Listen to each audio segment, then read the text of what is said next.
但我觉得我有点奇怪，我就是吧，我一和男朋友吵架，我就去找其他异性玩，然后被他发现过几次，他都原谅了我。请问这是我的原因吗？是我的原因吧？我也感觉不太对。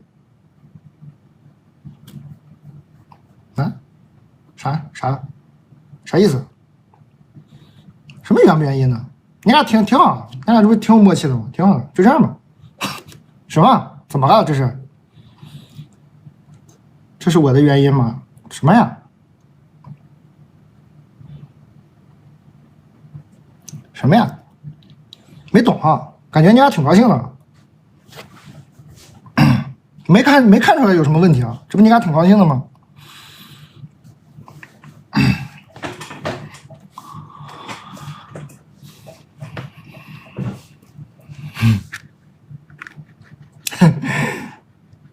但每次看到你圆圆的脑袋都很快乐。是这样的，我有一个男生朋友，我感觉我有点喜欢他，他比较靠谱，很会接话，挺搞笑，消息也回得很及时，我俩抛梗接梗都比较在线。之前一直以普通朋友的身份相处惯了，后来得知他有一个潜在的发展对象，气。不过他七夕约人家没有出来，可能也没啥发展机会了吧，哈哈哈哈哈。这个我得给配那种反派的笑声，可能也没啥发展机会了吧，应该这样笑是吧？可能也是这件事让我确定自己对他很有意思，他也多次向我表达过想脱单的想法，还让我给他介绍对象。哎，我们是研究生在读，老家在一起，但学校异地。我是一个直球型选手，之前也主动约过吃饭看电影，但是氛围怎么说呢？咱们搞笑女真不会一点暧昧吧？咋办呢？就是那种感觉很舒服，相处很自然，但就是朋友呀。想知道异性朋友之间如何发展成恋人呢？也有点担心万一分手了，连朋友也做不成呢。我俩都是母胎单身，感觉这第一步真的好难吧？求蛋总支招啊！啊？啥呀？你这不都约人家吃饭看电影了吗？就没表白呗？唉，氛围怎么说？搞笑女不会一点暧昧氛围。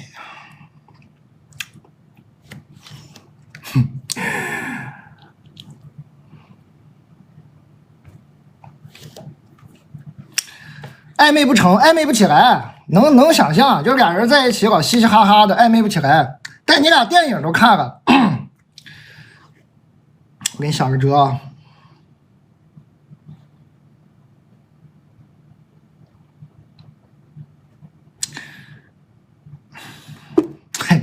有点不敢说，我这个辙说出来，你们是不是要骂我呀？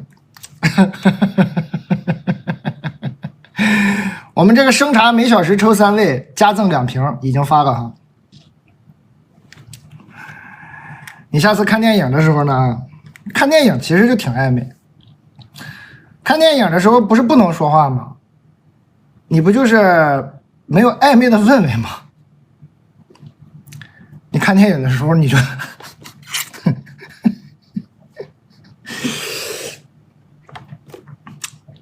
我说不说？哎，很犹豫，感觉在教坏人。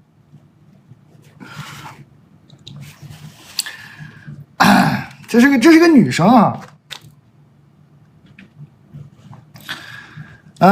我觉得你就那啥吧，直接就是看电影的时候说，我其实挺喜欢你的，但是呢，咱俩天天嘻嘻哈哈的呀，有点暧昧不起来，我也不知道咱俩到底合不合适。兄弟，咱们现在在看电影，你要不要咱们你牵着我的手牵个5分钟，咱们感受一下呀？我估计这句话说完就行了，也不用真的牵手，是吧？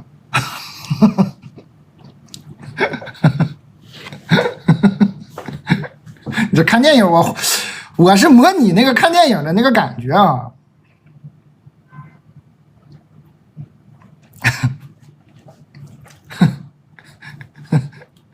太破了，这可以的，真的可以的。这个就是进退就不会很尴尬，其实不会很尴尬，因为他自己说他很搞笑嘛，其实就是你就当搞笑那样说就行了。咱们是量身定做的，这姑娘说她自己很搞笑，你就这样呗。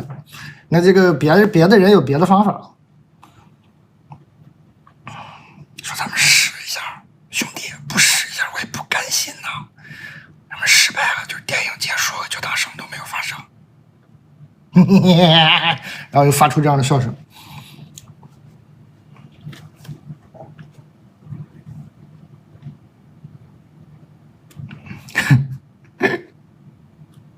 怎么样？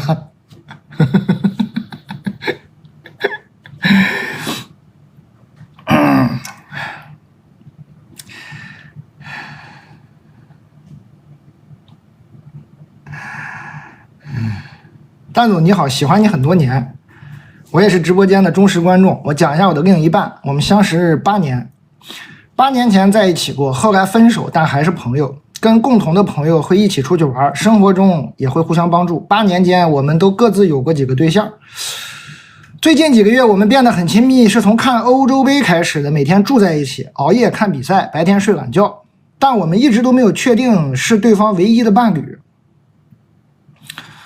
现在的状态是我们各自都有很多朋友和爱好，平时忙自己的事儿，偶尔会在一起待几天，做喜欢的事情，看看电影，做做饭，或者就是看对方玩手机，状态很放松，很开心。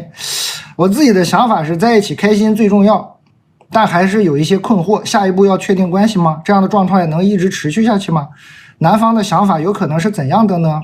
但今天是他的生日哦，这已经过了肯定。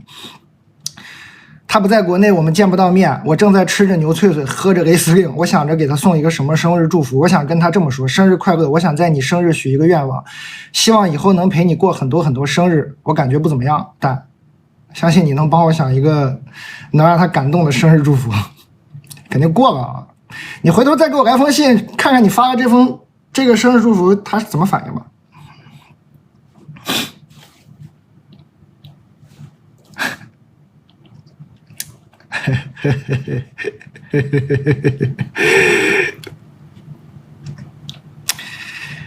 姐妹儿，恭喜啊！有朋友那个中奖了。姐妹儿啊，如果你的想法真的是在一起开心最重要呢，就别想这些了。你既然想这些呢，你的想法就不是在一起开心最重要，你的想法是最重要的是要在一起。但是显然嘛，你这犹犹豫豫的，其实不用问我男方的想法，你肯定知道男方的想法。你犹豫成这样，其实你就已经感受到男方的想法了，不然你犹豫啥呢？你犹豫成这样，你来问我，你不就是你知道男方的啥想法啊？所以生日快乐呢，就别给他发这种愿望了。我想在你生日许一个愿望，希望以后能陪你过很多很多生日。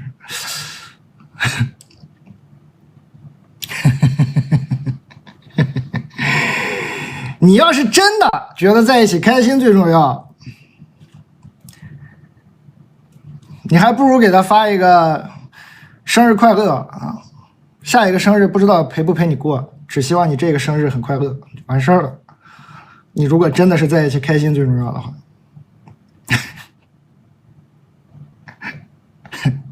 但我觉得你觉得最重要的是在一起啊，不是开心。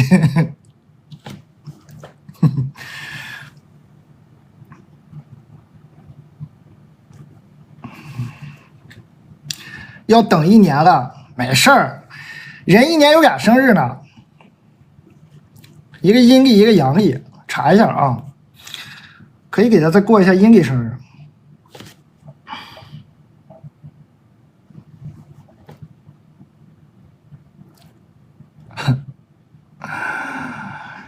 姐妹儿，我说这些，我不是为了让你帮助你怎么样得到这个男的，还是怎么样？我是觉得你这样发一个这样的微信呢，你自己心态能好点，就是你自己心态能真的做到说开心最重要，是吧？不管在不在一起，你都能做到开心最重要。你现在肯定是觉得想跟他在一起，我猜你自己心里其实是有答案的。你这么想吧，容易把自己给弄闹心了。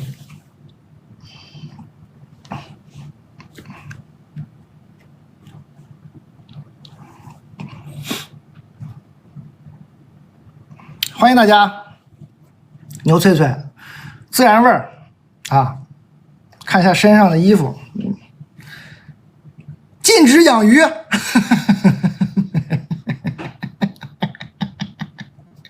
我们这个衣服叫不养鱼。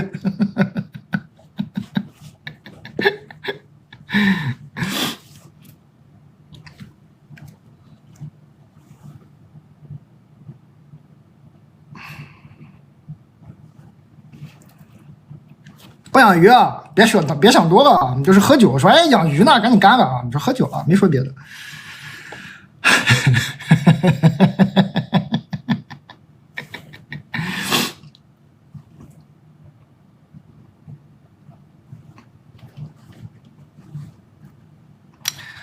好吧，刚刚这个姐们儿，其实这姐们儿心里有答案了。这姐们儿你自己知道，你进一步呢，这男的肯定退3步，是吧？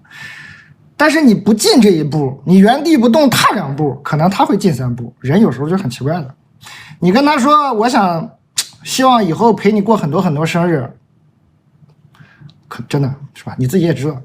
但是你如果跟他说呢，下个生日不知道，哎，就希望这个生日咱们一起开开心心的。哎，有可能这兄弟就就上来了，是吧？谁知道呢？突然往前一个冲刺跑过来了，谁知道呢？不知道，你可以试试看。我不知道他会不会过来。我的意思是，你的心态会好一点，你的心态会好一点就好了。咱也管不了别人。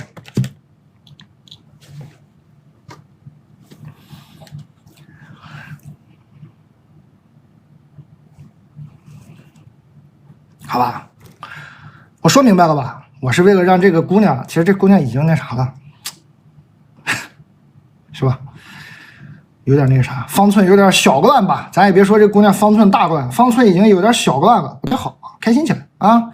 他说在一起开心最重要，是在不在一起开心都最重要，不要想什么在一起开心最重要，你先开心起来，你别管别的。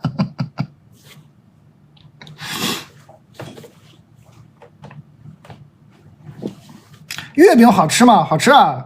吃过肉月饼吗？我们卖的这个是云南的那个火腿月饼。大家吃过上海那种鲜肉月饼吗？就里头流油的，这个就是没有油，干爽的那个火腿月饼，酥皮的，好吃啊！加热一下更好吃。雷司令是甜的，雷司令好喝，就是入门的雷司令，甜甜的，基本不出错吧。然后送一个毯子，一瓶也送，2瓶也送。哦，这个是上一回徐志胜他们突然来给打断了，有点伤感，我就没念完，今天把它念完吧。但这是一个在你这里很常见，但对于我属于是劫难的，突然有了个孩子的故事。当年他是借调到我们单位的人，那时候可能觉得年龄差不多，就奔着结婚处的这个对象，7年的时间里，其实他也3心2意过，我也都原谅了。去到他的城市，他总是以各种理由不让我去他家，细节太多太伤人，我就不讲了。哎，他不止一次把我扔在那个陌生的城市，他经常出去喝酒，他所有不跟我见面的理由都是在喝酒，说我你能不能好好学习，我一直被他 PUA， 可能是因为初恋吧，而且我有点恋爱脑，总感觉是不是不要较真了。当时各种网络鸡汤也说没有完美的适配，只有相互的理解。所以说少看网络鸡汤是吧？每个阶段网络鸡汤不一样啊。妥协着过个7年，然后在特殊时期呢，放开之后他回到我单位就各种不痛快，坚决要分手。我又像以前一样找自己的问题，他可能也是觉得没见过这么甩不掉的，说个实话，说他前女友找他，有个7岁的孩子，而且微信上通知他要给孩子一个完整的家。周一上班，我和他面对面谈这个事情，我俩视频通话，我听到了一个咿咿呀呀的声音。我都不敢想那是不是他俩第2个孩子。就上次念到这儿了，怎么说呢？当时觉得巨大的被欺骗的感觉笼罩着我。还有就是那个女的突然在一个晚上给我打电话，说会在我单位附近请同事们喝喜酒，来办答谢宴，会给我发来他俩的结婚照。我当然不怕这些，并且真的希望发生，他俩在一起也是为民除害吧。我有太多办法搞他，他做的也值得我这么做。确实，但是我也不想有更多的纠缠，只想知道真相。当时他说刚知道，我是不信的，一个孩子呢，我也不信。这2年已经把这个事情放下了啊，已经过去2年了。期间自己爬出来的过程很痛苦，无尽的自我怀疑，对未来的迷茫。回想起来，可能是自己自以为谈了一场莫名其妙的感情吧，我都不知道这是不是恋爱，甜蜜吗？我都不记得了，只记得每天拿学习来 PUA 我，天天不跟我说。不理我说话，天天在外面喝酒。还好这期间我考了研，也考到了证书，有点正事儿，但不多。但总我想知道，在男人的角度上，是不是我这7年是不是都不算一个恋爱呀？哈哈哈。这不用男人的角度啊，这人类的角度上呢，就是算了，一会儿再说吧。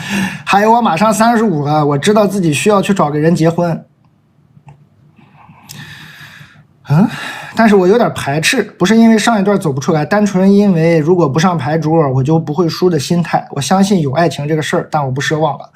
我不知道我应该去相亲试试还是躺平算了。其实在奇葩的相亲市场上，我这岁数基本也没有市场了，觉得那样的话连体面都没有了，我也不知道该咋办呢。说得很乱，哈哈哈哈哈。祝蛋总生意兴隆。还笑呢姐们儿，这苦笑连连的还笑呢，还有心情祝我生意兴隆呢。哎呀，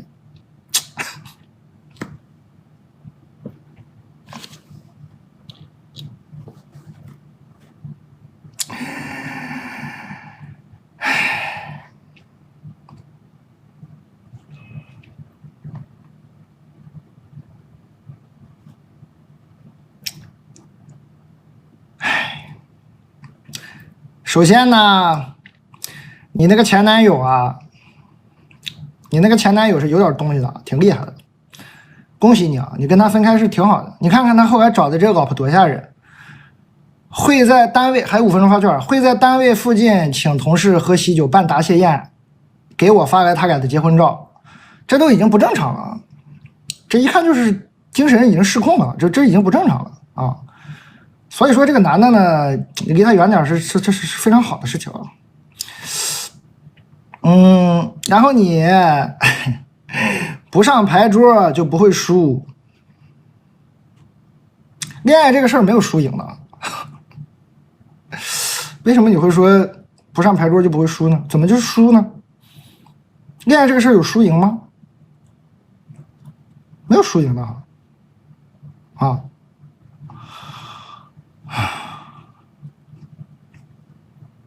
躺平算了，我这岁数也没有市场了。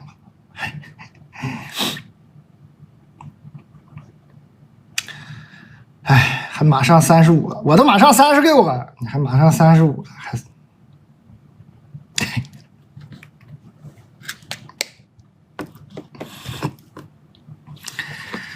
这个姐们呢是比较典型，上一段呢伤的比较深，然后怎么呢？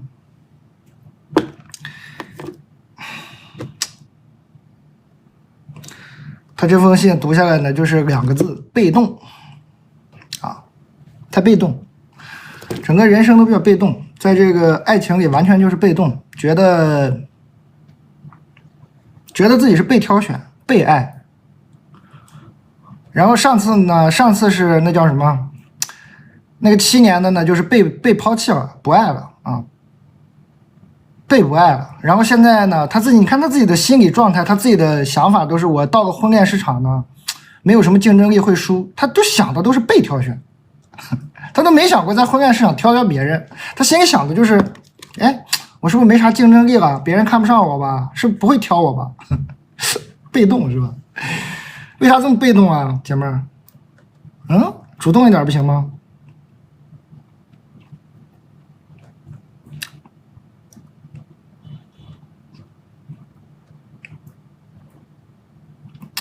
被动啊，太被动了，整个人生状态都比较被动，等着被挑选。哎，考上证了啊，考个研，考到个证书，这不挺好的吗？先好好工作起来，先把自信心建立起来，然后什么婚恋市场啊，什么，你别想着输赢，你想着能不能开心啊。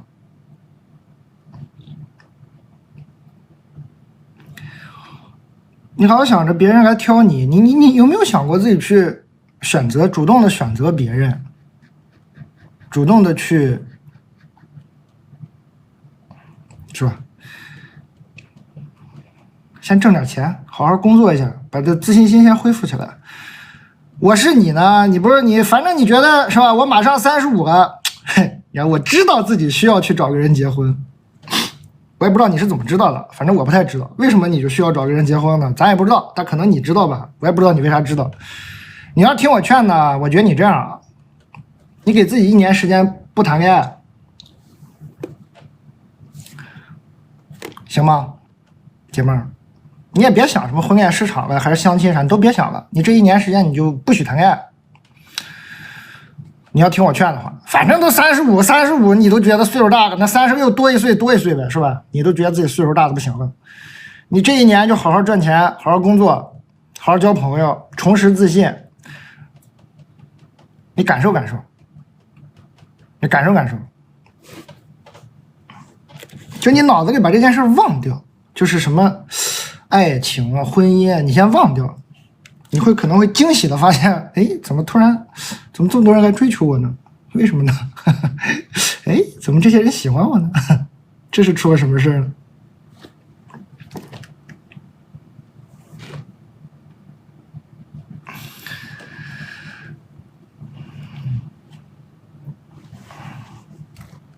啊，真的很有可能是这样的。他都没想过自己会被追求，他想的都是被挑选。你好这样想，你就会一直被挑选。你坚定的觉得，对吧？啊，发券了啊，8点半了。你坚定的觉得就上那边去吧。以前这些人就是那叫什么有眼无珠啊，上那边去。然后你自己日子过好过稳当了，哎，这些该来的也就来了。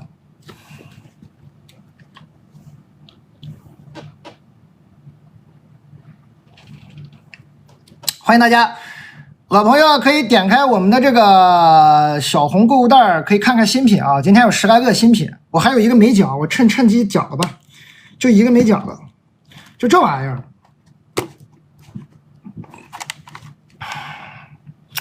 哎，其实就是奶酪，就抹面包那个，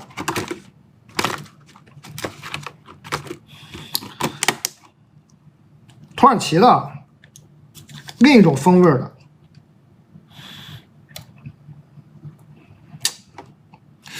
我该抹点啥呢？哦，我抹点面包干吧，我抹点这个米店的碱水面包干一样的啊，面包没有，抹点面包干可以。这奶酪哈，啊，香了。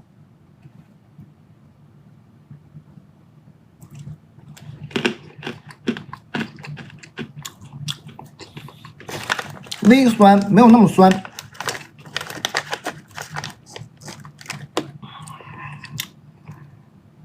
这对我们内蒙人来说是很熟悉的味道感觉。我们小时候就经常这么吃东西。我们馒头恨不得都抹点这个奶酪啊、炼乳啊、完了奶油啊、黄油啊。内蒙的朋友知道吧？我们小时候甚至吃馒头都爱抹这种东西。你们看个人喜好，我觉得很好吃。我现在不敢那么吃了。我们小时候还往上面抹白糖，这不是甜的，这是酸的，没有甜的。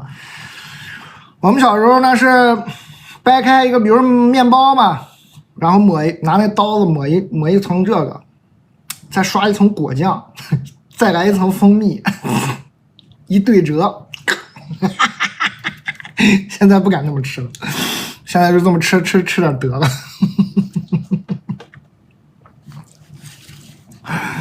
好吃啊，好吃！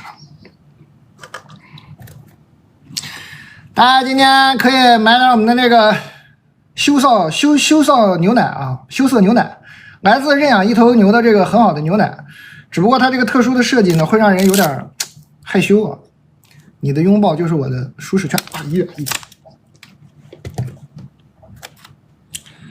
咱们看看这个是啥？他做了一批这个表白罐特殊版本，我都怀疑是针对我们小卖部做的吗？啊，一样的啊，它词儿不一样，我这个是手巧吧，抽到2个都是一样的。我这还有一个，看看啊。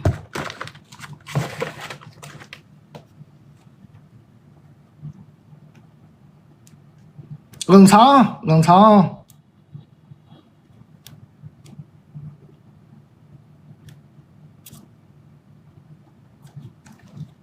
不会又是那个吧？啥情况？我这个批次都是这个啊，它不是，它有好多词呢哈。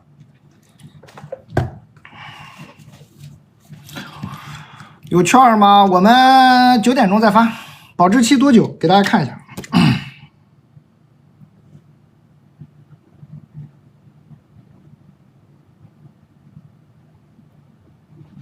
保质期18天，冷藏储存，保质期18天啊，冷藏储存。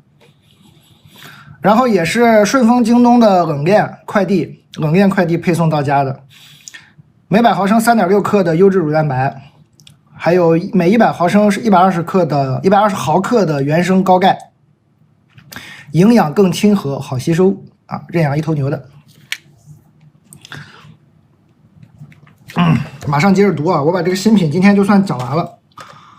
讲完了就可以一直那个放心的读信了。大家帮我全自动运转一会儿啊。那个新朋友可以点开那个袋子看看销冠，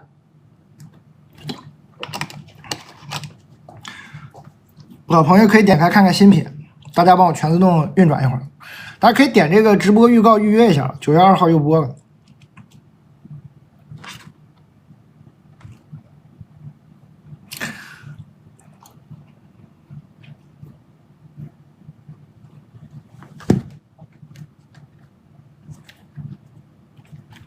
我这里喝的是黑枸杞汁哈，我们那个黑枸杞原浆很浓郁，它差不多一袋有100个，它大约吧100个这个浆果。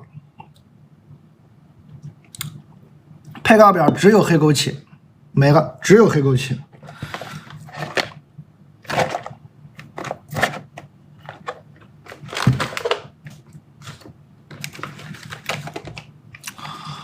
用的是青海的，不加1滴水。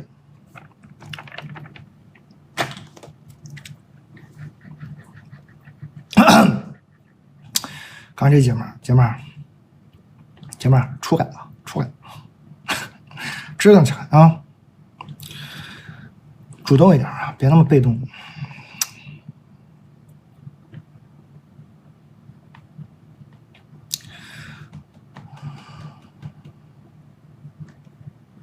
蛋总好，我谈过一个非常炸裂的，对方比我大7岁，同事分分合合在一起1年，最后分手的时候，我发现他好像劈腿了我们的另外一个同事 C， 但我也没在意。过个几个月，他找借口请我吃饭喝酒，我以为他来找我复合呢，就没拒绝。我问他是不是和 C 在一起，他说没有。后来过年放假回家了，他几乎每天都会主动找我聊天。他还会打电话问我年过得怎么样，我觉得聊天内容已经算是跟我在一起的程度了。放完假回公司的时候，几经辗转，我俩在北京倒车，就坐个1趟车回去。车上他还一直牵着我的手睡觉，直到他醒了查看手机短信消息，我才看到他的微信置顶是 C 的头像，备注是媳妇儿。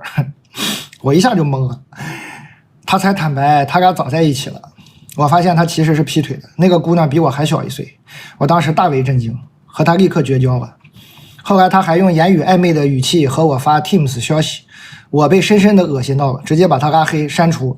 后来呢，他们2个人未婚先孕，然后结婚了，现在孩子已经好几岁了。前一段时间我无意中翻到了他当时出轨我的聊天记录，突然觉得这件事应该让他老婆知道，我就把我俩的聊天记录呢发给他老婆了，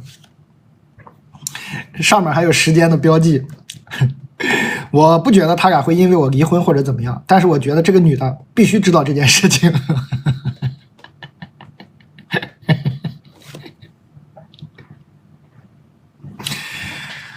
我们小卖部呢，我们小卖部以前有这种情况，我都是劝别发别告诉啊，我从来都没有劝过要告诉。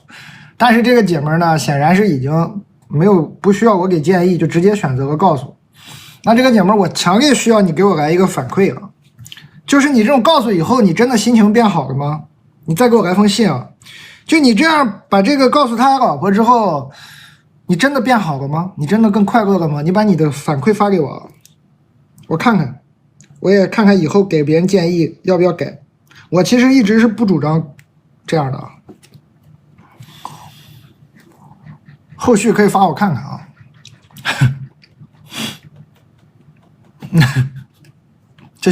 这必须需要反馈啊，这需要反馈的，因为我们一直不主张这样。我是觉得还是有点太把这个男的当回事了，没必要的事儿，弄得自己也不高兴。但你居然给我反馈说我特别高兴，李诞，嘿嘿，你高兴的不得了。那我们以后也考虑一下，给大家建议的时候要不要调整一下策略。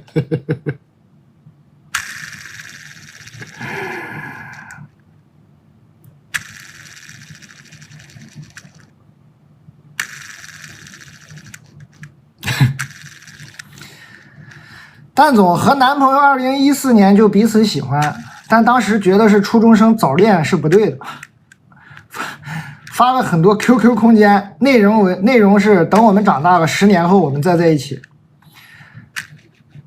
其实当时还是没忍住，还是在一起了。不过因为种种原因，谈了3个月就分开了。但是没有想到，真的在10年后，也就是2024年的今天，我们真的又相遇了，并且发现彼此还是互相喜欢的，我们又在一起了。没想到啊，10年前发出的箭真的会射中10年后的我们。行，恭喜你！10年前发出的不是箭啊，10年前发出的是 QQ 空间啊，10年前发出的 QQ 空间啊，真的会 Q 到10年后的你们啊，没有发出箭啊。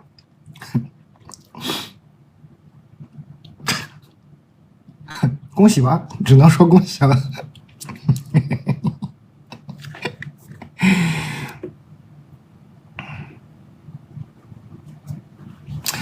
欢迎大家，感谢各位，大家可以点个关注，也可以预约一下我们下一场直播。然后老朋友可以点开这个袋子，我们有那个很多新品，今天有10来个新品，朋友们，很多朋友都在我们小卖部经常逛，买烦了都买腻了，这次新品不少，物美价廉，随意挑选。咖啡，不酸。这个咖啡液呢，这个是不苦的，然后火山呢是偏苦的啊，都是不偏酸的，蛋，看看我吧，我之前有个谈了5年、结婚2年的对象，后来他工作忙，又出了好多事儿，我也没想离婚吧。最初呢，我就是和一个男同事聊天，他也已婚。我们俩就吐槽着各自对婚姻的不满，聊着聊着，我俩有感情了，上头了，都离婚了，在一起了。刚在一起的对我挺好的，我抑郁症，陪我治病，照顾我情绪，我提的要求也都尽量满足。但是在一起一段时间后，发现呢高开低走，我俩生活习惯不同，连作息都不一样。经常打游戏打到2、3点，休息呢甚至也不睡觉。他是典型的回避人格，不互动、不沟通、不分享。我也偷偷查看过他的社交软件，他也没谈别的恋爱。因为不互动、不交流的事呢，聊过也吵过，吵到现在我俩像是合租的室友，微信也不说话，回家见面互道一声你好，就没有交流了。我看你直播，他玩游戏，我困了去睡觉，他困了他睡觉，我们好像2个陌生人。我是焦虑依恋人格，真的很内耗呀，蛋总，还有必要继续吗？分开的话，我就要搬出去自己租房子。现在我刚换工作还不稳定，没什么钱，我好纠结啊。提意见吧，我去买牛脆脆啊，不用了，没什么钱就别买牛脆脆了，好好攒钱搬出来吧啊。你现在的任务就是好好赚钱，然后搬出来啊，少买吧，牛脆脆你就别买了啊。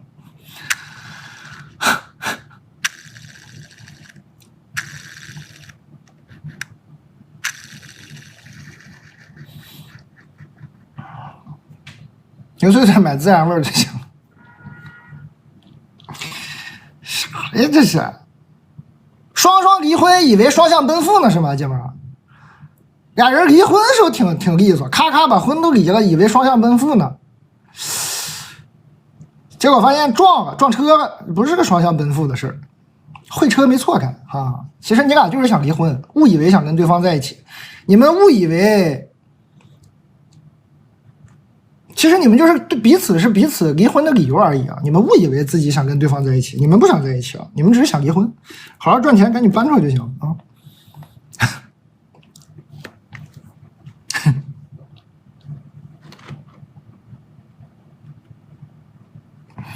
误会啊，误会啊！分享一下我的故事。这个夏天过得很混乱，我遇到了很多男人。我是研究生学历，我和一个33岁的大叔谈恋爱。33岁大叔啊，33岁已经是大叔了吗？哎，和一个33岁的大叔谈了之后，发现他有家庭，但是他解释只是因为有孩子没离婚，我还是原谅他了。而且他小学学历，后来我发现他其实只是想跟我那什么，我觉得真的还挺愚蠢的。我不到1个月就跟他分了，他也不给我提供任何情绪价值，也不花钱，但是我当时真就和他在一起了，也是很神奇。然后我又遇到一个50多岁的，居然也说很爱我，但是这个也太明显了吧，我很快就拒绝了。快分以及分了那段时间，我和三个20多岁的都有些暧昧。一个是小3岁的弟弟，和他在一起最开心，他最有活力。另外2个呢都是小4、5岁，一个是爱自由的帅哥，帅哥最心动；一个是有点呆板的男的，矮板还是呆板，好像都读呆板了哈。最抓马的是他们3个互相都认识，有段时间排不开呢，还3个人一起玩，因为我不敢4个人。不过还好吧，现在基本都断了。秋天到了。是新的开始，姐妹，你这谈恋爱按季节来呀？啊？秋天到了，是新的开始。我头一回见这个谈恋爱按季节来的哈，啥意思？夏天就必须热热闹闹了是吗？秋天你又要干什么？希望以后我不再贪婪的爱和被爱，对我来说也挺内耗的。没太看出来内耗啊。专心搞钱，未来会更好。行，专心搞钱吧。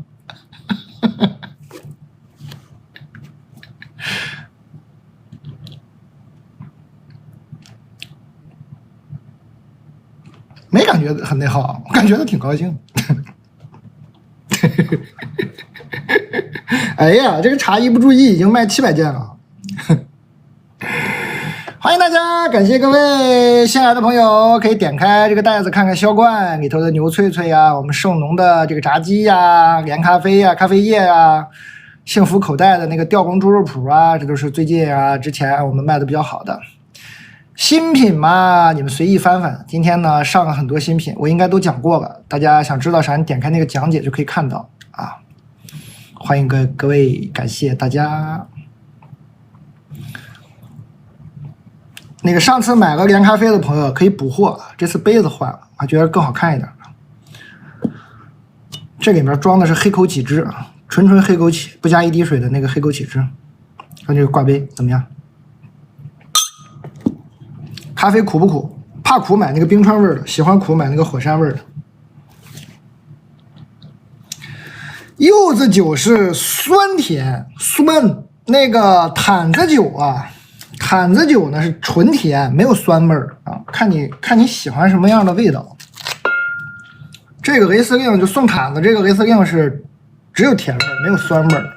这个柚子酒是酸酸甜甜啊。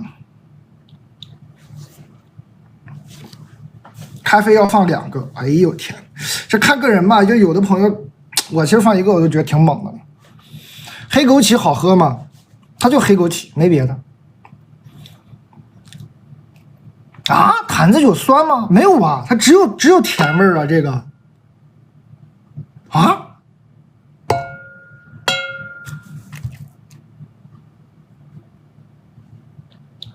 坛子酒很酸？啊？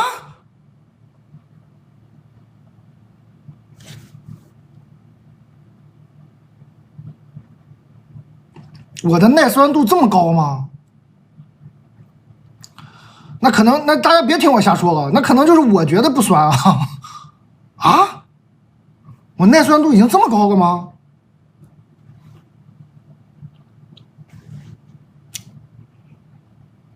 我觉得是甜的，我觉得是甜的，那可能是我太喜欢吃酸喝酸了，我觉得就是它对我来说就是不酸啊。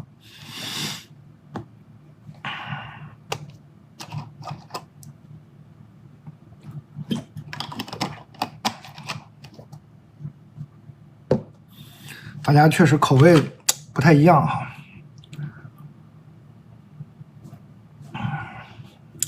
欢迎大家，我们的爆款产品呢，这个牛脆脆这个不是完整的一罐啊，这已经是被我们吃了一些了，这是吃了一些，对，吃了一些的了，这都打开了，完整的一罐，哇，这个就一打开就是那个牛肉的香味，就这么一瞬间。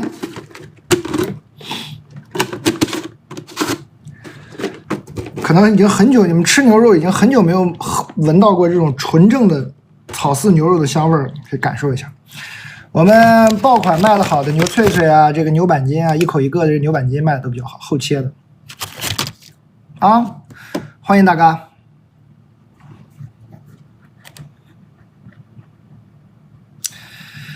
李大老师你好，我是一个男生，同时喜欢上了3个女生。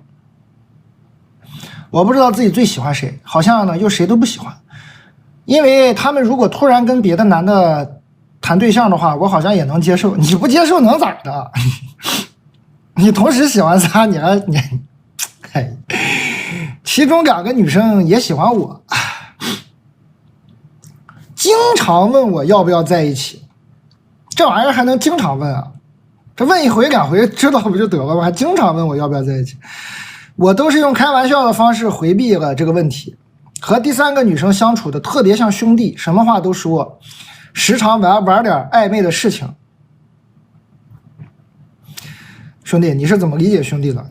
兄弟，我都不敢叫你兄弟了。相处特别像兄弟，怎么能时常玩点暧昧的事情呢？兄弟，你对兄弟的关系的理解是这样的，可以这样吗？时常玩点暧昧的事情，但应该不会谈。对彼此都止步于这种假性恋爱关系中。就在前2个星期的晚上，不知道怎么回事，就和前2个女生中的一个在一起了。她跟我表白，我喝醉了，稀里糊涂就答应了，我也不知道啥情况，就感觉挺好，大家都挺开心。现在后悔了，不知道怎么跟对方去说分手的话。我只是想和自己喜欢的人处成这种不明不白的关系。一旦谈恋爱的话，我就觉得特难受，不是自己想要的相处方式，会特别不自由。我知道我这种想法挺渣的，但是我确确实实是这样想的。我就想知道我这种想法的人多不多，还是说就我自己啊？兄弟，兄弟。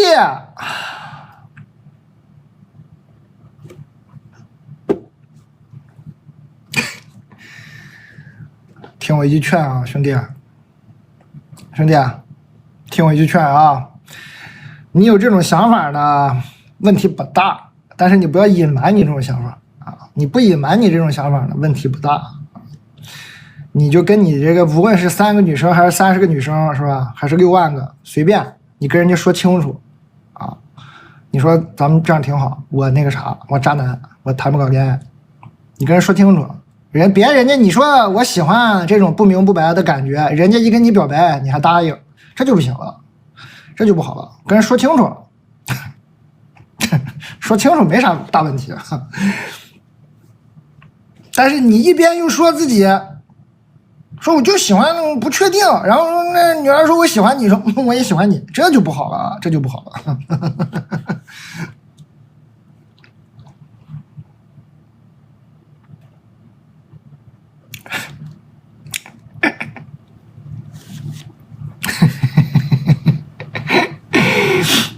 啊，兄弟，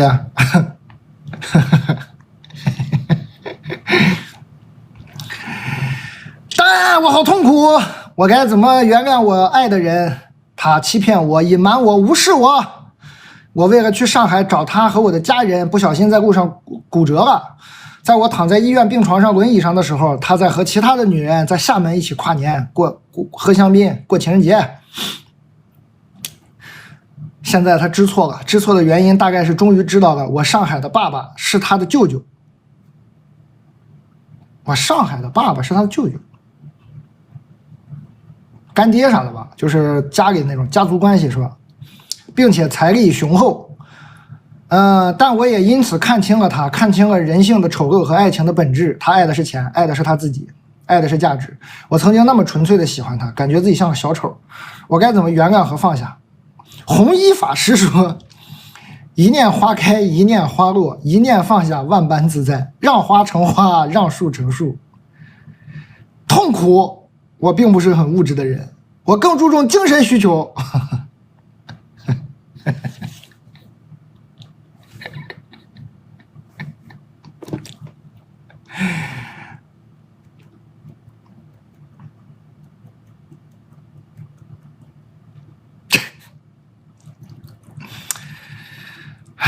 姐们儿，你喜欢这个引用佛家的这个说法呢？那我说你别生气啊！你既然你愿意引用这个佛家的说法，我就跟你说一下啊。你说你并不是很物质的人，更注重精神需求。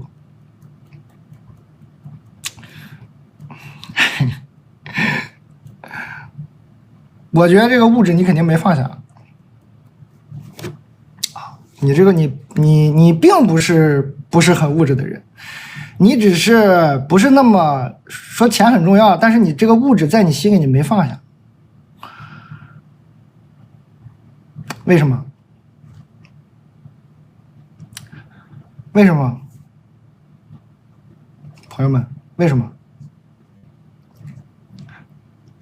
为什么？现在他知错了，知道的原因是我上海的爸爸是他的舅舅。你那么喜欢的一个人，你都要去上海找他了，你都不跟他介绍这些家庭背景、亲属关系。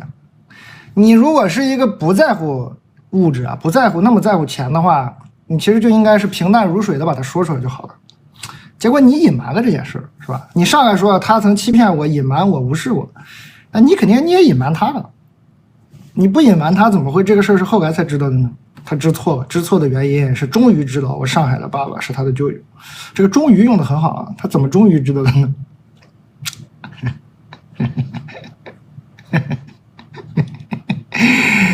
姐妹儿啊，真有这个佛心啊，想读读佛学的东西，那你要听我一句劝，就先把这个放下啊。以后再谈恋爱的话，先跟人家说，就很平淡的说一下啊。我家里挺有钱的，这话很难说吗？说出来不就好了吗？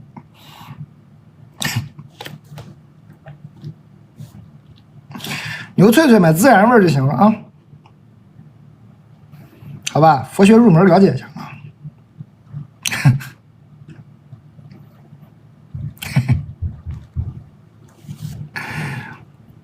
他俩肯定不是近亲啊，肯定是那个，哎，咋说呢？就是家族关系吧，肯定是。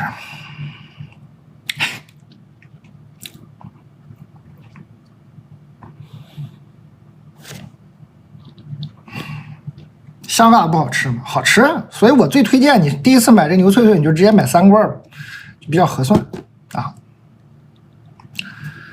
我们今天的这个栀子乌龙已经怒卖800件，感谢各位。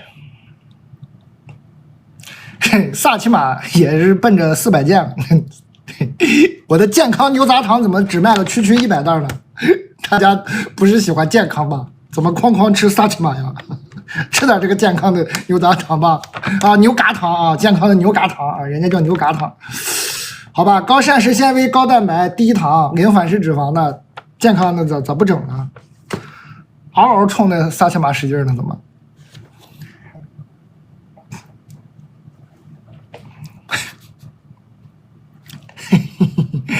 大家也可以投稿啊，我们这个一直接受投稿啊，欢迎大家投稿，好吧？我们在直播过程中也在那个有同事在收集今天的投稿，一会儿再念。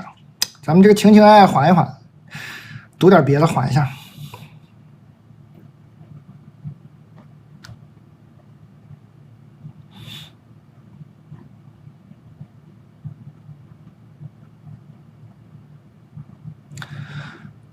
我今年24岁，没有什么狗血的故事，阅历很浅，我的困惑也很简单。我觉得人生很荒谬。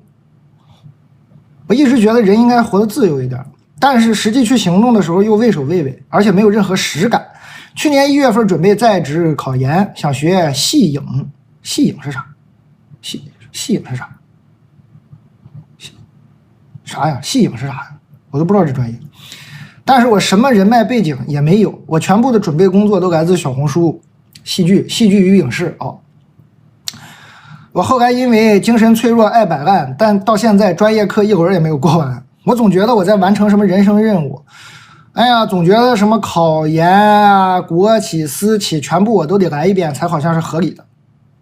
但其实我只想去看不到边的农场摘橘子，我只是不明白，我看起来是自由的，有很多路可以走，可是我就是没办法抬起脚。也许我害怕我没有试错的成本，也许我害怕我在浪费时间，也许我只是在给自己的懒惰找借口啊！你只是在给自己的懒惰找借口啊！你不是懒惰，你是懦弱啊！没啥啊，不是骂你啊，很多人都懦弱，我也懦弱，你是为自己的懦弱找借口，不是懒惰，你都没说出你的真实原因，你害怕啊，你害怕，我这个无意义的困惑可能在直播间里够不上可以播出的，播出啊，给你播了。不过没关系，可能我只是想找一个出口，也可能是我一直在找出口吧。想说的就这些了，谢谢啊，朋友，我说话就凶一点了啊，大家都懦弱，你也懦弱。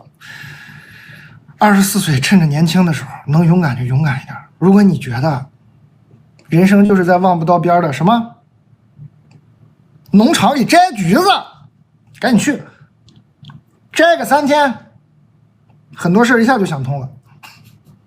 摘3天发现怎么这么累啊，找个班上吧，累死我了。3天以后什么毛病都没有了，赶紧去摘啊，赶紧去摘橘子去，一刻都不要耽搁啊！发券了，9点了，发券了，发券了，朋友们。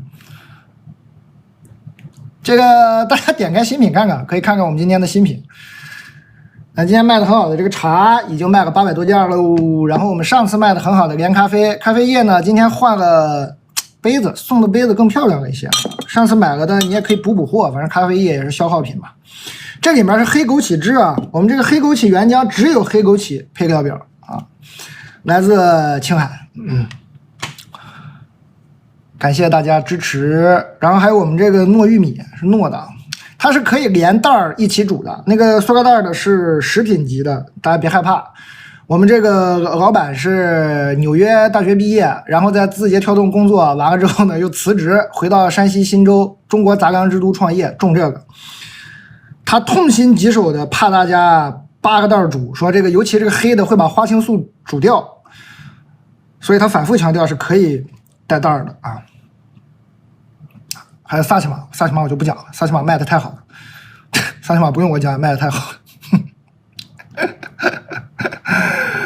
好的，我们这连咖啡又卖了700多件，看来还是真的有人在回购补货啊！欢迎大家，感谢各位。什么情况？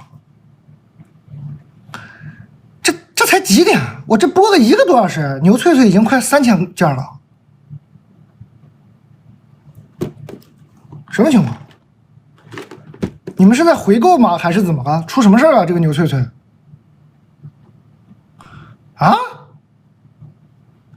我还以为今天哪个能把它干掉呢，不让它再当销冠了，这怎么回事啊？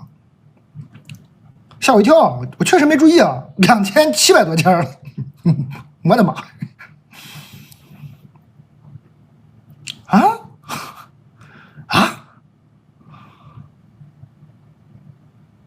我没注意啊，怎么回事？好吓人！我以前没感受过，我以前直播没有听说，刚播1个小时9点钟，牛脆脆已经卖了快3000罐，没见过，吓坏了！感谢你们啊！哎呀，感动了，要哭了，那倒不至于啊。但是很感动，感谢感谢感谢感谢。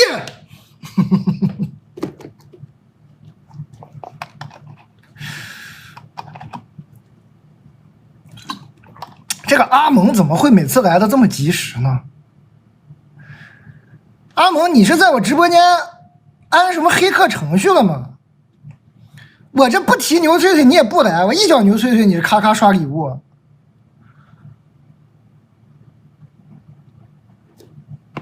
你是派人盯着我呢是吗？你说不会专门雇个一个人看我直播吧？你不光雇个我给你直播，是不是还雇个一个人看我直播？感谢大家送礼物啊！这个是小林还是不用刷礼物？感谢啊，感谢。这个有时候刷礼物，你像好朋友阿蒙这样刷一下，我知道他来了。大家可以关注一下阿蒙，去后门边旅游什么可以私信咨询他啊。我就是好朋友来了，我知道一下。那个其他朋友就随便买点啥就行了，不用刷礼物。咖啡好喝，对这个连咖啡，大家来补货嘛，就尽情补啊！补了之后呢，今天的杯子你看多贴心，知道你们可能是补货，哎，又给你准备了不一样的杯子，怕你有一样的杯子你还不喜欢了，哎，给你送不一样的杯子。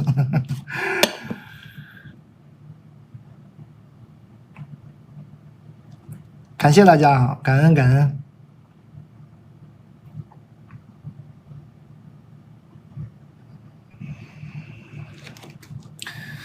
玉米是这样的，煮也行，蒸也行。花青素这个也是，这个黑枸杞也是花青素啊。讲一下连咖啡，它就是采用了一个什么技术，那个技术啊，哎，我记得 Fresh Drop， 我居然还记得 Fresh Drop， 新鲜滴啊，就是 DJ Drop the Beat 那个 Drop 那个技术。他就是把那个咖啡就给锁进去了，第一个浴咖啡，这个小口一撕就可以往那个杯子里一倒，送你的这个杯子嘛。这不是咖啡啊，这里都是那个枸杞，你这往里一倒，兑点冰水，兑点奶，咱们今天也有是吧？认养一头牛的这个奶，你兑点奶啊，兑点冰水啊，就直接就喝了。反正呢，它一个小袋是差不多1块7毛钱，我没记错，1块8还是1块7，差不多喝下来。那你想想，你在外面买一个这种手冲啊，还是低滤的咖啡液，肯定不是这个价钱，就还是很合算的。我觉得味道很好，它确实有点本事，有点水平。哪个苦？火山苦，冰川不苦啊。火山苦，它是咖啡液，就直接弄到杯子里一冲就能喝了。你加热水应该也行吧？它这玩意儿是不是应该冰水更好啊，更好喝啊？哎呀，我都没注意，有好多抽奖啊。酥皮火腿月饼啊，不是酥皮火腿酥饼，其实就是月饼。酥皮火腿酥饼加赠1盒，抽5人啊，抽奖啊。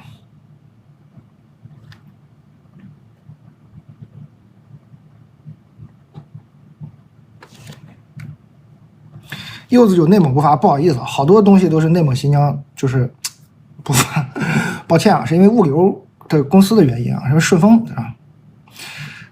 玉米是8根啊。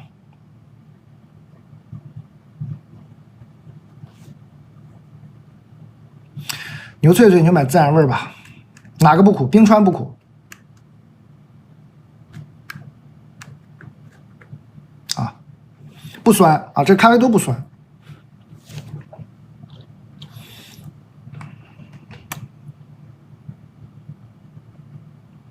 好吧，感恩啊，感恩啊，感谢理解。这个买过那个连咖啡的朋友可以给说一下好不好喝啊？我刚看有人反馈说不还嫌不苦，他每次要喝加两袋进去他才够。这有的朋友可能咖啡耐受已经很高了，我觉得是挺苦的啊。加点牛奶也行啊，加点牛奶啊。但我在一个早教机构上班，老板有俩孩子，他妹妹有俩孩子啊。这个早教体现在他们的孩子身上，可能增长的只有知识。那天早上我同事告诉我，二姐就各自的孩子，二姐想让他陪她玩，但我同事早上要接待，没空。二姐就说了一句，就是小孩叫二姐，那小孩就是大姐、二姐、三弟、四弟啊。二姐说：“我大姨是老板，我让她扣你们工资。”当时就觉得很震惊，4、5岁的小孩会说出这些话。恭喜有朋友中奖喽！感觉是不是我老板在孩子面前也说个什么？之后有很多次这种事儿，大姐、二姐、三弟都说过要扣我们工资什么什么这种话。当然没有人愿意理他们，我也怼过他们，我不怕，你快去扣我工资了，然后我就不用上班了，哈哈哈，诸如此类吧。我同事也怼过他们几次，但是毕竟是老板的孩子，我们也懒得去跟他讲大道理还是干嘛。而且老板姐妹俩知道他们的小朋友会这样仗势欺人，不是很理解他们怎么教育的。这几个小朋友除了四弟以外，1岁多都很皮，告诉我老板呢，他也会不了了之的，真矛盾呀！蛋总，你有什么办法对付熊孩子吗？这不是对付熊孩子的事儿啊！你赶紧走吧，你得辞职啊！这地儿你不能待了啊！这地儿你不能待了啊！你听我劝的话，你就再找一个新的早教机构上班就行了，这地儿你不能待了啊！早晚出事儿啊，出大事儿，赶紧走！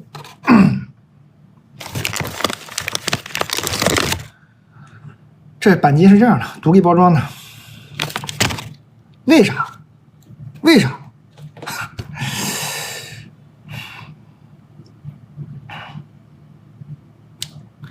他开早教机构的，2个开早教机构的人，把自己的孩子教成这样仗势欺人，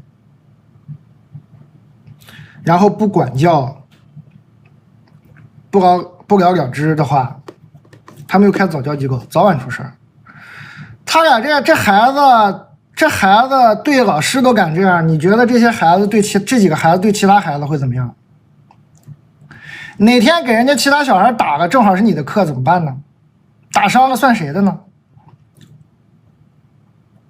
那小孩都没轻没重的，正好你的课，你在那管教呢。本来说，哎，那这个老板说我让你看的孩子，哎，怎么回事？我这孩子跟别的小朋友打起来了，你怎么搞的？这再吃个官司，赶紧跑是吧？这种地方不能待了啊！还怼熊孩子，这不是熊孩子的事儿。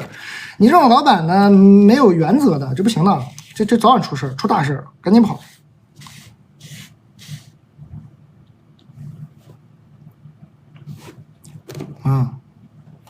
牛脆脆长这样，不要自然味儿，你买原味儿啊。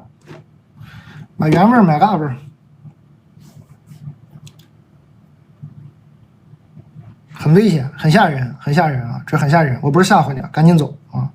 这可不是一个熊孩子的事儿，他现在4、5岁，赶紧走啊！赶紧走。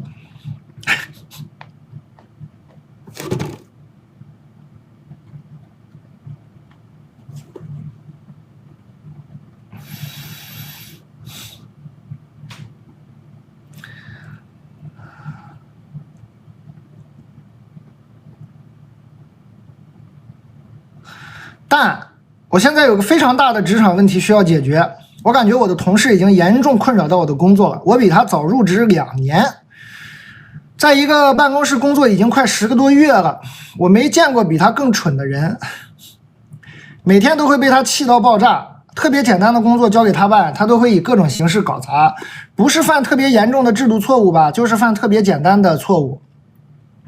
每天就像不带脑子上班，体质还挺清奇。他做那个工位不是电脑死机，就是摄像头损坏。我每天就像个老妈子似的，时刻盯着给他办业务，给他写检查报告，给他修他弄坏的东西。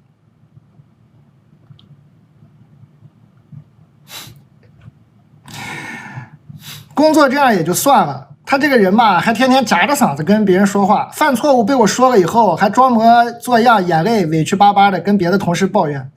平时同事间唠嗑，言语时不时呢还对我进行冒犯。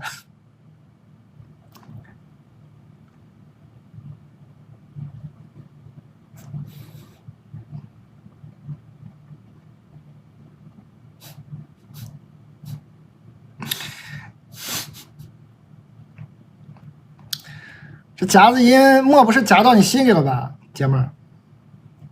啊，每天跟他上班，我都感觉脚上有一只癞蛤蟆。下周我终于要休假摆脱他一周，结果他要和我一起休假，还问我和我对象要去哪儿旅游，要加入我俩一起去旅游。我俩必须在一起工作到明年4月，怎么办呢？接下来8个多月，我该怎么跟他相处？怎么调整心态？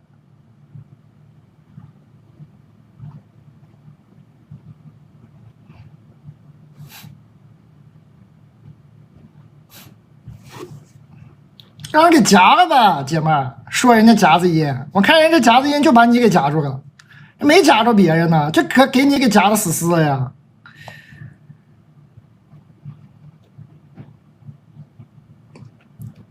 啊？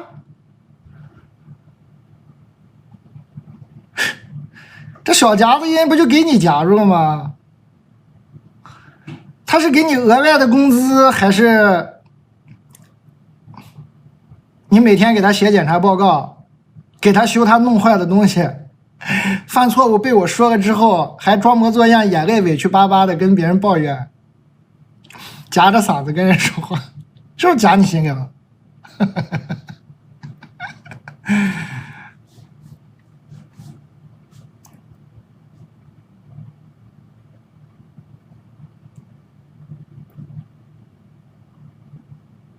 啊？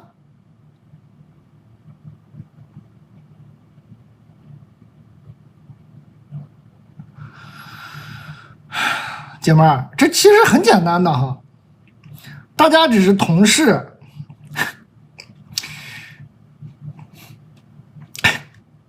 哎，朋友们，我真不是瞎猜啊！我再给你们念一遍这个信的结尾。下周我终于要休假摆脱他一周，结果他要和我一起休假，还问我和我对象去哪儿旅游，要加入我俩一起旅游。你如果那么讨厌他，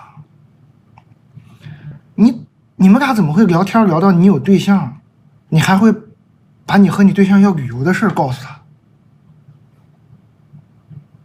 如果他是一个特别讨厌的、夹着你难受的一个小夹子，你没事干出去旅游，你跟人家说你跟你对象要旅游这事，你跟他说啥呢？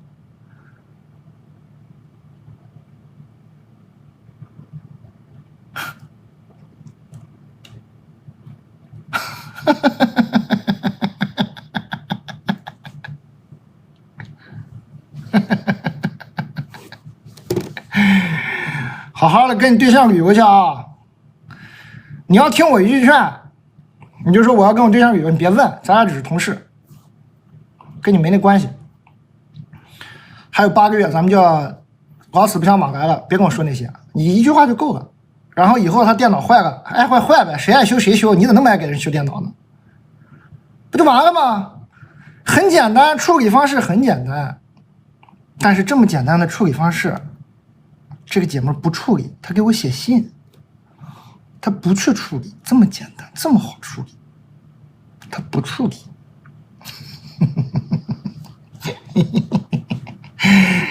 微啊，我只能说非常微，微，微。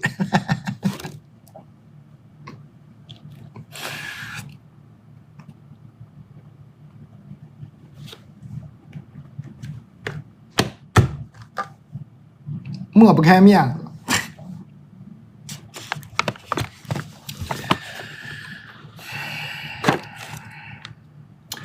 抹不开面子，不会言语中这么多的攻击，不会这么的烦躁。抹不开面子呢，更多的是对自己的讨厌。大家都见过抹不开面子的人，抹不开面子的时候是反感自己，不会反感对方。被人打扰了，但是抹不开面子，都是烦自己，怎么又没学会拒绝啊？哎，我这就死在要面上了，都是反感自己。抹不开面子，可不会说人家不好。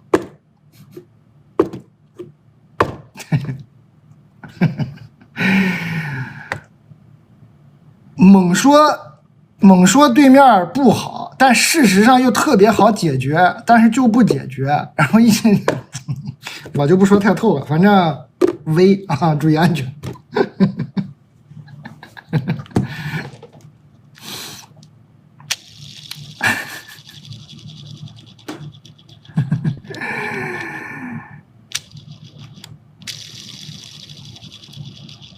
姐妹，看看我这个小鼹鼠的手，不要搞这些呀，姐妹，不要搞这些，学会拒绝，不要让这个夹子走进你的心。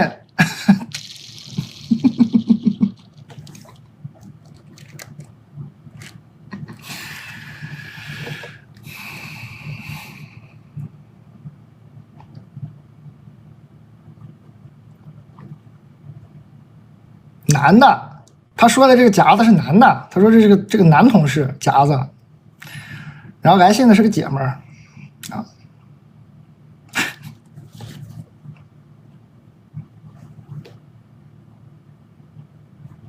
懂了吧？刚一帮人还听不懂，还搁那儿给我搁那还那啥呢？男的，听懂了吗？这回懂了没？这回还在那还男的，听啥呢？你们都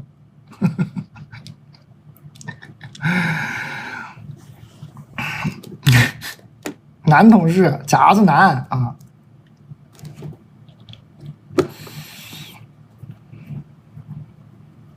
这回明白了啊。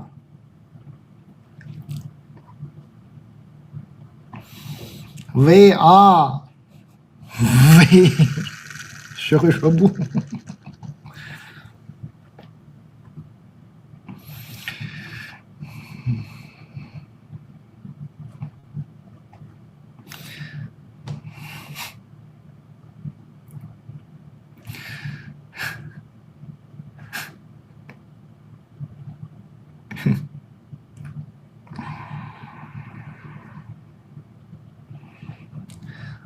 但你好，我是23届毕业生，不是去年毕业的吗？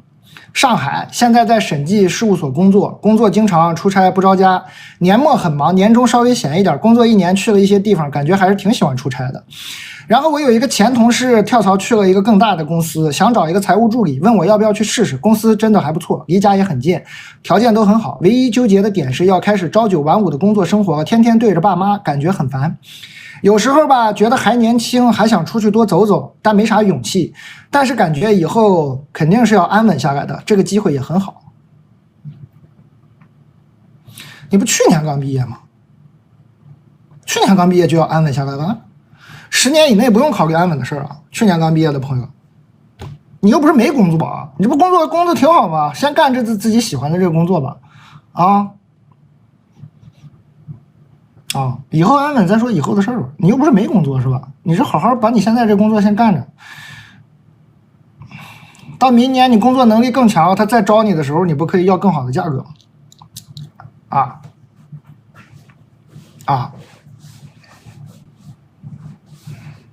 但是你也可以看看这个底下的朋友的建议啊。这个底下可能有一些从事你们相关行业的姐妹儿，你看一下啊。大家觉得有机会走就赶紧走啊！这我不太懂，这确实是我超纲了，我不懂啊。但你可以参考一下人家的建议哈，我觉得他们说的也有道理吧？好吧。我们这个小卖部我说的建议只是一部分，抛砖引玉啊，你看看下面这些玉啊。我的建议就是不用太考虑什么安稳的事儿，你不是说想趁着年轻多走走嘛，你就多走走呗。感谢大家，还有8分钟发券儿。好的，我们的这个已经卖了1000瓶了，我就说他今年肯定是，但我看看牛脆脆卖怎么样？牛脆脆真是太猛了，我看看牛脆脆4000件了，哈哈哈哈。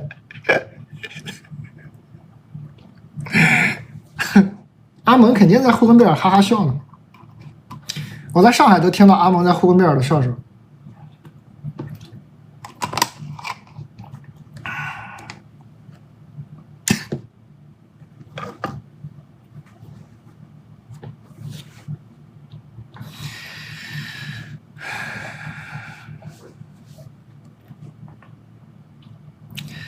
想问问蛋总职场发展的问题，在品牌部工作了5年，现在跳槽到互联网大厂，在外人看来，职场发展是更往上走的。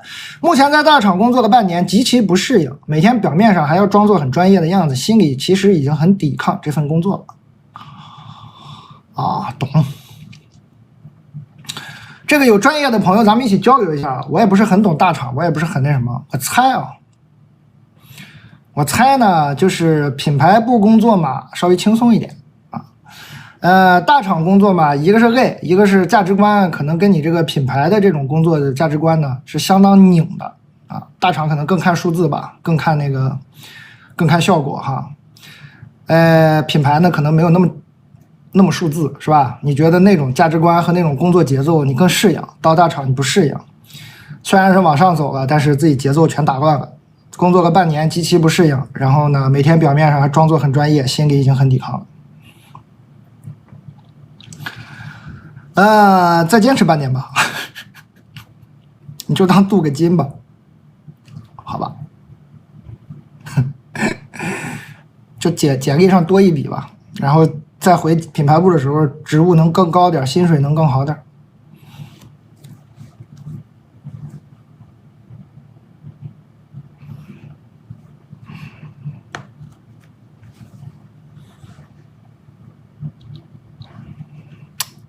我猜他突然说不适应，应该是这个太累了哈。他不是说工作辛苦，品牌工作也辛苦，品牌部工作也辛苦，他不是辛苦，他是那种考核的方式，肯定是价值观上的考核的方式给他考核烦躁了。我猜啊。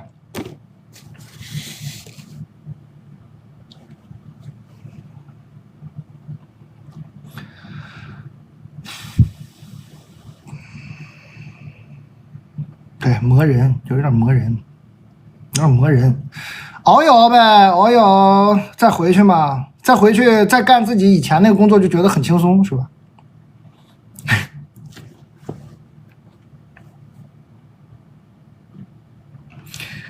欢迎大家。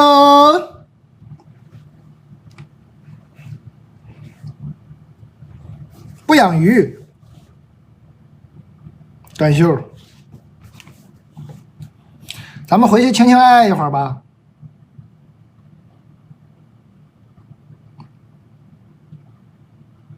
好吧？咱们调剂着来，情情爱爱一会儿，职场困扰一会儿。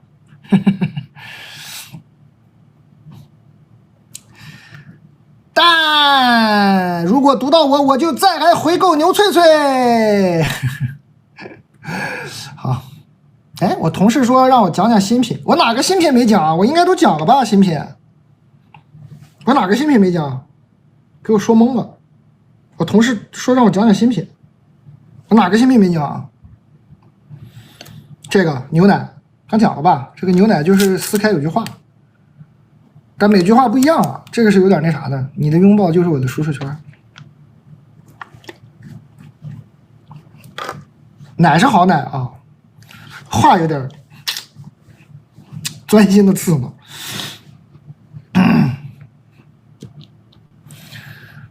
手机壳啊，手机壳是这样的，这就是手机壳。你可以选那个，这支架里头也可以选啊，这都可以换。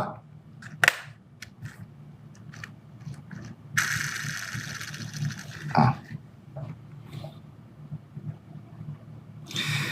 我新品有个蛋卷我没讲，但是这个蛋卷我找不着了，我伟大的同事。我这样吧，一会儿发卷的时候给我一点时间，我去找蛋卷，好吧？我找到我好好给他讲讲。这个蛋卷我确实没讲，我也挺对不起人家的。还有3分钟发券哈。支架可以单独卖吗？我不清楚，你点开看看，应该可以吧？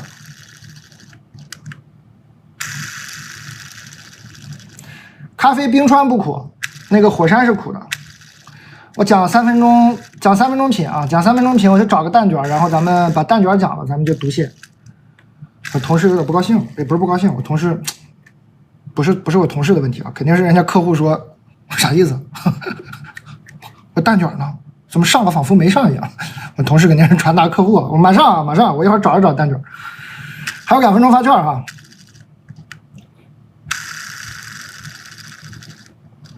鼹鼠售罄了，伟大的同事说小鼹鼠支架售罄了，我不信。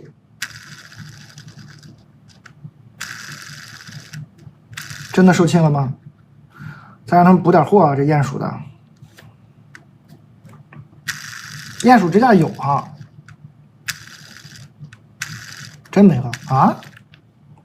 马上沟通啊，确实是没了，马上沟通啊，马上沟通，马上沟通。我还有一个支架，那我先换另一个给你们看看。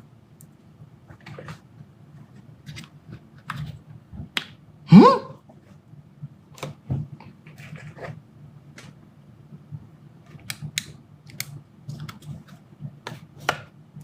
那这也很有意思啊，这是不是也不错？这玩意儿还是可以换的，这也是磁铁的，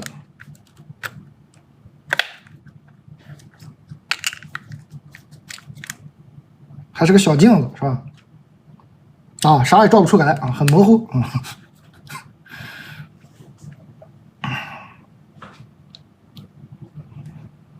这个也有啊，这个也有，大家可以看看那个支架里，这个也有。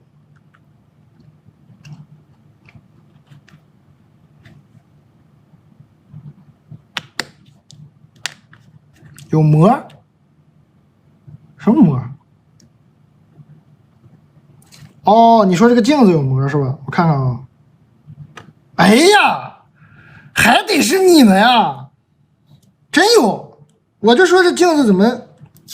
哎呀呀呀呀呀，看清了，这不我吗？看得清啊，看得清啊，有点《盗梦空间》的意思了，让你们看的话。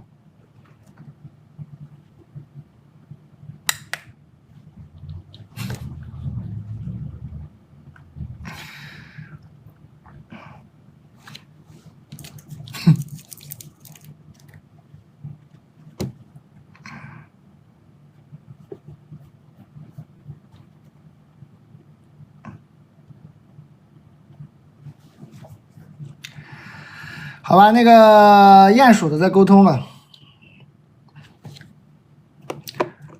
发券了，发券了，我去找一下蛋卷。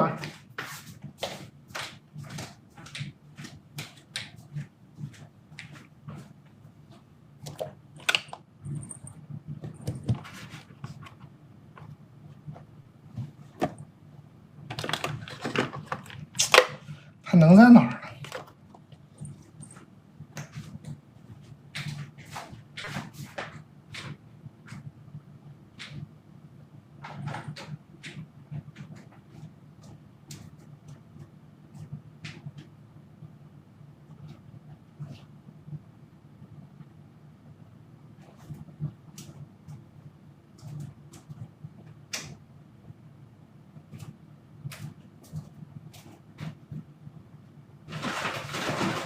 哎，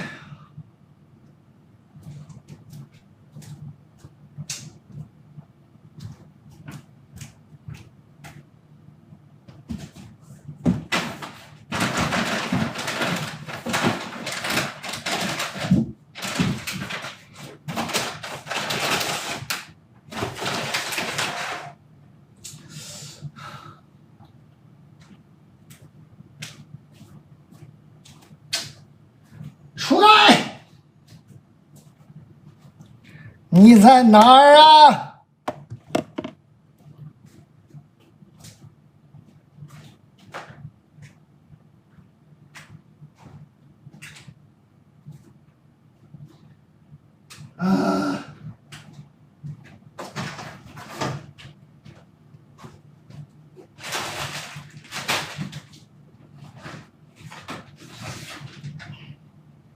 我找到了，朋友们。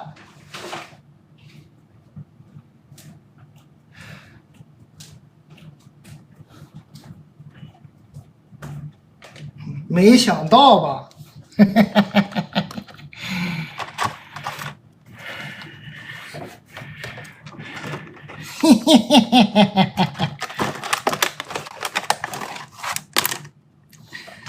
没想到我能找到吧？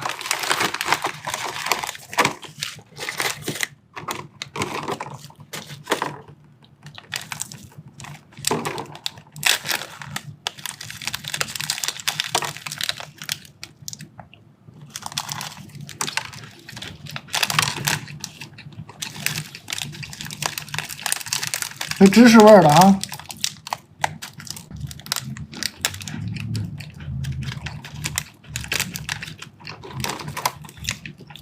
我吃的是空心的，空心的。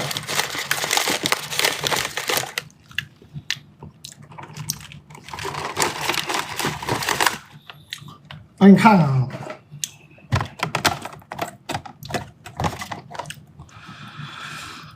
它这个芝士不是夹心，是在那个卷里就能吃到，但是它是这样的，配料大米、鸡蛋、海藻糖、植物油、芝士、黄油、番茄酱、食用盐啊。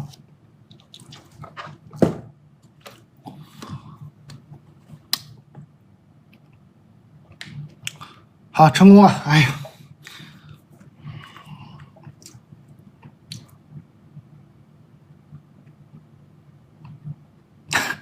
我同事给我发了一个说奇迹，简直是奇迹。好，我们接着读信啊，找到了，接着读信啊。我最近因为跟暧昧对象关系的结束很难受，所以写信来请蛋蛋指点迷津。我俩是4月份在网上认识的，距离很远，他在读博，我在工作，所以一直都是在微信上联系。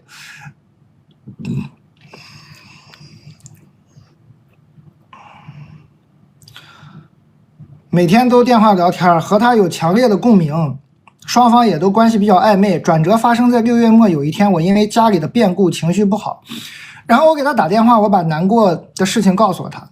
然后我感觉从那次之后，他对我的态度就变冷淡了，3、2天没联系。我就问他原因，他说呢，他目前读博的这种比较高压的状态，没有办法很好的承接和面对我情绪的波动。后来7月份，我和朋友旅行去了他的城市，不是特别去找他的啊，但是目的地的选择也受了他的影响。和他见面的过程中，我能感觉到他虽然语言匮乏，不会表达，但是他有在尽力满足我的需求。不会表达，你俩天天打电话，但确实我感觉他没有特别主动想要制造我俩单独见面的机会。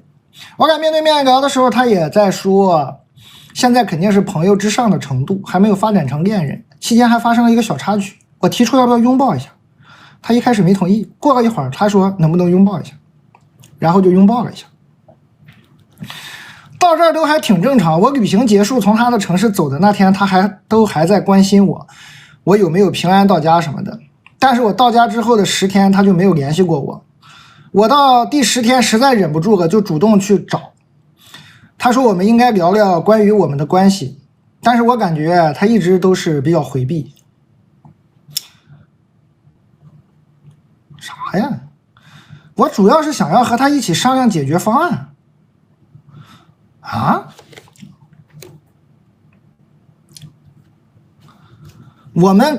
他说我可以减少沟通的频率，但是不想断开联系。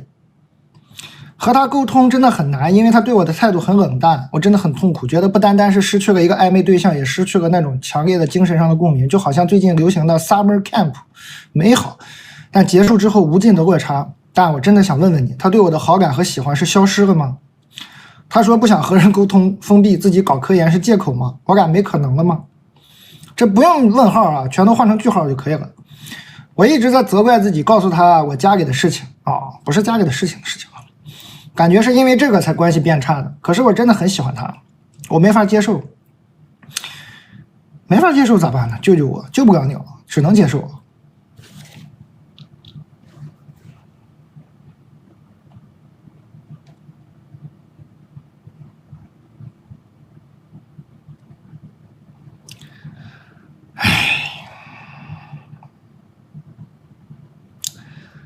你呢？转折，他说转折发生在6月末有一天，我家里变故了，情绪不好，给他打电话，他感觉从那次之后对我态度就变冷淡了。是的，本来就是聊个天儿，肯定是你那次情绪很崩溃，他觉得不行，本来他就觉得嘛，就聊个天的事儿，整的这么亲密吗？压力这么大吗？就受不了了。跟你没关系啊，不是你的错，这有啥错呢？你情绪想抒发你就抒发嘛，抒发了发现不合适就不合适呗，这就不合适干啥呀？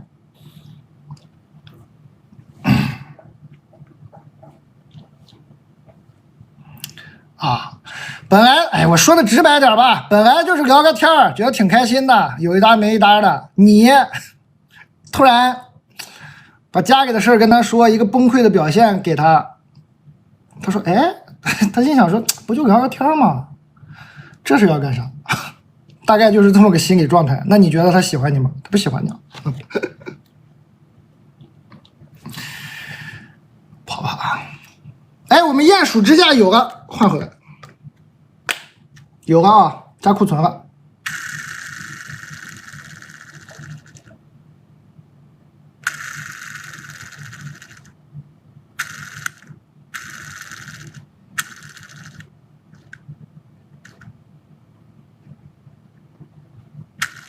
有了，朋友们。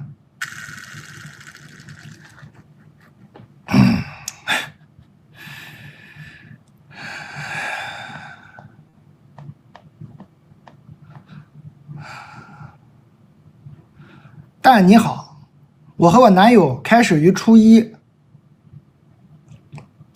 一直到现在，我26，他27。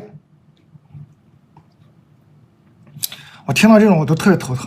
我听到这种开头，我就不相信后面会是好下场。可能我这个人是不是心里太阴暗了？我听到这种我都不相信会有好下场，真的。期间我们分分合合好多次，但是心里都没有放下对方。现在我已经开始工作，马上5年了，然后他一直都在考试，考各种试，考好几年了。他比较有理想，有抱负，一心只想考试。可是慢慢的我的年龄也大了，我觉得我也需要考虑结婚的事儿了。我一直在等他有工作，他给我的理由就是他没工作，他没办法给父母开口。可是我说了，我们家也不在乎你有没有工作，只需要你一个态度。没有工作，我们也可以让双方父母一起认识一下嘛。哦，你们从初中干到26、27，这多少年？这一蹦子干出去这么多年，双方父母不认识。那你们这双方父母开家长会应该见过呀，这不初中就在一起了吗？你们双方父母肯定认识，开家长会就见过，肯定的。可是他一直以工作为由不采取我的建议，让我感觉很没有安全感。我害怕他父母不满意我也害怕我这么多年的等待最后是个笑话。为此我们最近冷战了。刚开始他主动找我，可是我的态度冷，他也不找我了。我现在很迷茫，不知道我应该怎么办。怎么办？你应该初中毕业啊，你应该怎么办？你应该从初中的恋情里走出来啊。因为这个问题已经谈过好几年了，一直没有得到解决，一直都是这样耗着。我觉得他一点都不考虑我。我真的不知道目前这个阶段我应该怎么选怎么走了。就好好走呗，你不26吗？你一个上班5年的人跟初中生谈什么玩意儿呢？别谈了，你自己体内也有一个初中生啊，赶紧结束吧啊，成长起来。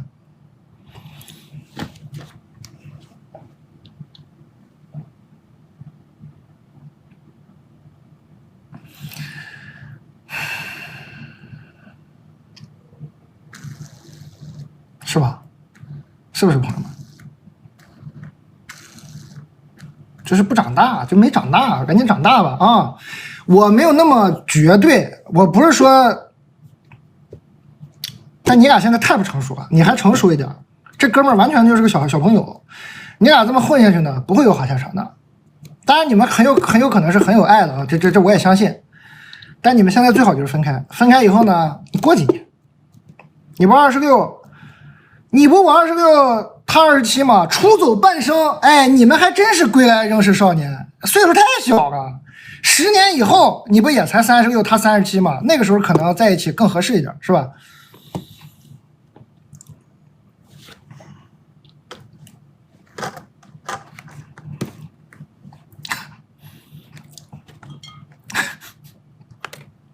是不是？是不是？是不是出走半生还真是归来仍是少年，真是没想到是吧？手机壳又没了，怎么又没了呢？啊，有啊，说这个有啊，刚加的啊，这个鼹鼠刚加的有啊，朋友们。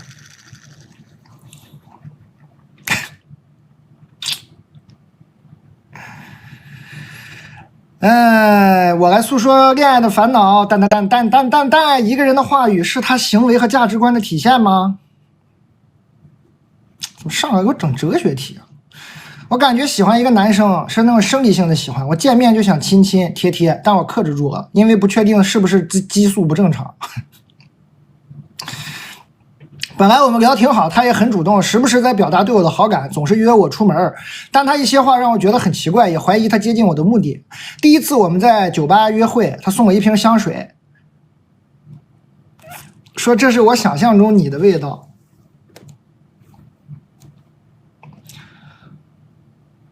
还打开给我涂手腕，手还时不时触碰到我的大腿。不是涂手腕是怎么碰到大腿的呢？涂手腕怎么碰到大腿的？哇，惊了！他会突然对我说：“这世界的灯红酒绿，你一无所知。”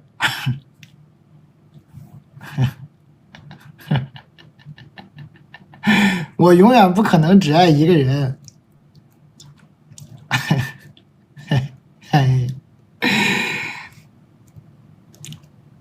最后时间很晚了，他问我接下来去哪儿，我说回家，他就送我回家了。后来他一直在表白，疯狂的约我，可是他的话又让我感觉到很迷惑。他说这边的高档酒店我全都住过了，对，都是和妹妹。哎呀，为啥要写出来给我看呀？好想吐。啥呀？最近又加了好几个女生的微信。我遇到我前女友了，我感觉她还喜欢我。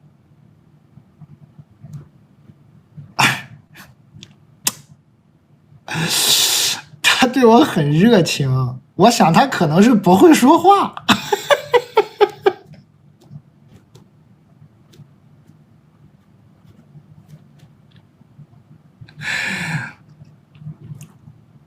不会说话。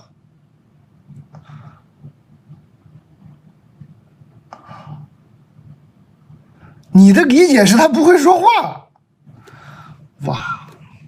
哇塞，人和人对，哇！我想他可能是不会说话，没忍住，白天赴约了。中午吃完饭在车里，他突然说对面的酒店不错，要不要去休息一会儿？说只是躺一会儿，我拒绝了。后续他更热情了，我总是感觉很奇怪很别扭。他天天拍他去的地方给我看，约我出门。我说你就和你那些妹妹们一起去呗。他又委屈的说别瞎说，我从来都是跟兄弟们在一起，出门吃饭的妹妹只有你一个。哎呀，他到底是什么意思？是我想多了吗？谢谢蛋，祝小卖部大卖。你真不知道他什么意思吗，姐妹儿？我不信啊，姐妹儿，我不信你不知道他什么意思啊！大家有这个正常的智力，肯定知道他是什么意思，是吧？你怎么会不知道他什么意思呢？既然你知道他什么意思，你又给我写封信，在这犹犹豫豫的。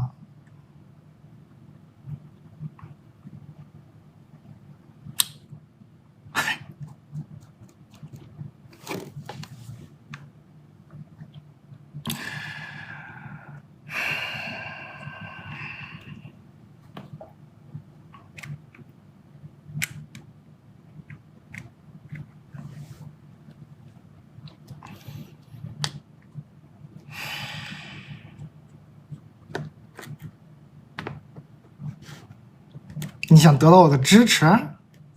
不能吧？啊？支持不了啊。头晕脑胀的，你干啥？你能不知道他什么意思吗？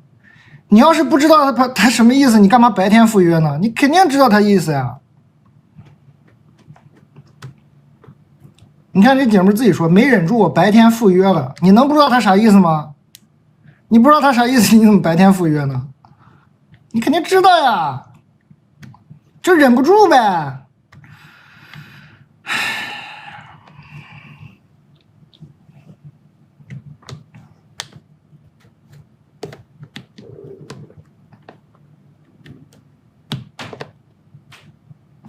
我能说啥呢？我估计劝不了，我估计是劝不了了。注意安全吧你。我感觉我劝不了，他肯定知道他啥意思，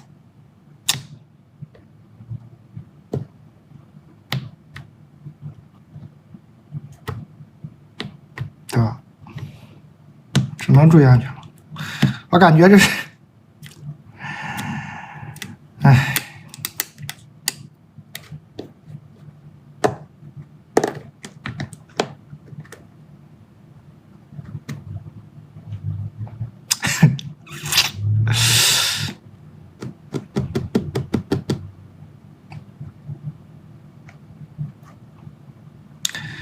注意安全啊！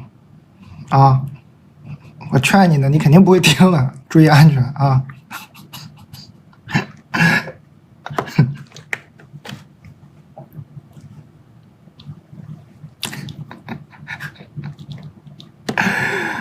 劝不了，肯定劝不了。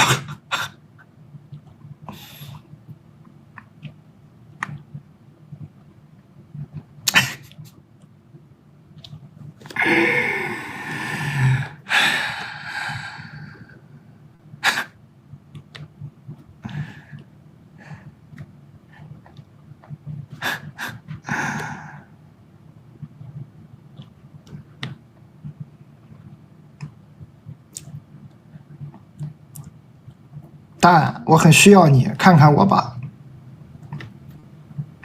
我很喜欢你在播客里的一个观点：时间本来是不存在的，时间只是事物发生运动后用来记录变化的。比如，当我说我8月18号离婚了，哇，很近的事儿啊。8月18号离婚了，以后别人会问那是哪天啊？我会说是在带开小卖部之后那段时间，巴黎奥运会刚结束啊。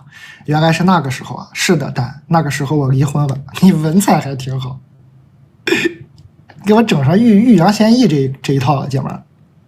你后面别给我整个悲伤结尾啊！我希望你幽默到底啊！你后面别给我悲伤起来啊！我看看你。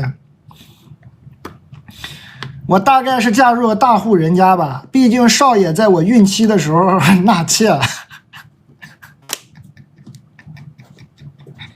对方是一个医美姐。挺漂亮的，哈哈哈！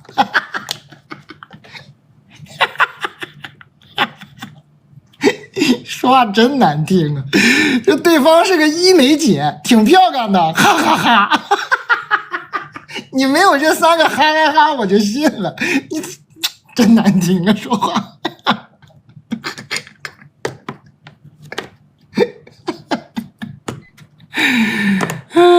行，我是在月子里发现的。这样的事儿发生在我身上，我痛苦但又理智。我开始一边为这个家当好正房，找少爷谈，找老爷和夫人管，一边做好心理建设，悄悄搜集证据，重返职场工作，等待宝宝断奶。终于，少爷纳妾的毛病啊不见好转，老爷和夫人睁一只眼闭一只眼。而此时，我的宝宝已经1周半，1岁半吧，1周半是1岁半是吧？手握证据的我决定离婚吧，我先搬回了自己的家。这时闭麦的老夫人坐不住了，打电话跟我妈理论，说谁家男的没点这种事儿啊？这可是有本事的男人才能干的。牛啊牛啊！他还有个表情，他说牛啊牛啊的时候配了一个鼓掌的表情。姐们太幽默了，说牛，我得必须模仿他，他是牛啊牛啊。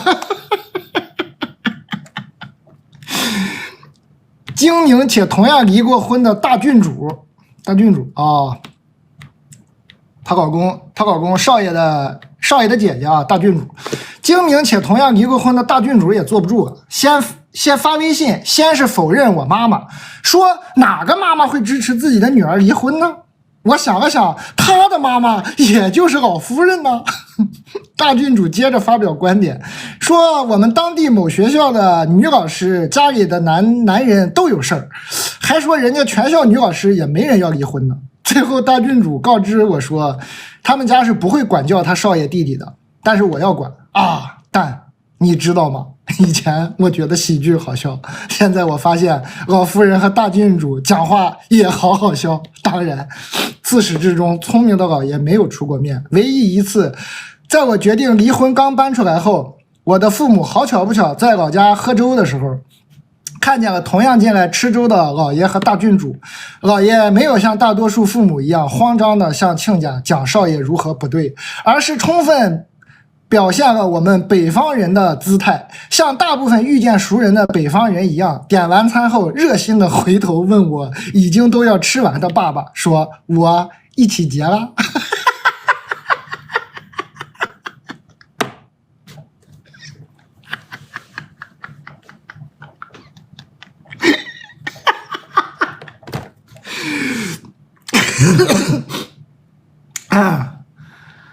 这个喝粥不想遇到这样的事故呢，大家自己在家喝就行了，买点我们这个银耳羹的这个陈皮红豆沙的，在家自己喝就行了。你看这出去喝粥多危险，多尴尬呀！在家喝点陈皮银耳就完事儿了啊。出去喝粥有风险啊，风险太大了。我给你们把这个散热器插上，有点烫了。你们现在这故事听的都发热了，朋友们。我们北方确实是这样的，北方越小的城市越这样，确实是这样。那可是粥铺哎，是先付后吃的。但我不知道老爷在夫人的心里有本事吗？但我知道了，老爷出来喝粥没带夫人。但我很奇怪，我其实没有特别难过，这个经历甚至比不上领导的批评，早高峰的堵车让我痛苦。换个心情，觉得一切都会重新开始的，甚至也没有因为一次的失败经历去惧怕以后的恋爱或婚姻。我应该会谨慎，但依然向往，依然期待会拥有像我爸爸妈妈一样的温暖的、简单的又琐碎的婚姻。所以，但我有个困惑想问问你，你看我这样的还算有金刚钻吗？你太有了啊！以后我还能揽瓷器活吗？你太能揽了啊！谢谢他啊，不用谢，谢谢你啊，你写太好了，非常好啊。你去吧，你纯金刚钻啊，你没问题。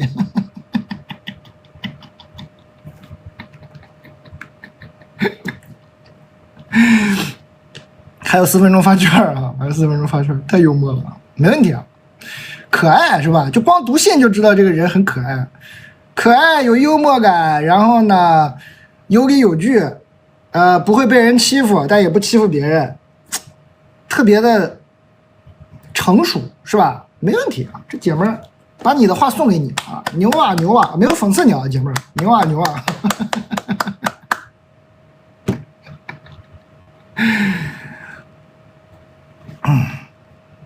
这姐们儿没问题啊，肯定非常好啊。笑死我了，太精彩了，恭喜啊恭喜，这个男的配不上你啊，恭喜，非常好。欢迎大家，还有3分钟发券。我们今天呢，新品卖的比较好的有这个栀子乌龙，已经1000多件了。还有这个玉米啊，还有刚刚那个展示过的牛奶。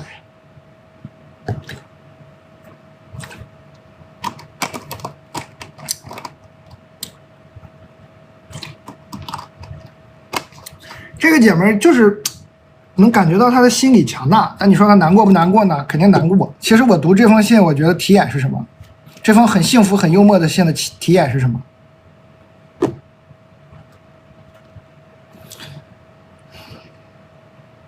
我觉得是我依然期待会拥有像我爸爸妈妈一样温暖的、简单的又琐碎的婚姻。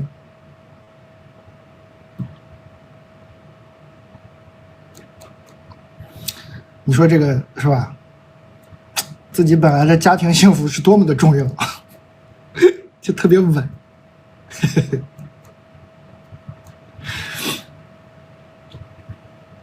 这肯定是家给就特别稳，所以你看人格就很强大，遇到这个倒霉的事儿也无所谓，就过去了。很好啊，伤心肯定也伤心嘛。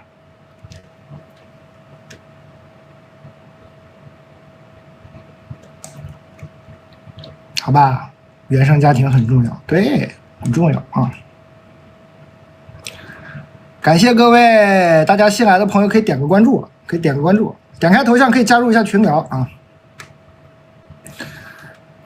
新来的朋友可以点开我们这个红色的购物袋呢，有一个分类叫销冠，你可以看看里头这个牛脆脆啊，今天应该已经是快5000件了。新来的可以买孜然味的啊，但我个人更爱吃原味的，但大家普遍反映孜然味更好吃。还有我们这个连咖啡嘛，一直也卖得很好，上次第一次发就卖了4000多件，今天又卖了1000多件啊。今天的送的杯子跟上次不一样，上次买过的朋友可以补货，我们这个杯子又给你换新款式了，你可以补点连咖啡的货，还有1分钟发券。刚刚那个里面是什么呢？刚刚里面是这个黑枸杞原浆，不加一滴水，只有黑枸杞啊，不加一滴水的这个黑枸杞原浆倒在这个杯子里了，这不是咖啡液啊。咖啡液冰川的不苦，火山的更苦一点，按需购买，按需选择。老朋友嘛，就点开这个新品分类发券了。新品的分类里嘛，今天上的牛奶呀、玉米啊、萨琪玛我都不想说了，卖太好了，好的我又怀疑自己了。大家可以看看新品给啊。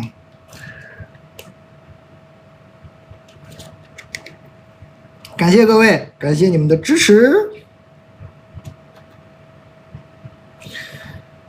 我们这个支架加库存了，刚有好多朋友说没买到我这个手机支架，有库存了啊，很可爱，挺解压的。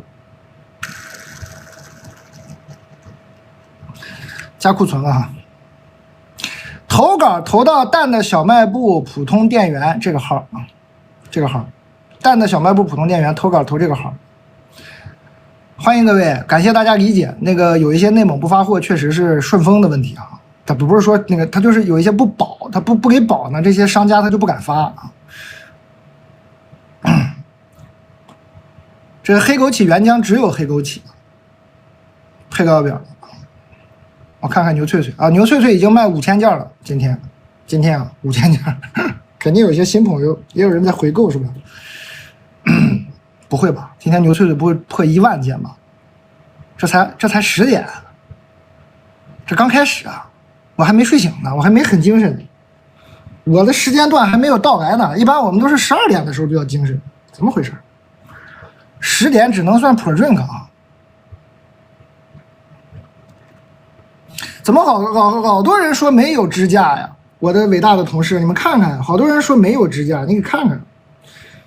我们这个鼹鼠支架、麻将支架，看看，这麻将支架还有，这抠开是个小镜子，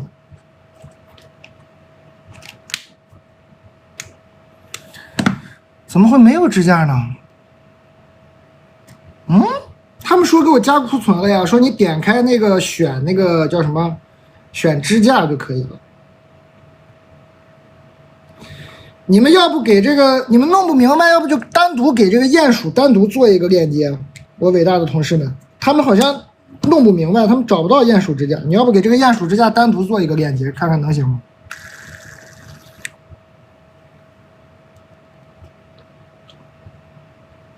有啊，现在有啊，有的哈。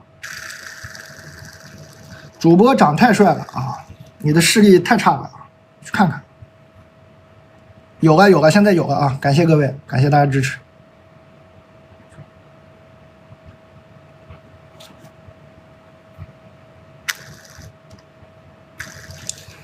大家新来的朋友可以点个关注，可以点开头像加入一下群聊，或者你们可以预约一下，我9月2号还播，9月2号再播，在这儿呢直播预告，你现在点就可以预约。感谢你们，我接着读信了，准备。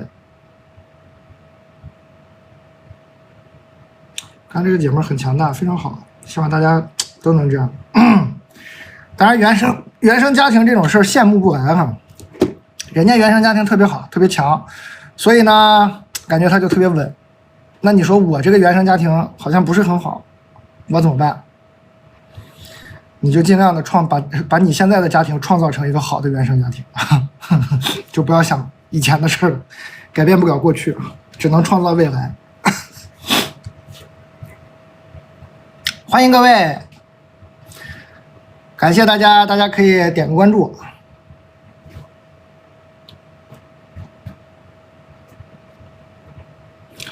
哎，对，把自己好好养一养。欢迎！但我想问一个感情问题。我一进公司就喜欢上一个同事，然后呢是配合的关系，他的朋友圈看不出来是否有女朋友。520当天发信息试探，他一直含糊其辞。后来从其他同事那里得知有女朋友，并且他之后朋友圈发过和女朋友的一张背景合影，我就作罢了。后来他成为了我领导，他一直都很温柔明事理，和他的交流只限于工作。但上个月我去了别的部门，然后今天发现他突然换了头像，朋友圈分享了首伤感的歌曲，情侣合影也不见了，猜测他是不是分手了。但是我又不好意思直接问，就问了他为什么突然换掉了微信头像。他头像用了1年多比伯和海莉的合照头像，现在呢变得不一样了，单独的男人。然后他说因为之前的头像别人把他当女生，在公司不好找到他就换了。我就没再说什么。蛋总，我应该怎么问呢？主要还是同事，而且感觉跟你之前说的其他姐妹那句一样，我感觉他也是只是对我对他的好感有好感而已。我现在应该怎么办呢？求助蛋总，感谢蛋总解答。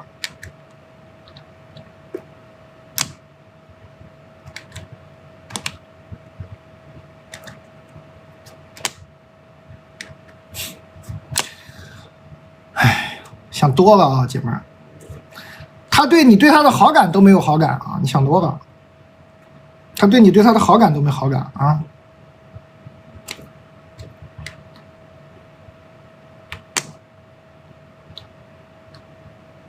玉米直接煮、蒸都可以。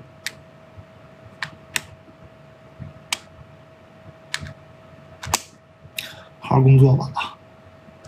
这怎么说都说找个班上，你这怎么找着班还不上班呢？工作量太不饱和了，好好工作吧啊！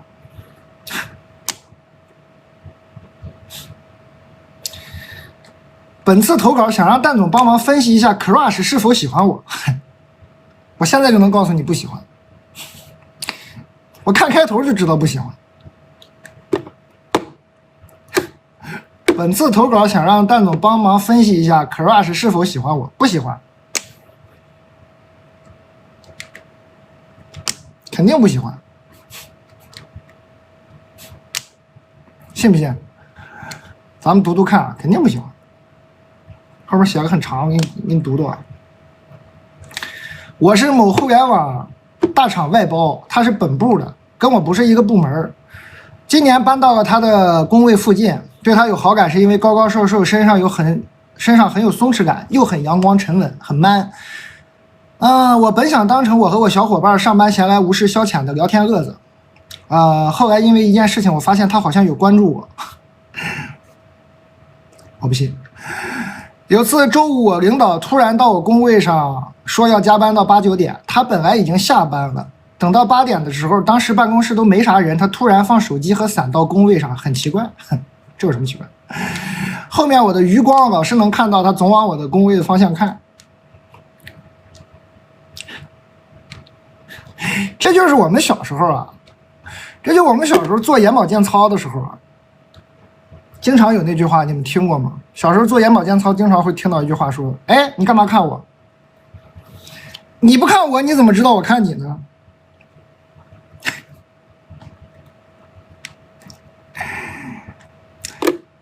在和我的外包同事交流的时候，在我精心扎双马尾当甜妹的时候，每次我都不敢跟他对视。他每次接水、上厕所、上下班都会经过我的工位，多新鲜呢！不就在你工位附近吗？有时候不知道他是特意的还是我的错觉。我发现他一天上厕所和接水至少10几趟，经常跟他一起吃饭的同事只是他的1/3。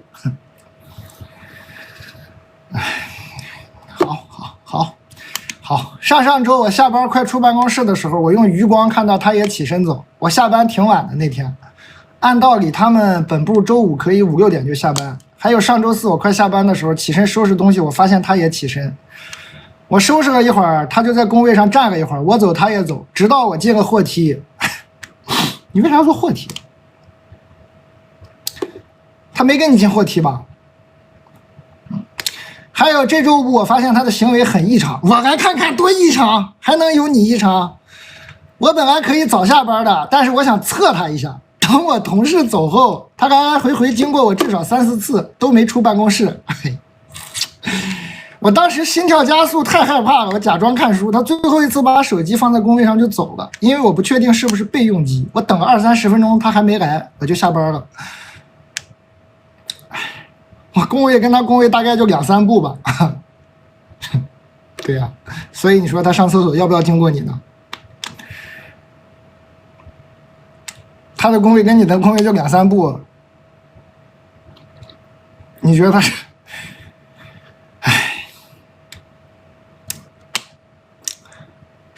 但是我也深知外包和正式员工的差距啊！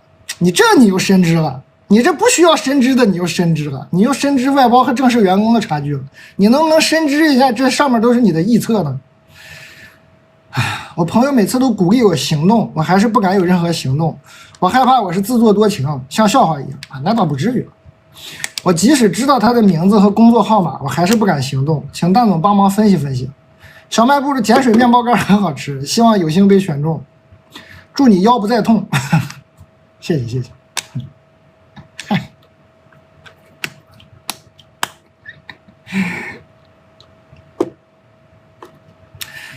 怎么样，朋友们？我猜的对不对吧？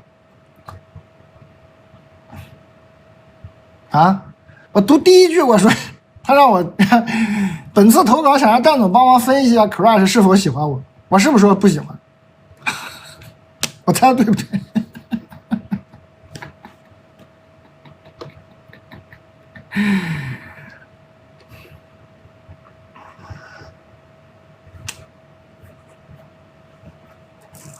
真头晕。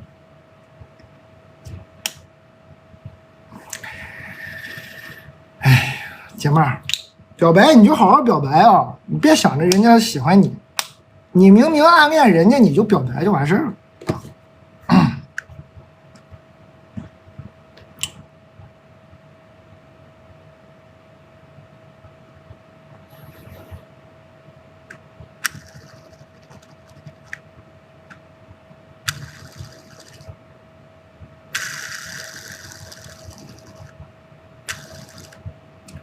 怎么吸住的脑袋有磁铁？没有，就是出油了。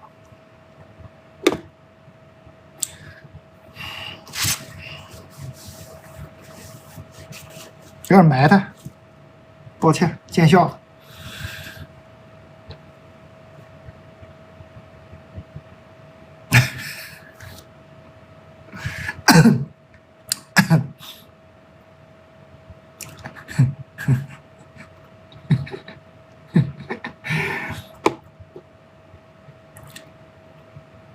头铁，头不铁啊，头油啊，这是头油，不是头铁啊，头铁，头铁像话？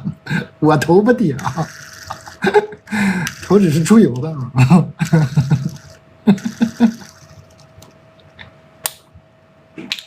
你看，擦个擦沾不上，笑死，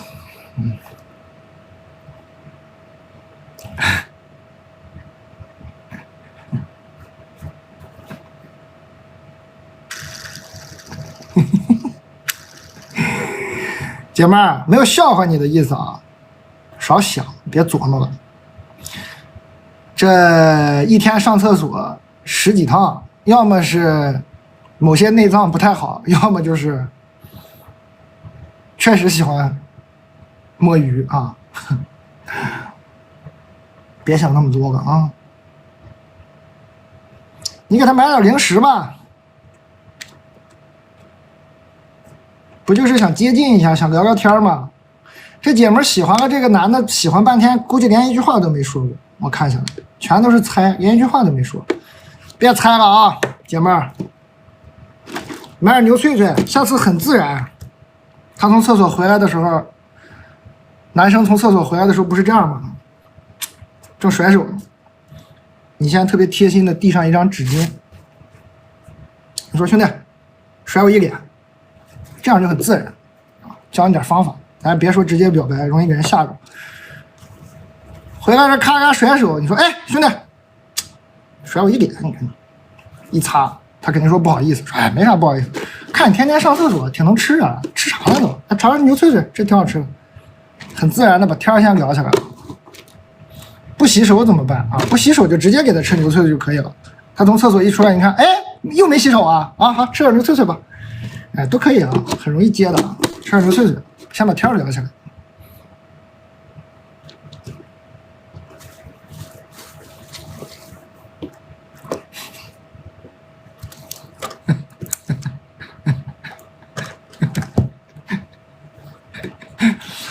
是吧？很简单啊，很简单，先把天聊起来。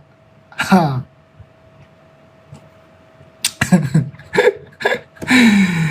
你就是给他吃，你说吃点牛脆脆，然后他一拿一吃，然后说你上厕所洗手了吗？你看他表情一迟疑，说啊没事啊，这平常不洗手也没啥，但你这根牛脆脆我就没法吃了，哈哈哈哈，送你吧，回头你再给我买点啥，这不很自然，人情就那什么了吗？微信一加，小嗑一唠，是吧？很简单啊。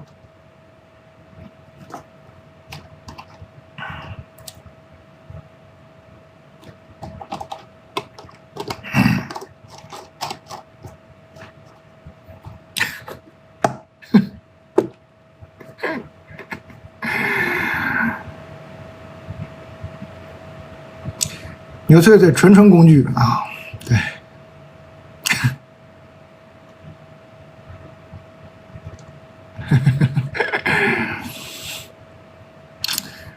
先别管别的，是吧？先把天儿聊起来，天儿聊起来嘛，后面的事情就好办了。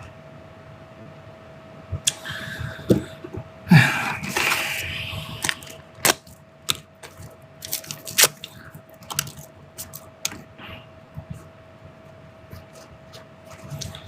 他说不用了，不可能啊！吃东西怎么会拒绝呢？吃好吃的不会拒绝的。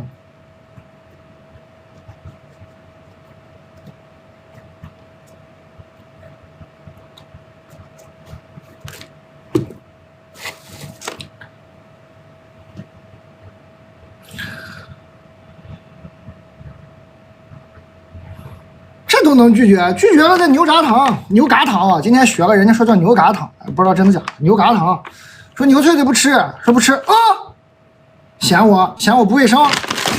我们这个牛轧糖是独立包装的啊，拿点，都可以是吧？感谢啊，这个未知数啊，这个叫未知数的朋友也经常来，欢迎啊，感谢你啊。我也不知道，我以为是牛轧糖呢。今天他们底下一直给我刷说这玩意儿念牛轧糖，我也不知道他们是不是糊弄我呢。真的假的？不知道啊，都没文化，不知道。我一直都念牛轧糖，今天他们跟我说应该念牛轧糖。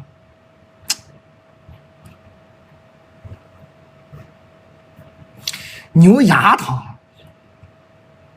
牛眼糖，不能吧？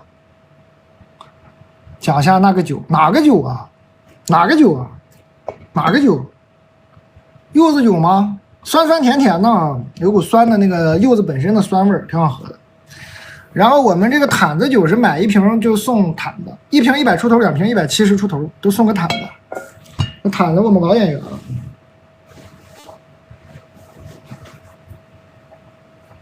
好吧？我也不知道你们要讲哪个酒。啊，柚子酒真的好好喝，还可以。连咖啡的新杯子，不错吧？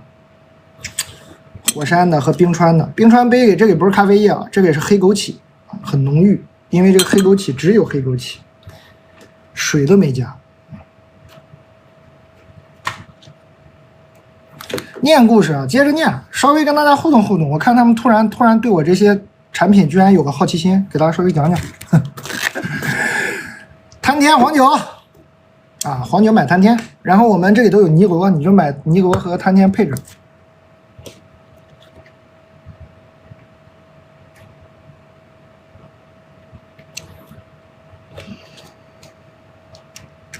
大家随意购随意逛逛，我们是这个那个全自动小卖部。大家有啥问题在下面问一问，我们那个你看那个名字后面有一个粉丝团那3个字的那些人，我的这个资深的老顾客们，他们会帮忙回答的，人都非常好，很感恩。大家可以点开这个头像，你们不嫌丢人的话，点开这个头像加入群聊，你们名字后面也会出现粉丝团3个字。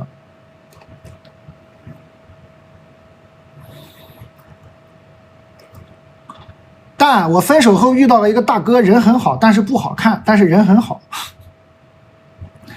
明明告诉自己只是把对方当电热水器，但是慢慢有点依赖了。反思我的人生，我发现我就是很容易依赖上男人，而且我才24岁，已经谈了6、7、8段恋爱了，我自己都觉得累了。为什么我这么容易谈上恋爱？是不是我有什么毛病？你看。每天我们这个小卖部吧，有一帮这个母胎单身的朋友说：“哎呀，为啥我已经24了还谈不上恋爱？你看这个，24谈个6、7、8段，说为什么我这么容易谈上恋爱？是不是我有什么毛病？人生就是6个字，怎么着都不对，是吧？”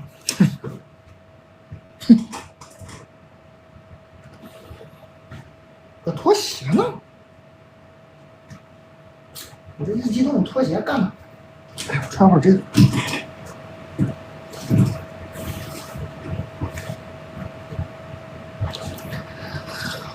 没事啊，姐妹儿，你没什么毛病啊。他说我发现我很容易依赖上男人，你不容易依赖上男人，你容易依赖上男人，你不可能在24岁的年纪谈6、7、8段恋爱，就说明你不依赖男人啊。你挺好的，你就是爱谈恋爱没啥问题，别想那么多。容易依赖上人的不会这么干脆的谈了又分，分了又谈，能来回谈恋爱是吧？容易依赖的那种，一谈的特别上头，一分了就又那个走不出来，那叫依赖。我看你应该是挺容易就能走出来，就不叫依赖了，别害怕，你就是爱谈恋爱谈吧。你要24不谈恋爱，啥时候谈？谈吧，没啥事。想投稿给这儿投，深夜电台投稿私信，蛋的小卖部普通店员。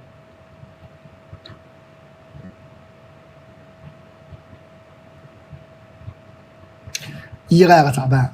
赶紧走出来，向这个姐妹学习啊！这姐妹挺好的，没觉得。她说我自己都觉得累了，累了你就缓缓，累了就一个人待一段时间，是吧？前情提要，这是啥？这是谁？30年忘不了初恋的姐妹啊？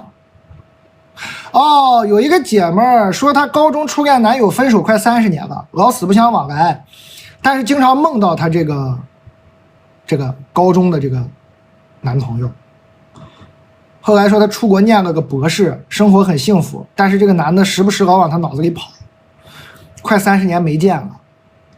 哎呀，就是个意难平，问我咋办。我当时给他出主意，我说你呢，看看他现在的照片，应该能有好转。第二呢，你不是能读博士吗？再读个 MBA 能有好转，还干啥？说不行见一面是吧？我当时给了这么几个建议，这姐妹来后续了。谢谢蛋总，道理我都懂。读 MBA 就算了，回忆青春那是真的。我不会跟他见面的，也不会要他的照片的，因为我不想让别人知道我会想他。而且据说他现在还是很帅，哈哈。不过说出来以后被大家笑话，我感觉好多了。哎，那就好，没有人笑话你啊，姐妹儿，没有人笑话你啊。我们这个小卖部不是说笑话你，就大家笑一笑，这个事儿就过去了。好多个就好。怎么还有一个前情提要？这啥呀？18岁成人仪式第一个拥抱，心里放烟花，一想到他。啥呀？啊，就写了一大堆，特别喜欢他一个拥抱过一个拉拉扯扯7年的一个不是，就是谈过1年拉拉扯个7年的感情，他就一直忘不掉他啊，拉拉扯扯拉拉扯扯。他后续是啥？他就讲了一堆自己的情绪，对，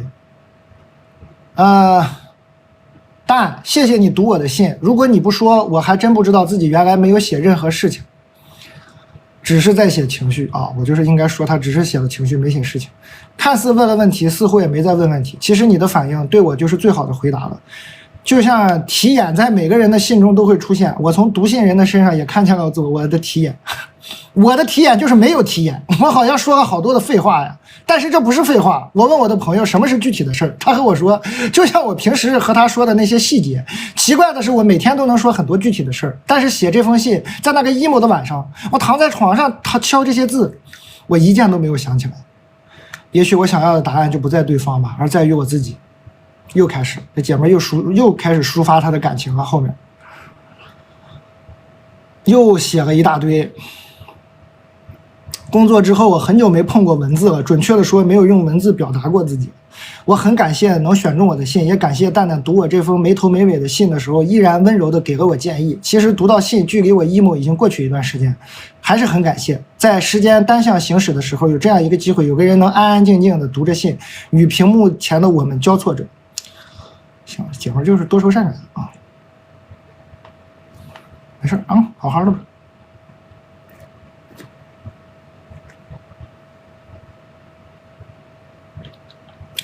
在哪写信？看这儿，看这儿，蛋的小卖部普通店员给他写信，还有5分钟发券啊！现在在谈的都是我们卖的比较好的。我的店员发现我已经沉迷读稿，不好好讲品，他就会自动谈，他觉得你们应该会喜欢的，还有就会谈一些销量比较高的啊，大家按需购买。连咖啡马上就又要1800件了，大家还这咖啡是你们是挺喜欢啊。好的啊，牛脆脆已经6000件了。连咖啡这次送的杯子不一样，可以选一选。你上次买了呢，这次可以给你送不一样的杯子。反正咖啡嘛，你喝着好喝，总是要补货的。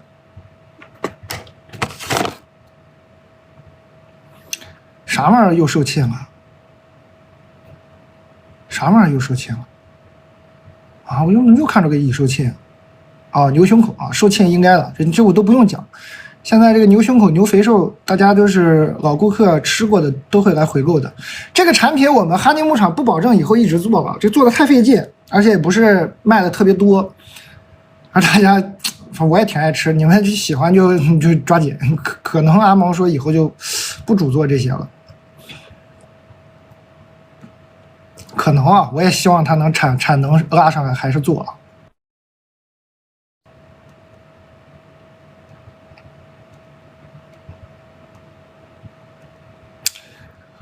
感谢大嘎，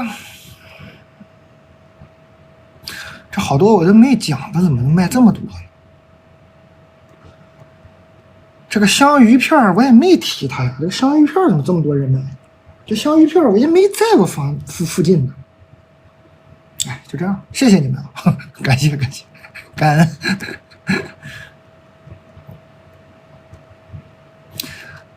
4件套就这个啊，这就是4件套其中的一个，大家可以买这个4件套床上用品，你点开看就行了。反正肯定是什么母婴级啊，那些材质没问题，你就看看样子，我自己喜欢啥。还有3分钟发券啊，牛肉干就是牛脆脆。第一次来不知道买啥牛肉干，你就买牛脆脆吧，不会出错。还有3分钟发券，但我喜欢上一个老男人，咋整啊？自从高中父母不怎么管我以后，我就喜欢年纪大的男人。前段时间遇到这个，也没啥钱，但是挺舍得给我花。最近呢，有个新的工作，我准备租房子，在朋友家住也不方便，租了一个自己满意的，上班很远。我想让他给我出点房租，这样我挣的钱还能攒下来一点去学习。但是他说他最近很紧张，拖了1个多月，后来我就自己租了，哈哈哈。我也不知道我在说啥，我就是想笑。但是吧，跟他在一起真的挺开心的，大家不要骂我好吗？好的，我不是什么有理想的人，我对这个世界呢又爱又恨，所以我希望我的家人朋友健康快乐就好了，健康的基础上有吃有喝就好了。他离过婚，年龄也大，有时候跟他出门，别人都会用异样的眼光看我，可能觉得我有病吧，也不一定，毕竟他也没什么钱，只有我知道，哈哈哈，我没啥烦恼，你没啥烦恼吗？我就是想跟你说说话，准备从你这里买一瓶酒，因为我爱喝酒，但是得搬完家，不然太沉了，东西太多了。行了，改天再来唠唠。喜欢你的呢。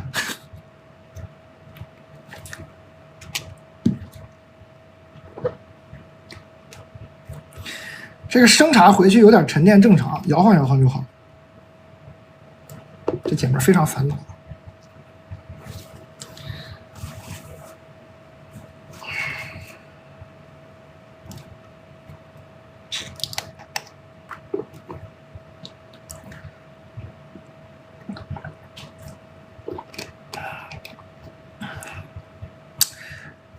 连咖啡就是冰川的没那么苦，火山更苦一点。还有1分钟发券了，用的那叫 Fresh Drop 的那种技术，它就里头直接是萃取的这种低滤的咖啡液。喝什么手冲啊，就是那种低滤咖啡液吧，很简单，这儿撕开了，送你的杯子往里一倒，我给你倒一个，我都说到这儿。但我肯定不能喝了，太晚。看到了吗？非常简单哈。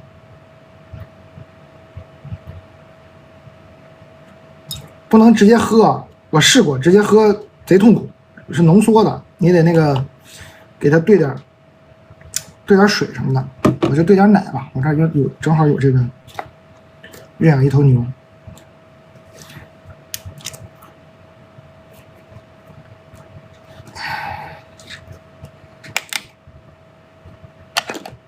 感受一下，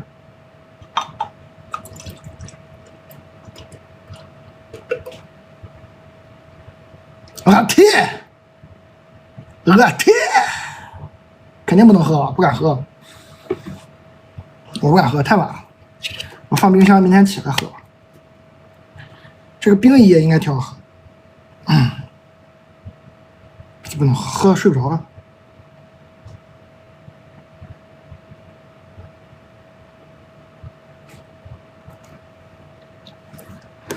喝一口尝尝味儿，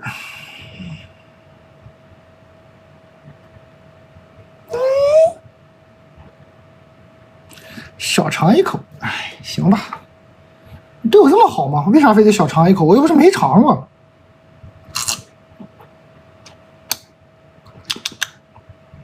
很香啊，兑奶就完全没有苦味了。这个冰川的，火山的还有点苦，这个兑奶的冰川是完全没有苦味，只有咖啡的香味儿。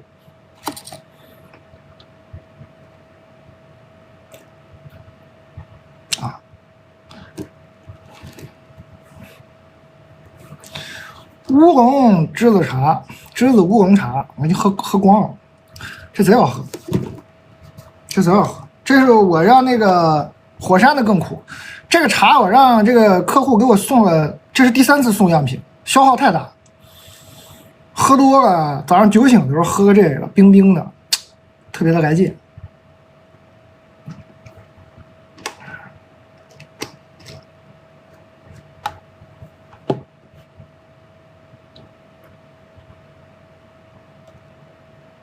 欢迎大家啊！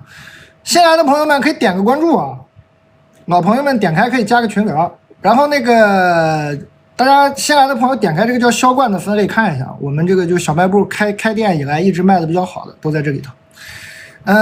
新品嘛，就是今天上新的，包括刚刚这个栀子乌龙茶呀，这个认养一头牛的牛奶呀，鼓包包的这个玉米呀还有我们的牛轧糖啊，牛轧糖。还有萨琪玛啊，那个懒人萨琪玛，懒人是橄人啊，懒人萨琪玛啊，很好吃，蛋卷。还有只有黑枸杞没有一滴水的黑枸杞原浆，大家随意购买一下。我准备接着读故事了，好不好，朋友们？我就不反反复复了。你们那个看到很多品呢，它上面有个功能叫讲解，你点开那个讲解可以看到我的讲解了啊，我刚刚都讲过了。你点开看到讲解，你就大概就知道了。还有不明白，你就在评论区问。然后评论区问呢，我可能看不见，但是那些我一些伟大的老顾客们，名字后面顶个粉丝团的那些朋友呢，会回答的，感谢你们啊，全自动运转。我主要是读信，大家开心，然后买东西问他们就行了。大家点这个头像，你不嫌丢人，加入群聊，你脑袋后头也会有那个粉丝团的。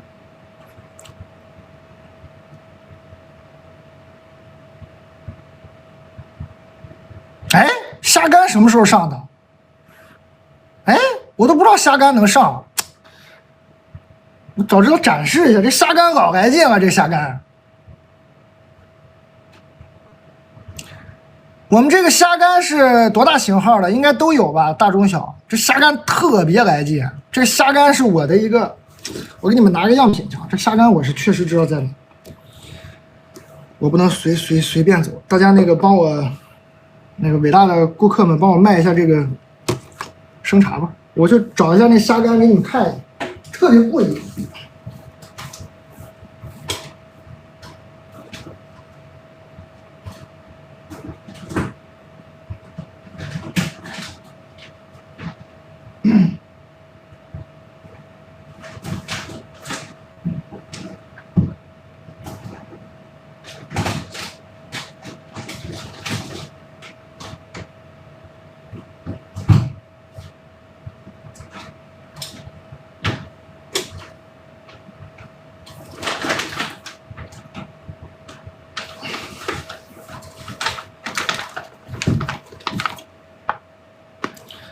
欢迎大家！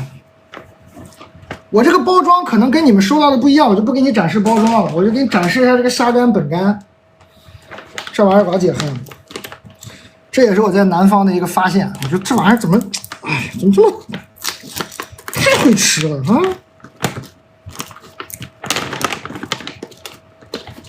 有大的有小的，我先给你展示一个比较小的。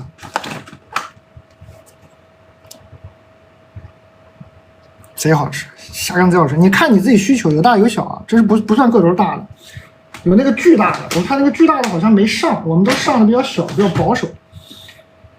那个巨大的一个能给你吃饱的那种。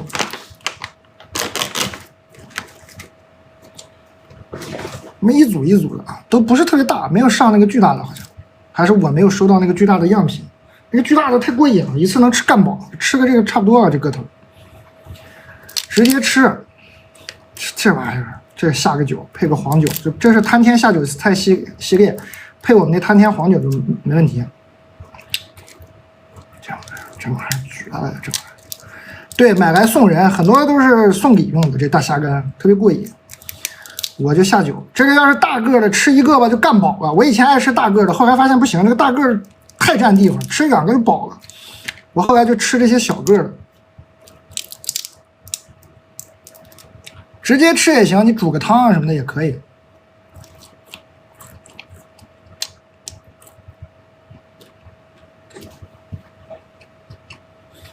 我特别爱吃这个，这个玩意儿就配黄酒，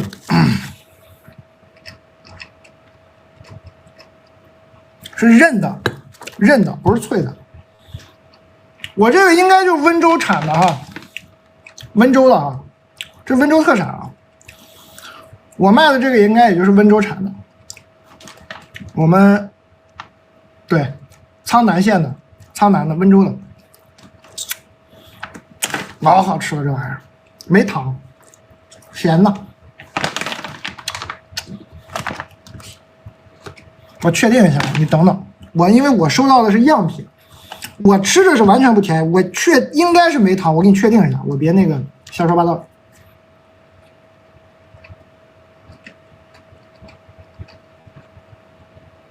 哦，我吃的是小号，我们今天上了大号和特大号，我没找到我特大号的样品，我就只找个小号的。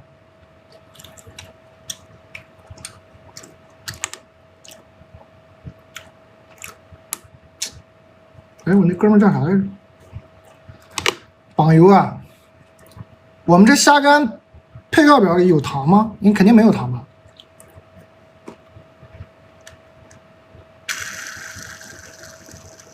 这玩意儿贼好吃，你们身边有温州的朋友，你们问问温州的朋友，怎么会有这种东西？温州人背着我吃好吃的，怎么不早点告诉我们你们有这么好吃的东西？催着我们吃虾干，这真的很好吃，真的很好吃。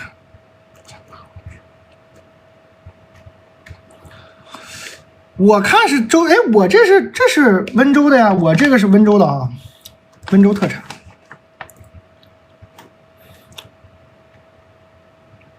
对对对，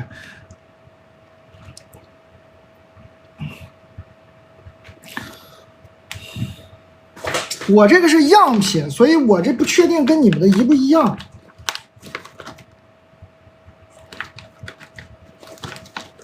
这个头还行啊，我这手不算小的，这个头还可以，但我不知道我这是大号还是特大号，我这应该都不应该就是个大号最多的，我特大号的没找到，我特大号的能这么大。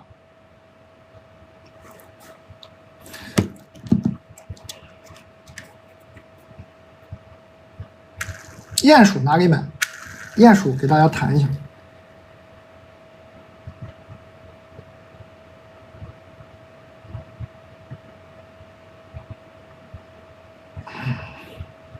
配料表只有海虾和盐没了啊，只有海虾和食用盐配料表。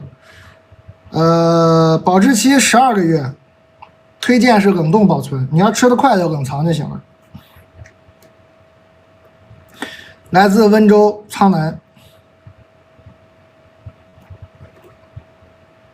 好吃，但我没找到我的那个特大号的，这玩意儿贼过瘾，不苦啊，生茶不苦。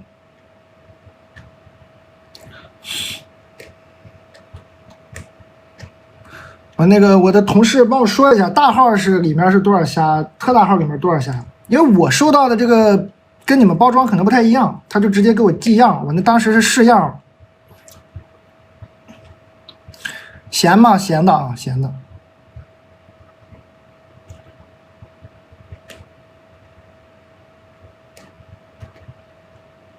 鼹鼠又没了啊！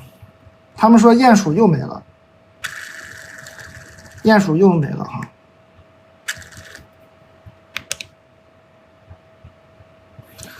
然后问我对虾还是九节虾，我的同事们帮我回答回答。我的同事们今天没告诉我有虾干，我都懵了，我没注意啊。因为这是好朋友，就是这个谈天，我这个朋友嘛，他本身就温州人，他是这个虾干嘛，就是他们家的生意，就他自己的生意是做酒，他们家是做这个吃的，江蟹生吃不吃？吃，手机壳断码了，我的妈！大家赶紧我的同事们解决这些问题啊！我接着读封信，假装什么都没有发生。大家突然反应说都是断码了，没有了，卖光了。虾干是什么？快点说！我不行，蛋总你好，经常看你的直播，我被一个我非常爱但是不爱我的男生分手了，现在彻底断联了。我以前爱骑车也不想骑了啊。这是以前的来信啊，这是以前的来信。就上次有个姐妹说她抑郁了，走不出来，然后我让她恢复骑车的爱好就好了。她又来了一个，谢谢蛋总，我在群里看到回放，找到了蛋总的建议，我已经买了一辆心仪很久的自行车，准备多去骑车。谢谢各位，非常好，去啊！我们的是大号9节虾。半斤是19到20只左右，特大号呢是对虾，12到13只左右，特别好啊！我们这个手机支架上单独的链接了，你们喜欢这个鼹鼠支架的，直接是个单独链接。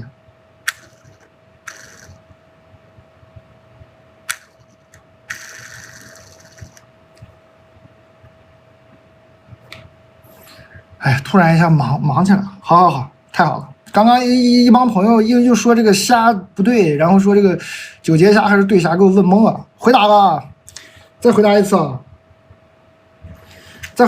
朋友们，那个虾干给大家谈一下：大号9节虾半斤19到20只左右，特大号呢是对虾12到13只左右，中号的对虾半斤22只左右啊。然后鼹鼠的支架有单独的链接，现在啊。牛胸口买完了啊！解答一下你们的问题，感谢各位的支持。哎呀，整出汗了，我也没干嘛，怎么还出汗了？这就扛不住了啊！这就压力了，这就有压力了，这就弄不明白了。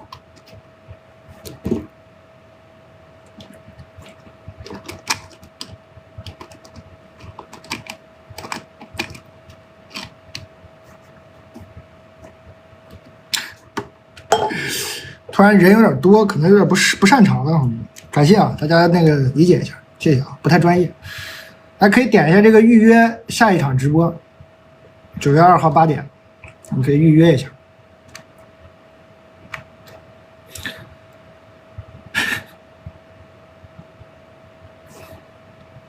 蛋卷有啊，蛋卷。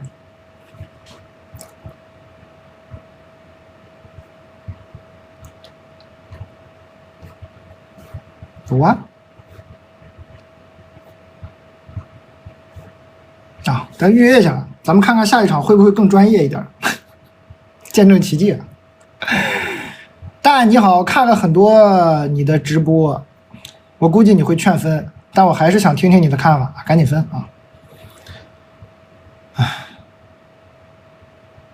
没看法，赶紧分，我看看后面是啥。我结婚7年，老公比我小1岁，这几年我矛盾很多。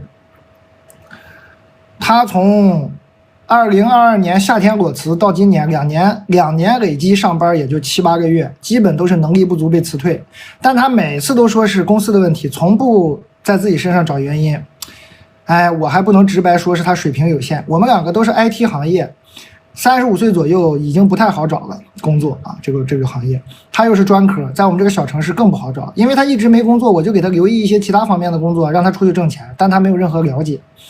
就说不感兴趣，就觉得不靠谱，就是不行动。他爸妈也管不了他，说了就跟他爸妈吵架，嫌他爸妈唠叨。我公司今年也欠薪几个月，一度到揭不开锅的地步。重点是我们还有几十万的外债，他一点也不想办法挣钱养家还债，没有责任心，没有担当，还总是把自己的问题转移成别人的问题，不能积极面对。每次跟他沟通不了几句，他就说那就这样吧，你别说了。都是你对，根本没有办法沟通，真的很累。我也想过离婚，但孩子7岁了，一直在犹豫。想听听你的看法，非常感谢。祝小卖部细水长流，赶紧分啊！没救了，赶紧分啊！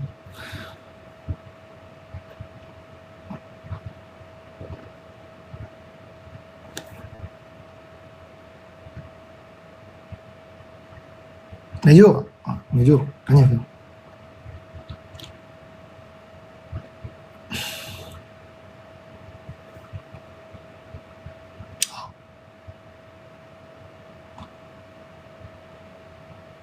你希望你的孩子变成一个没有责任心，然后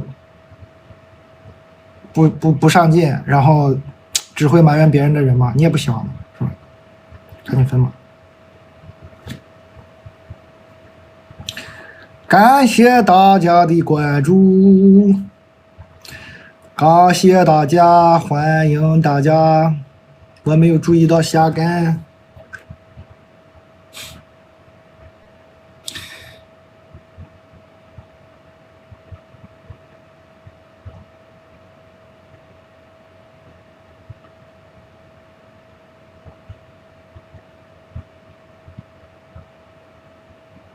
嗯？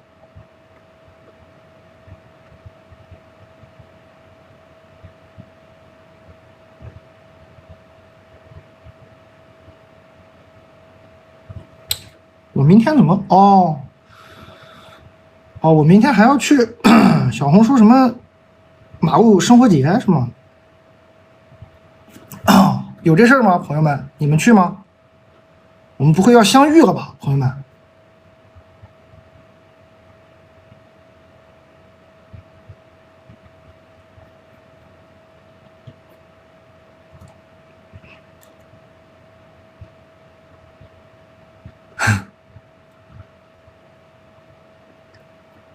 在上海吗？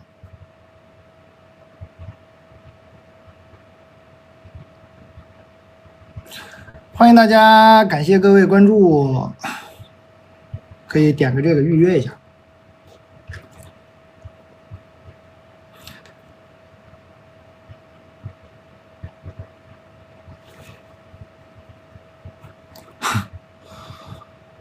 咋办？赶紧离啊！干这个姐们儿，大家可以随时投稿，咱们缓缓从这个情情爱爱中出来一会儿，咱们读点别的，缓一会儿，好不好？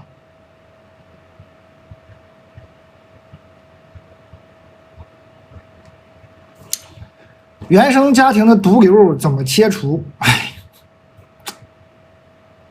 母亲性格很强势，从小对我控制欲很强，稍有不顺她的意就对我打骂羞辱。成年以来，我已尽量减少跟她接触，但是心理上很难平复，经常陷入内耗，想不通为什么自己有这样的母亲。倒霉啊，算你倒霉啊！好消息是倒霉的，是可以控制的。成年以后，这个倒霉就可以控制了，就自己让他不要再倒霉了，远离就好了啊，远离就好了。就倒霉，原生家庭的事，我倾向大家就想想，就是哎，倒霉算了，然后自己把自己现在的这个家庭弄好就好了。没用的，过去的事情改变不了，只能改变未来，想也没有用。想不通为什么自己有这样的母亲，那当然想不通了。倒霉的事怎么能想得通呢？想通就麻烦了。你要是想得通，你为什么有这样的母亲，你怎么想通呢？那就只会想，哎呀。那我是不是就是活该呀？活该被打骂呀，对吧？不能想通啊，想不通就对了，远离，然后自己好好的。我那天刷到一个视频，我就乱刷到，我也不认识，不知道谁，一个女孩就说，她讲了一个什么故事？她说我发现我不会吃炒河粉，从来不点炒河粉。我有时候男朋友点个炒河粉，我尝一口觉得挺好吃的，但是为什么我就不会吃炒河粉呢？然后那个女生就对着那个手机录这个视频，一边录一边哭，说我后来就回忆起来，我小时候有一次在家，热那个我们家就很节俭，热那个早上剩的炒河粉，我在那热。然后我妈妈呢在旁边跟邻居聊天，我妈妈因为买一个东西几毛钱的东西，一个什么药，然后再回来骑自行车的路上就丢了。然后呢这个姐们她就在那热那个炒河粉，然后她妈就在旁边呢越说越生气，越说越生气。这个姐们就觉得她妈可能情绪有点失控，就大概劝了一下还是啥，哎，然后这个当妈的就一巴掌拍到这个姐们脸上了。然后那个姐妹就很痛苦，但她还是只敢慢慢的把那个河粉热好，然后吃的时候就一边流泪，一边这个如鲠在喉，也咽不下去。他妈就说啊，你又咽不下去，你别吃了，然后就喂鸡了。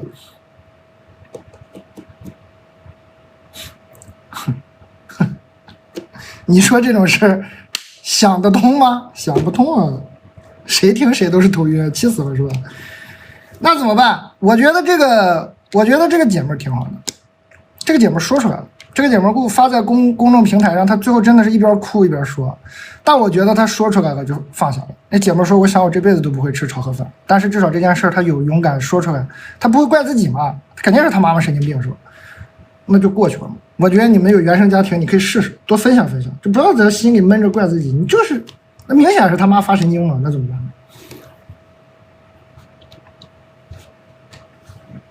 我觉得是个挺好的方法，人家说出来了，挺好的。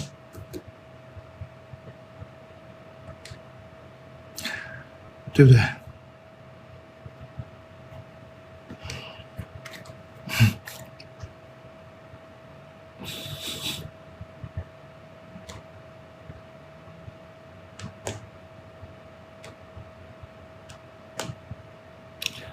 但我的问题是，能不能请你引荐让我去做恋综的观察员？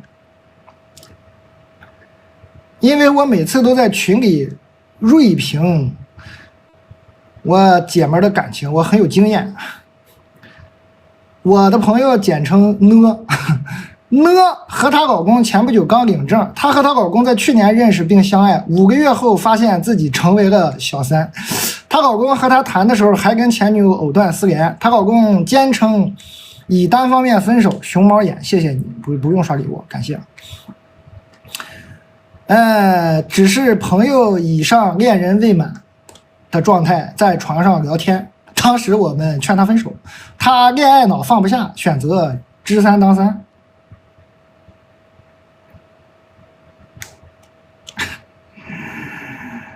并且选择养他，且多次背刺我们，前一秒劝，下一秒和好。到领证前，她老公还要作妖发表白莲花文学，彩礼接受分期付款，因为我们不看好她，所以她每天坚持发她老公给她做饭的照片，在群里并配文她做的好吃，以此来证明她俩和谐，她以后一定能生儿子，因为她喜欢养儿子。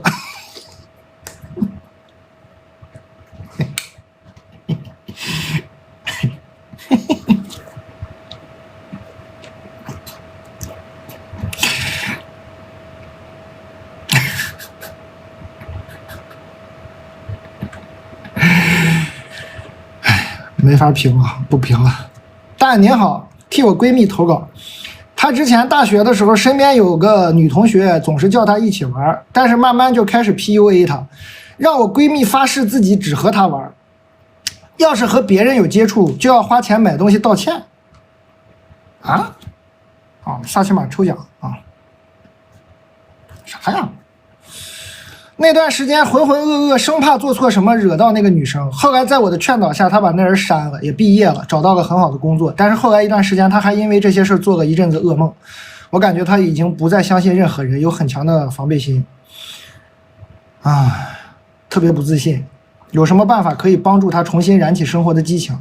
她才22，感觉心态上已经老态龙钟了。这不就你自己吧？肯定是你自己啊。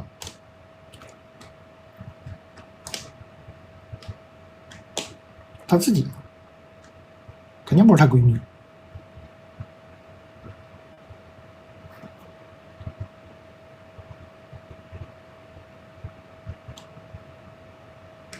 是吧？自己把自己聊爆了，说特别不自信，不想交新朋友，有什么办法？你不想交新朋友，你咋成为她闺蜜的？不是你自己吗？没事儿，这咋的呀？干啥呀？大学的时候身边有个女同学，叫她一起玩，慢慢就开始 PUA， 咋了这是？这给 A 住了，就把你给 A 住了 ，A 到22还没缓过来，赶紧缓一缓，还有5分钟发券。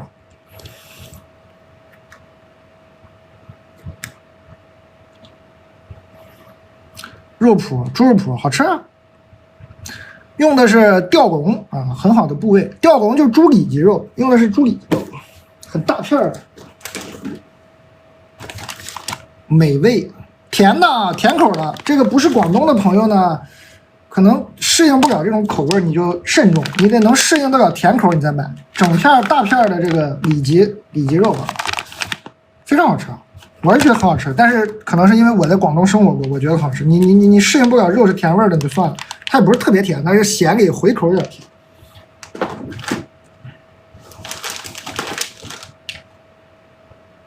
萨琪玛没有那么甜，不是那种齁甜的萨琪玛，不是那种，我知道你说的，我小时候也吃过那种贼甜的萨琪玛，它不是那种黏糊糊的齁甜萨琪玛，它是不粘牙的，比较松软的萨琪玛。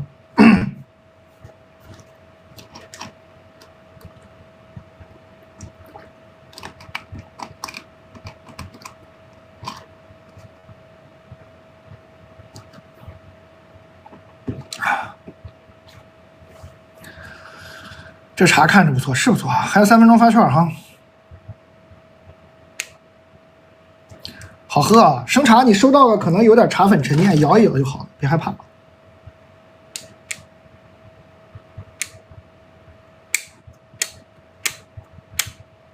萨琪玛，这虾干卖挺好啊，虾干好吃啊，大家不会后悔的。咸啊，不是那么咸吧，但它肯定是咸。我劝第一回买你没啥谱，不用买那个特大号，那个特大号一般都是送礼，特别视觉效果特别刺激，贼大，吃一个就有点饱了的感觉，特别过瘾啊！你看你不差钱，你试试也可以，但我觉得自己在家吃就小号、大号、中号就小号就够吃了。那特大号就是贼过瘾，那送礼特别的视觉效果拉满。虾干啊，牛脆脆你就买自然味儿的。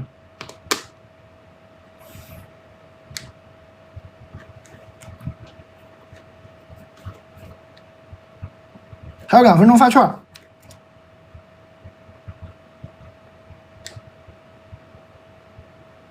啊，哦，刚你们在别的平台看到我播了是吗？假的啊，那是我的同事给我反映说是假的。阿蒙跟我说录的我的屏幕用影像直播啊，这过分了，不是我，我目前只在小红书啊。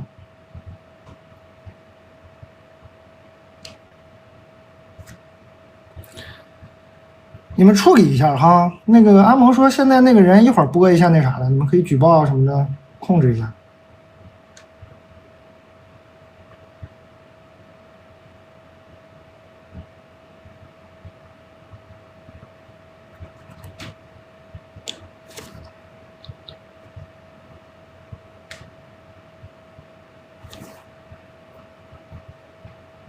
对他们去弄了啊。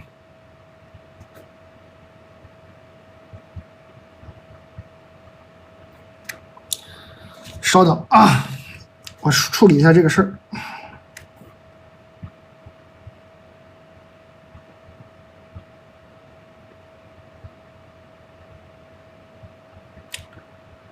榜友，这个不认识啊，他就用我的录屏在你们那儿开播呢，你看着给他处理一下，感谢啊。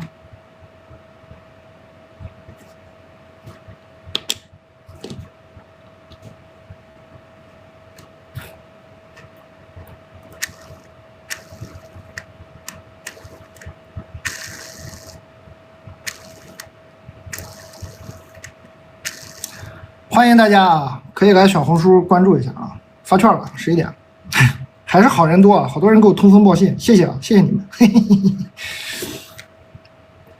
谢谢你们啊。其实嘛，我以前都是觉得，哎，有的朋友嘛给我做切片嘛，我觉得也挺感恩的，我就觉得大家愿意看，我也无所谓。我其实无所谓，大家都是吧，哎，但是后来我的同事就说有这些人吧，他卖的东西呢。咱也不敢保证质量，他都不知道他是从哪儿弄的，别最后再弄得好像我在干啥似的，就慢慢的就把这些切片的那些人就给他都关掉吧。哎，本来觉得就是大家嘻哈的事儿。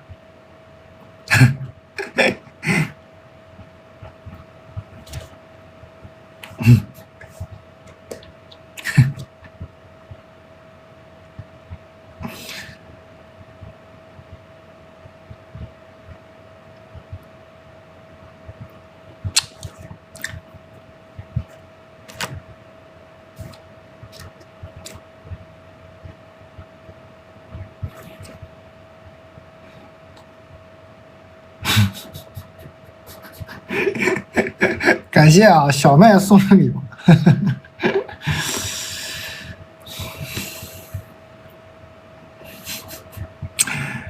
欢迎大家投稿来这儿投，蛋蛋小卖部普通店员。其他那些号吧，就目前就是没有什么授权的。哎，有一些嘛，我觉得哎就无所谓吧，你就发就发吧。但是你要是销售一些我也不知道是不是靠谱的东西，这咋办呢？这算谁的呢？只能说不行，是吧？我们这个还是控制的很严格啊，安全第一，安全第一。感谢感谢，对，感谢感谢，接着读信啊，接着读信。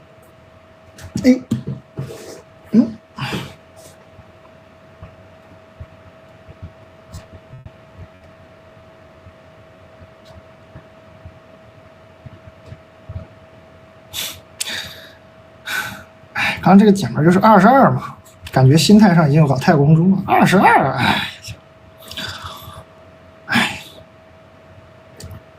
没啥事的时候呢，就容易出点啥事都觉得是天大的事。生命中事儿多了以后呢，就啥事都不当个事儿了，是吧？你现在就是经历的事太少，你就觉得这是个天大的事啊。咱也不是说非得年纪大，有的人年纪轻就也可以经历很多事，是吧？多去经历经历就好。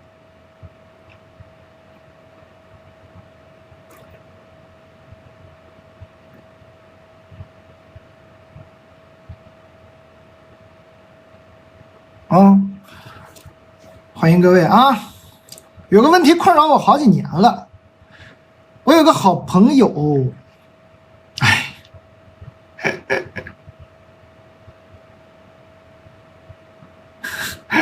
我这人缘是真不错，一帮人给我发微信，好，谢谢。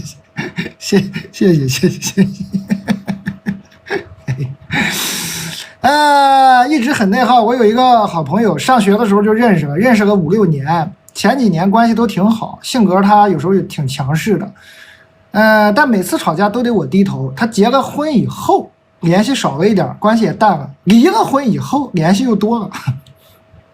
我发现他离婚以后变得更强势了，对别人不知道，老是说我笨。比如我和另一个朋友出去吃饭，我拿瓶红酒，因为没有红酒开瓶器，让我这个好朋友帮忙从他家带一个。他递给我的时候说：“你会弄吗？不会让你朋友弄。”这个很简单。我说为什么呀？他说因为我朋友看起来比我聪明。那种语气让我很多想。还有其他的事情，他的语气都让我感觉很轻视我，让我现在跟他相处很不自在不舒服。如何调整自己跟他交往的心态呀？他人其实挺好的。哪儿好？就是性格有时候让我有点窒息，都窒息了还好。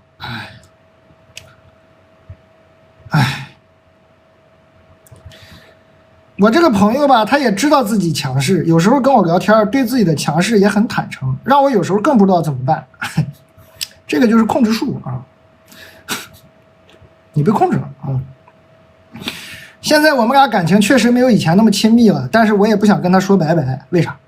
我很珍惜这段友谊，珍惜这段友谊是真的，跟他相处不开心也是真的。能解决我的这个心病必有重谢啊，但解决不了。你肯定年纪也不小了，你这姐们都上学时候都认识，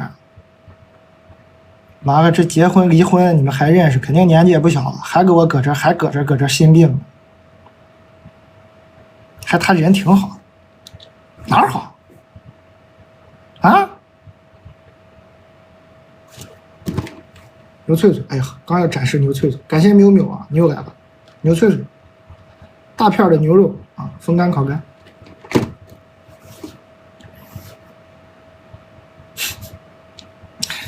又要说那句话，有的人说不出是哪里好，为什么？因为不好啊，他人其实挺好，不好啊，还解决你这个心病，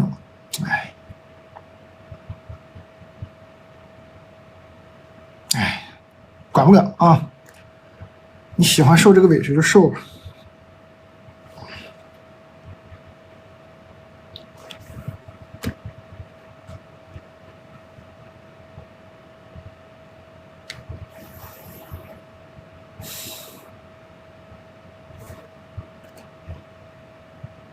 玉米可以有那个袋子一起煮。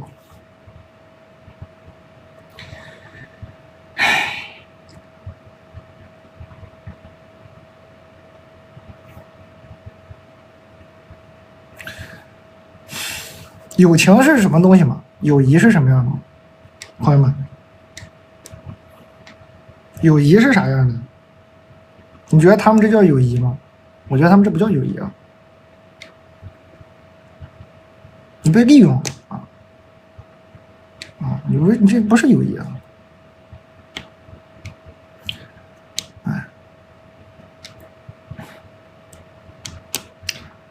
说你笨，然后跟你交朋友，他需要的呢是个跟班儿，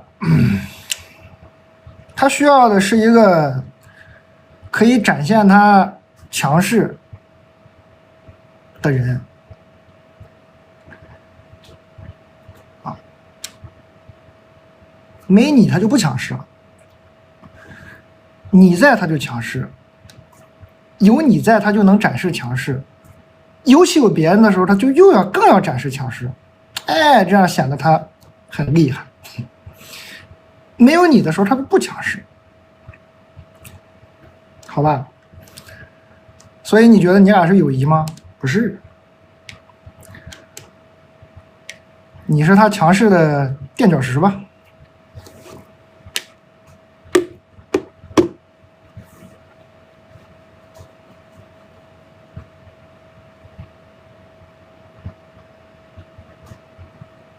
啊，赶紧绝交吧！啊，赶紧绝交吧！你觉得是友谊？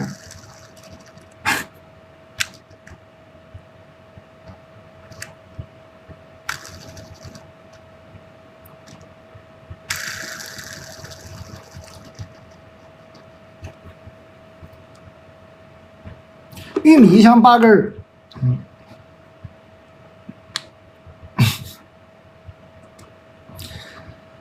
但我跟我弟吵架了。我弟大龄研究生在读，在一个双非学校天坑专业。到了该找工作的时候，哎，我就担心他工作不好找呀。我让他要为自己的事操心呐。我催他投公司，他不高兴了。我说他就是拖延，机会都拖没了。哎呀，说让我不要打着为他好的旗号给他压力。他之前大3的时候，我劝他考研，劝了几次，他发脾气就是不考。后来工作了又考研，耽误了几年。我有时候后悔当时没再坚持劝劝。现在想想这不是我的问题，我再劝也劝不动，他还会嫌我多事儿。但我应该怎么办呢？我怕他找不到一份过得去的工作，但是他本人又是这个态度，怕他走弯路，说了他又不听。别说了啊，让他走一走。啊，别管，虽然是你弟，别管。人生的弯路，你让他一点不走呢，早晚会弯，是吧？你让他早点走点弯路，后面就好走。别管啊，别管了，管不了，成年人了。你是希望他一直是个小孩，还是希望他变成成年人？你希望他成年，你就别管了，你管人家呢？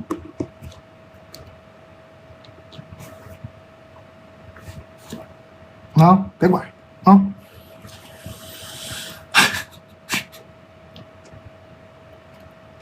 还劝人家考研，别劝了。你的人生经验未必对他有用，环境变化特别快，别管。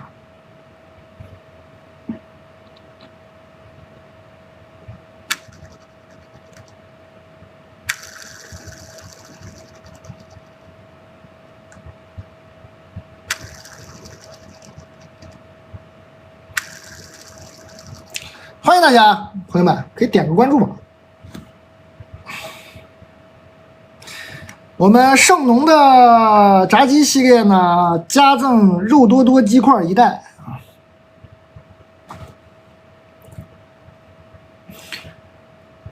大家可以那个新来的朋友可以点开这个红色购物袋，看看这个叫销冠的分类啊，翻翻看，这都是我们一直以来卖的比较好的各种各样的东西。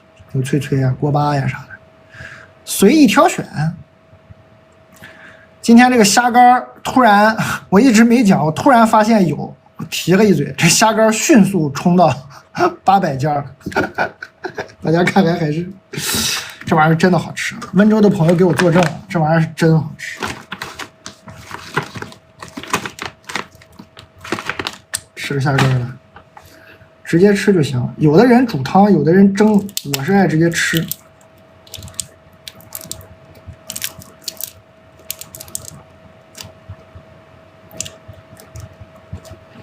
然后虾头里这个黄我特别爱吃，很香很香，没有那么咸啊，没有那么咸。它这个盐没加多少，它主要还是虾本身。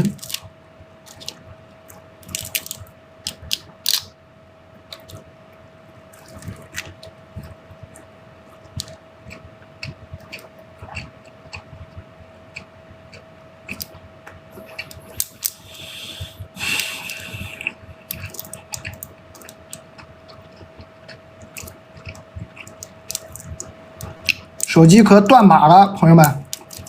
那个我的同事们帮我看看，手机壳断码了，说是。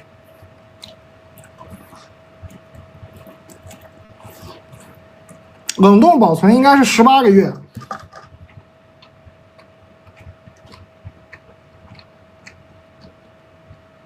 啊，冷冻保存12个月，那你这买回去吃快点，我都是放冷藏，我也没放冷冻，因为它虾干嘛，这玩意儿本身就是不容易坏，好好吃，好好吃。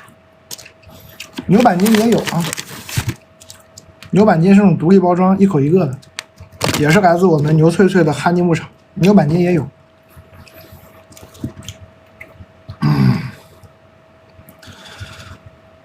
这个虾干再给大家说一遍啊，虾干呢，大号的9节虾是半斤19到20只，特大号的对虾是12到13只，中号的对虾半斤22只左右，好吧，随意挑选。我觉得来个大号、中号差不多了。我刚吃这我都不知道是大，我这应该是大号或者中号，因为特大号的我印象中是特别大，但我没找着。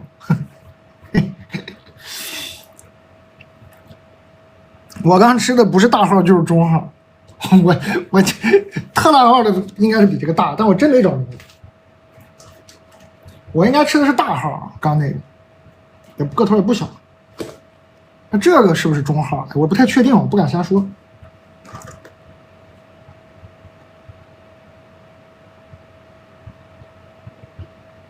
那我吃的是大号，确定了。我刚吃的是大号9节虾，我没吃那个特大号的对虾。特大号就更大了，我吃的是9节虾大号啊，好吧？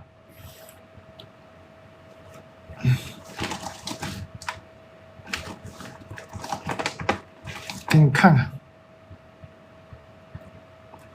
帮我确定一下，朋友们，没有腥味啊，没有腥味。那个我的同事帮我看一下，确定了，这是9节虾大号。确定一下是不是？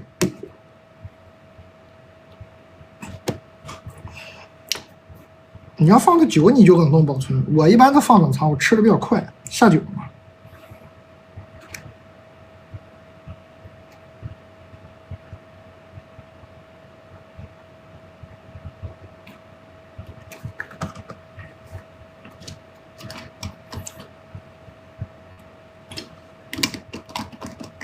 马上读，马上读啊，马上读。温州的朋友会蘸一点醋。温州人吃菜呢，就是面前总是一碟醋，他吃啥他都蘸点醋，有道理啊。你们吃温州那种东西蘸点醋试一下，就温州那种还就是挺有意思吧。但是咱们不是温州人，其实我觉得空口吃就很好吃。我吃的是大号9节虾啊，这是大号啊，配黄酒，这是我们滩天下酒菜系列，肯定要配我们的滩天黄酒。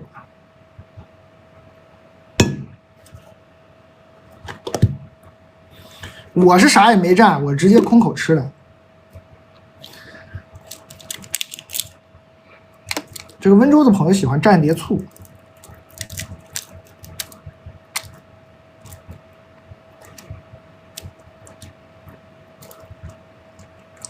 我再吃一个独信啊，越嚼越香。没谁了，这玩意儿。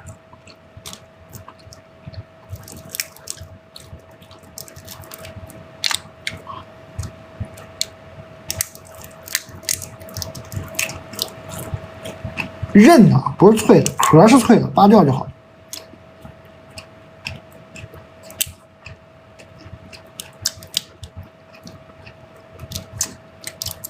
我吃了大号的，我的同事能不能把手机壳给补个货？他们都问我手机壳怎么没货了。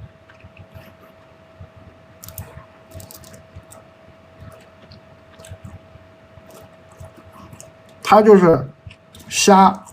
然后加了点盐，不可能有辣味儿啊，没有别的味儿。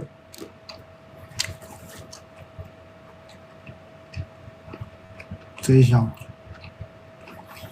贼香这虾干。我没注意到今天虾干上了，不然虾干肯定你看已经1000单了，不不然虾干早点讲，肯定是能卖个2、3千单的，这真的贼好吃。我没注意到今天虾干上，手机壳在沟通了，朋友们。给大家最后介绍一遍虾干，我就读信啊。大号9节虾干啊，贪天下酒菜系列呢是这样，我们首先是好酒的搬运工啊，好酒的搬运工是啥呢？都是用收的老酒、老的黄酒，好酒搬运工也想做一个好吃下酒菜的搬运工啊，把好吃美味的下酒菜推荐给大家。我们现在上的第一款下酒菜就是从熟悉的家乡菜开始。因为我们团队都是温州人啊，吃海鲜长大的，主要成分是海虾加一点点食用盐，活虾现烤，只用少量的盐提鲜啊。好的烤虾干虾皮很好剥，大家也刚看到了，很好剥，皮肉分离，对，低卡高蛋白，适合健身人群，有韧劲儿，有嚼劲儿。微波炉热1分钟更美味啊！我不信啊，我都是直接吃的，从来没热过。冷冻保存12个月。我是不是不应该这么降？我下次热一下试试，可能是真的热一下更好吃。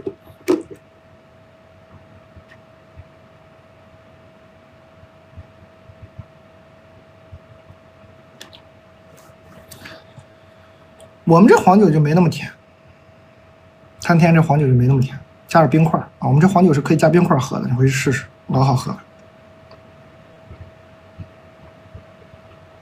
我们这黄酒都是冰饮的。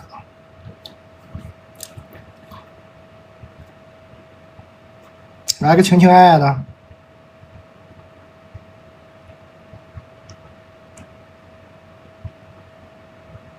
但听你读故事这么久，我今天也发生了一件很抓马的事儿。我有一个暗恋了7、8年的同学，初中同学。22年我决定结婚的那一年，过年的时候，他给我发新年快乐。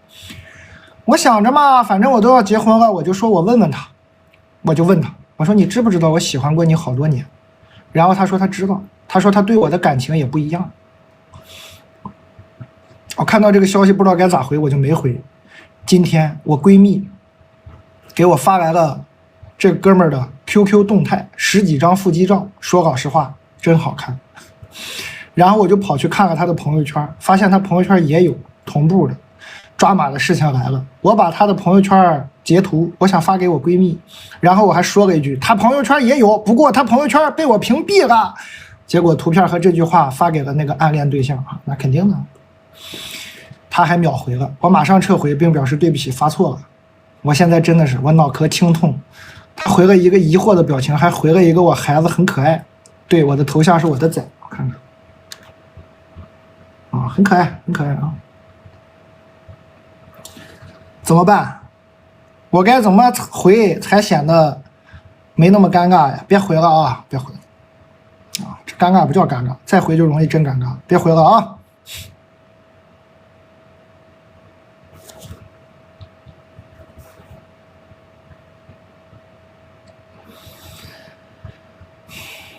丹总好，我今年马上30，有一个谈了2年的男朋友，今年开始异地了。我20年毕业步入社会啊，现在4年。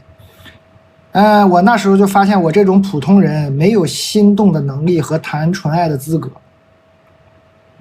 你哪个大学毕业的？啊？我步入社会那个时候就发现我这种普通人没有心动的能力和谈纯爱的资格。你什么大学？你大学教的啥课呀？这是？啊？你什么大学啊？大学告诉你普通人不能心动，不能谈纯爱。啥大学？我那会儿频繁接触了很多男生，挑选对象的首要原则是他要有钱，并且能好好养家以及给我花钱。我本身也算是高薪的行业，所以选了现在的男朋友，因为他是我接触的里面存款最多、工资最高的人。不过我俩的原生家庭经济水平都不行，给不了我们物质支持。在一起第1年后也实际没花他多少钱，1年的礼物算下来最多也就5、6万。今年更失望，他还给不了我多少陪伴。我现在天天忍不住琢磨，我是不是吃大亏了？吃了啊，肯定吃大亏了。这种情况下，我步入婚姻，感觉我铁定是亏的啊，肯定啊，你肯定亏啊。我的工资虽然没有他高，但是现在也没差多少。到时候生育养孩子吃亏的肯定是我，肯定是你。我付出的生理代价和时间代价肯定我多。哎，怎么算都是他赚，我亏。但是我又担心，我这个年龄分开，找的下一个说不定还不如他。你啥年龄？20年毕业，现在20啷当岁的。嫁给他有一点点优点吧，他没有房贷，存款很多，工资也不错，而且因为都是他自己靠工作积累的，所以他在他家话语权也最高。婚后我只要拿捏住他一个人的情绪，就无需顾虑他父母的看法。缺点也很明显，给不了太多陪伴，也无法给我买奢侈品。可能小孩的养育也是我付出的多。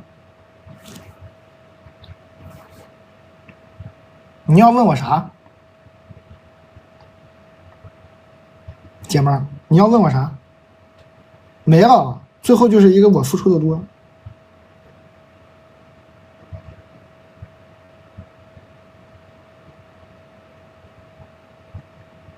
刘五花，谢谢啊，谢谢你，谢谢你刷的礼物，不用刷给我，随便买点啥。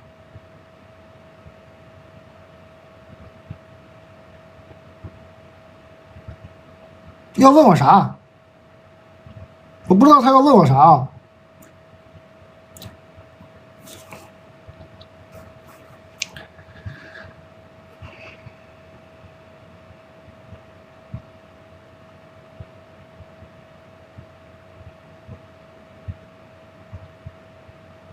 问分不分手啊？没问呀，他就是在犹豫，在琢磨。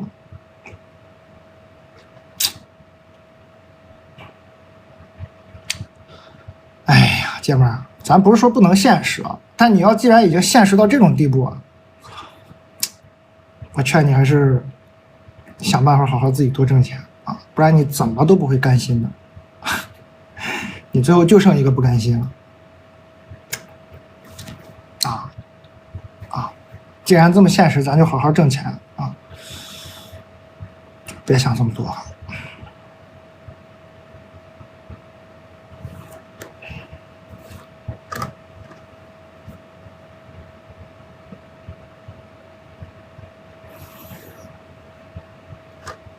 太猛了啊！太猛了，姐妹儿，我提一点小小的不同看法，你别生气啊！我对你有一些不同，咱们对这个世界有不同的理解啊。你觉得普通人没有心动的能力和谈纯爱的资格啊？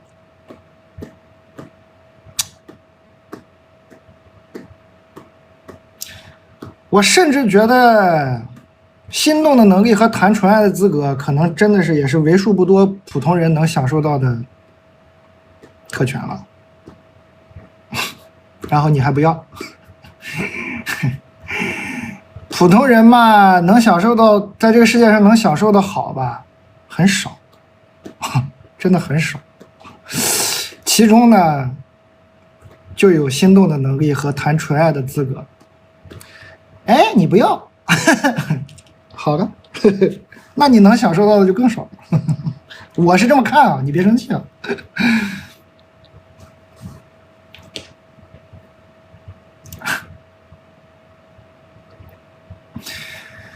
咱们要算账呢，我就用你的逻辑跟你算账。咱们要算账啊，真的，你要非要算账呢，这个心动的能力和谈纯爱的资格呢，是很划算的一笔账啊。其实对吧？其实挺划算的。哎，你不要，那咋办呢？姐妹儿，你的人生可能就剩不甘心了啊。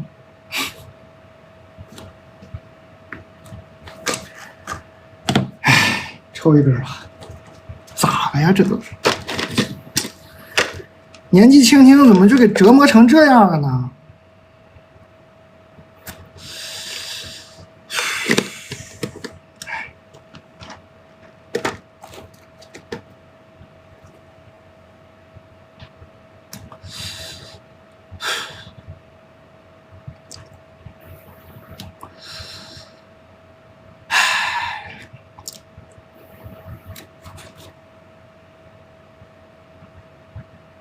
我用他的逻辑跟他说，咱们就算是算账，你算小账没算大账？你算算大账。人这一生，心动、享受爱情，真的是性价比非常高的，尤其对普通人来说，性价比太高了。你很难再找到这么容易能得到很多幸福感的事儿了，还花费如此的，按你的说法不花什么钱是吧？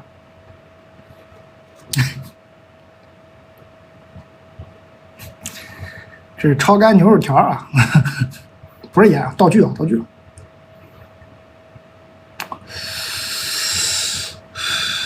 对，心动才是真正的奢侈品。对啊，咱们就说算账，你要奢侈品干啥？你拿一个奢侈品为啥？你不还是为了心动吗？你手里抱一个奢侈品，你不还是为了心动吗？好的，现在有人可以不用一个奢侈品就能让你心动，你说你不要？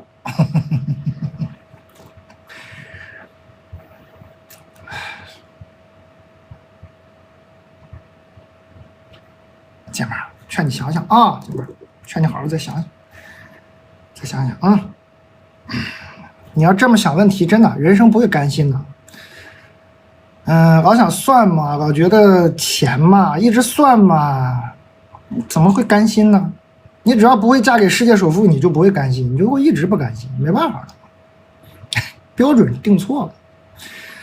但救救我！最近黑马都不是很火吗？今天准备给我爱打游戏的 Crush 买一个。虽然对他了解呢，他肯定已经有了，但我觉得他送朋友也很好啊。我们的关系比较尴尬，直接给钱怕对方觉得僭越。直接给钱，那是很僭越呀！啥情况直接给人家钱？所以我想了一个非常聪明的办法，对他说：“我有个朋友多买了2个码。”正在免费送人，问他要不要，发券了啊，朋友们，多买个2个码啊？什么人会多买2个码？我问他吧，他问我是什么朋友，是菩萨吗？我出于自夸说是的，是菩萨。他说谢谢你朋友，我说客气了。我本来觉得真不错，沉浸在对自己的赞叹中，结果刚看到消息，他又给我发了个别客气了，给你磕2个头。他是知道了吗？啊，他知道了啊，他肯定知道。我连给2个男生朋友打电话询问是不是我装的不像，得到的答案是你都不用装，是个人就能看出来。请问是真的吗？是真的。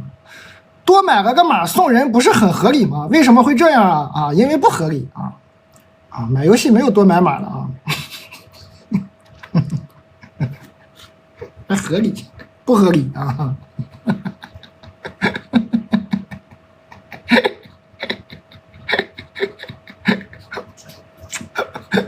还合理啥呢？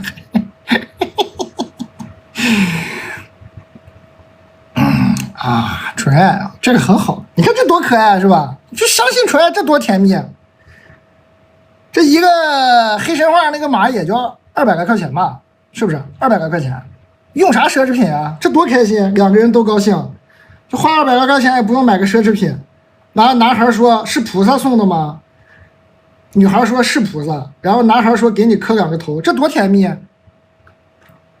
这种心动需要多少钱？啊，豪华版328，对吧？豪华版也就328。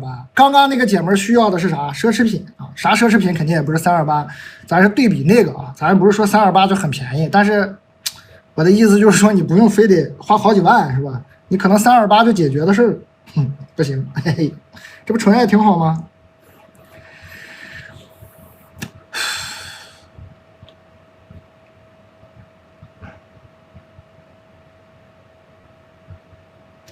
啊，刚刚发券了，发券大家可以买点那个虾干，我们前面没有来得及好好介绍，其实很好吃，我都不知道今天上我就从头好好介绍了。虾干非常好吃啊，虽然介绍的很晚，也已经卖掉1000多单、2000单了，我看看有没有到2000单。刚刚一瞬间就1400单啊，1400单，感谢朋友们捧场啊，这虾干真好吃。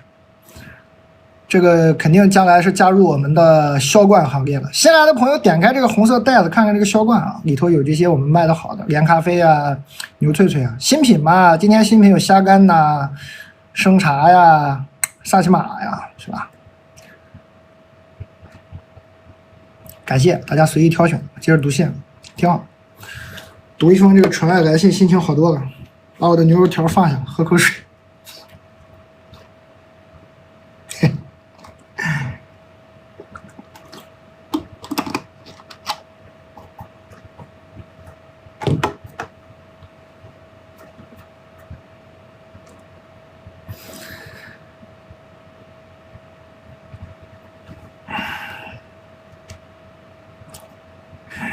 今天兴致不高，兴致很高啊！今天兴致很高。刚刚有一个来信，你可能来晚，刚刚被弄得有点兴致不高，现在又重新高起来了。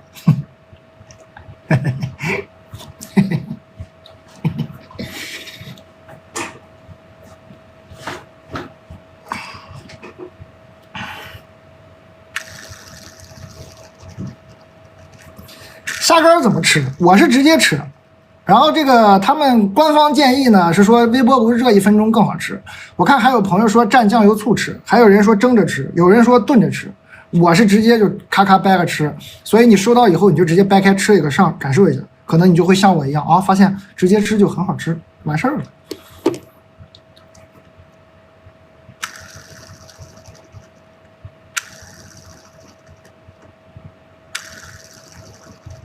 原味儿韧的，不是硬的，韧的。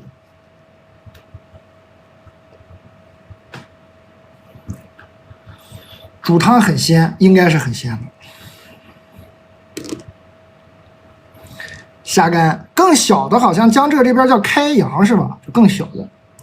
这个就温州那边就叫虾干了，大的，来劲，好吃啊。去皮啊，要去皮的。它是烤的，所以那个皮一剥就剥开了，很容易的。你看温州人直接吃，对。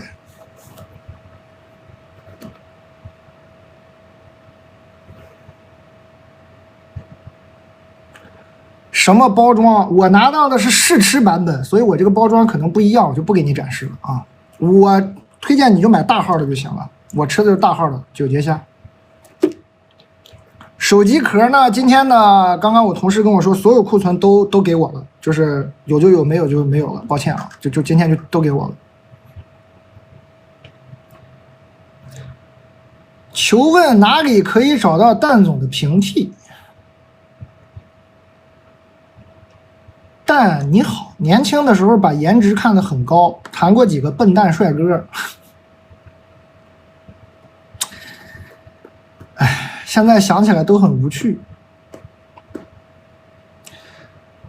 不推荐大家用这种词啊，不要说什么笨蛋帅哥，什么笨蛋美女啊，笨蛋帅哥，这样不好啊，有一些这个刻板印象。你就说我谈过几个帅哥有点笨啊，你别好像笨蛋帅哥是个品类似的啊，什么笨蛋美女、笨蛋帅哥这种，别用这种词啊，就有那种刻板印象不好。我平时爱看书，看完还爱抓着身边人交流，但显然这些帅哥的脑袋空无一物。每段恋爱末期都很无趣，后来年纪越大越喜欢有趣幽默的人，但我社交圈很小，又在金融行业，金融男整天张口闭口就是跳伞、潜水、量化、投资，随地大小跌，油腻的赶上油田。压根认识不到有趣的人。最近工作之余累了就爱看蛋总读信，买了同款 T 恤，屏保头像都是你。哪里可以找到像你这样的平替啊？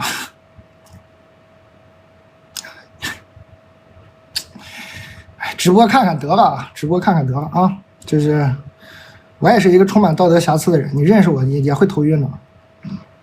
我也不是什么好人啊，就直播看看得了。别在那个照猫画虎的，非要这个找一个什么标准，都是假象啊！找一个自己喜欢的、对你好的就行，别那么多刻板印象啊！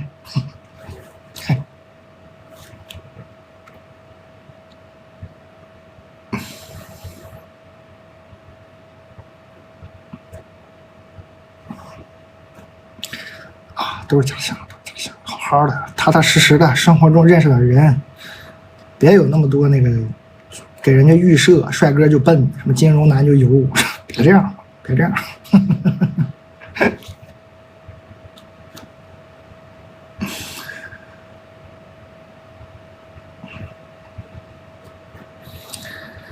大家就很不友好是吧？笨蛋帅哥，为什么没有一个词是聪明丑男呢？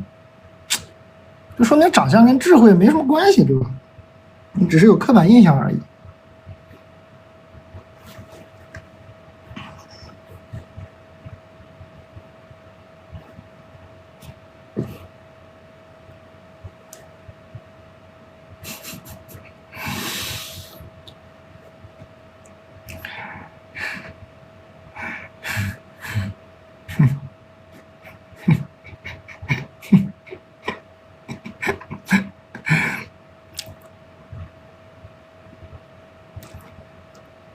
我和我前男友高3时候暧昧，高考完在一起，2个月后异地上大学，大3就不怎么联系了，默认分手了。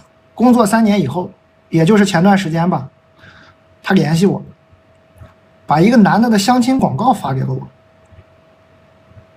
说是他同事，虽然年纪大了，但其他方面都很好。离谱的是，他这个同事是个老男人，40岁了，也就比我大5岁了，还好。我又气又笑，还没回复他。他凭什么觉得后面没有谈过啊？他凭什么觉得我没有谈过恋爱？虽然确实没谈过吧，他激起了我的好胜心啊！我要怎么回复他？还是直接拉黑他？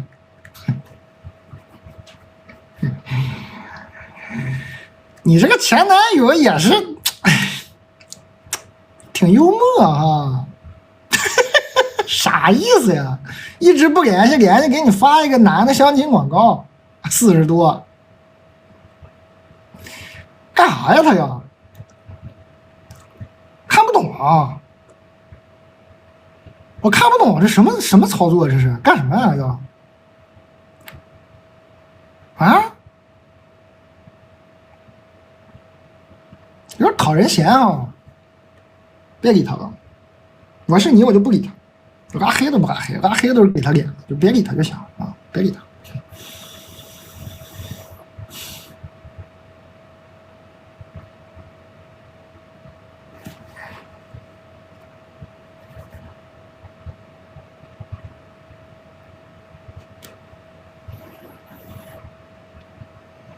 别理他啊！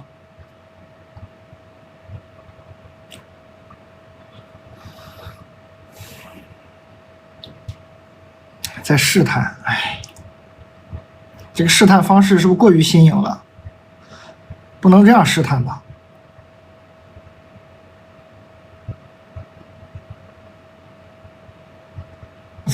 可以这么试探吗？太新颖了。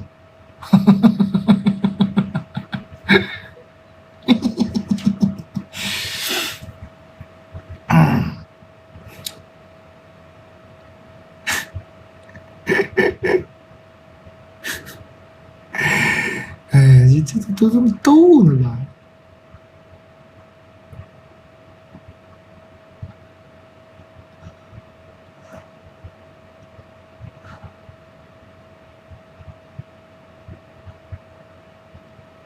蛋哥，我总是很自卑，怎么办？总是很需要别人的肯定啊！我肯定你啊，你很好。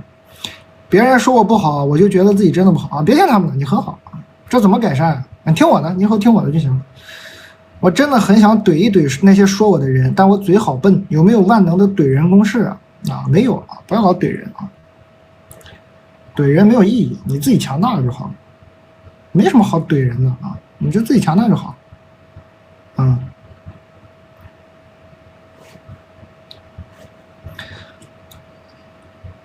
没必要，你强大了你就懒得理他，最后你为啥要那么爱怼他呢？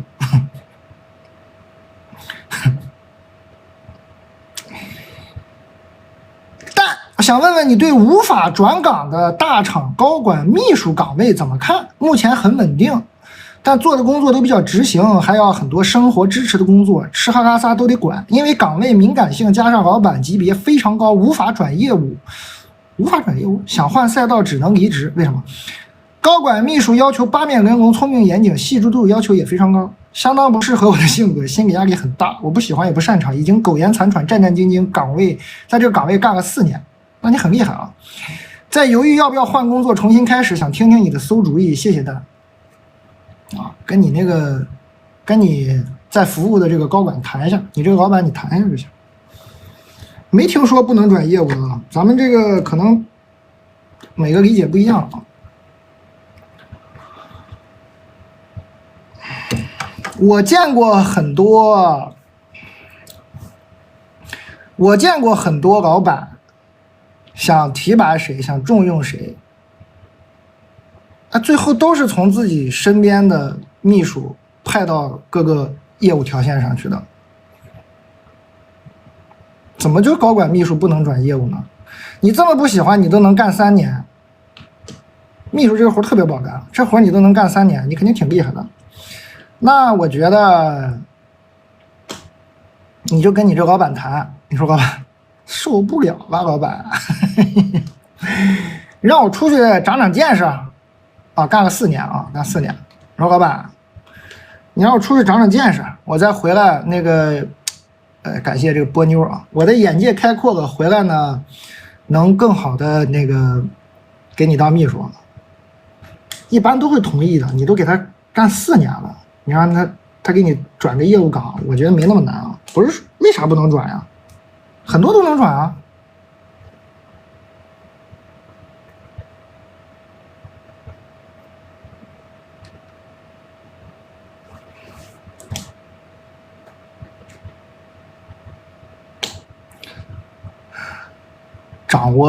掌握老板太多秘密了。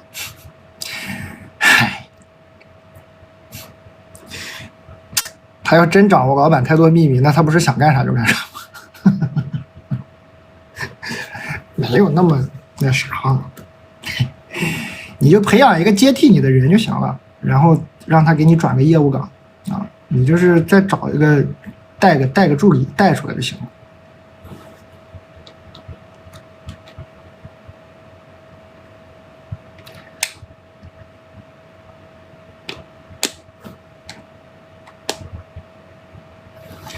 哪有那么难？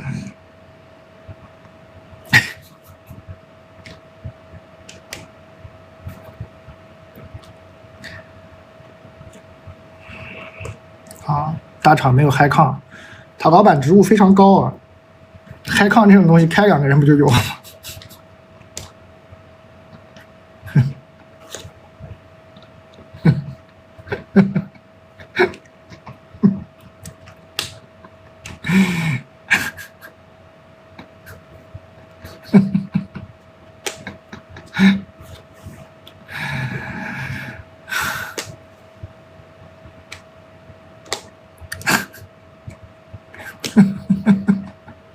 是吧？很残酷，但这就是真相。还没有开杠，没听说过。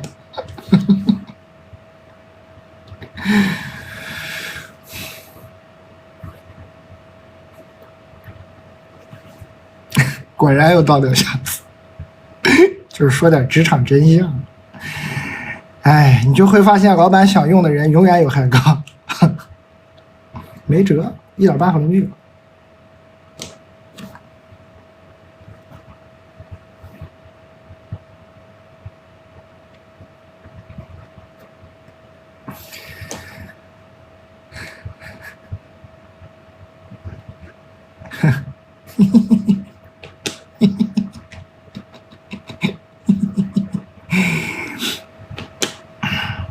但前2周跟领导爆发个冲突，哎呀，团队开启一个大项目，且这个项目由雏形到一步步落地，我和另外一个同事参与度很高。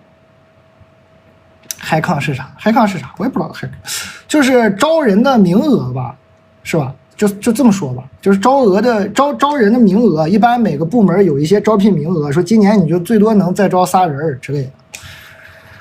但是呢，反正我的经历啊，我在那个大公司也干过，赶上那个有人中奖了，那就一直说没嗨抗，突然就进来新人了。我说啊，这是谁？怎么不是没有吗？嘿，我不是还没转正呢吗？他怎么进来的？不知道是吧？你不知道，你永远不知道为什么。就是老板喜欢就有了，就不给你转正，就给他先转，你怎么办呢？没脾气是吧？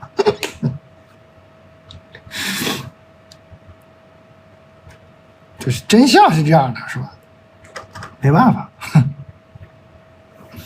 经历过吧？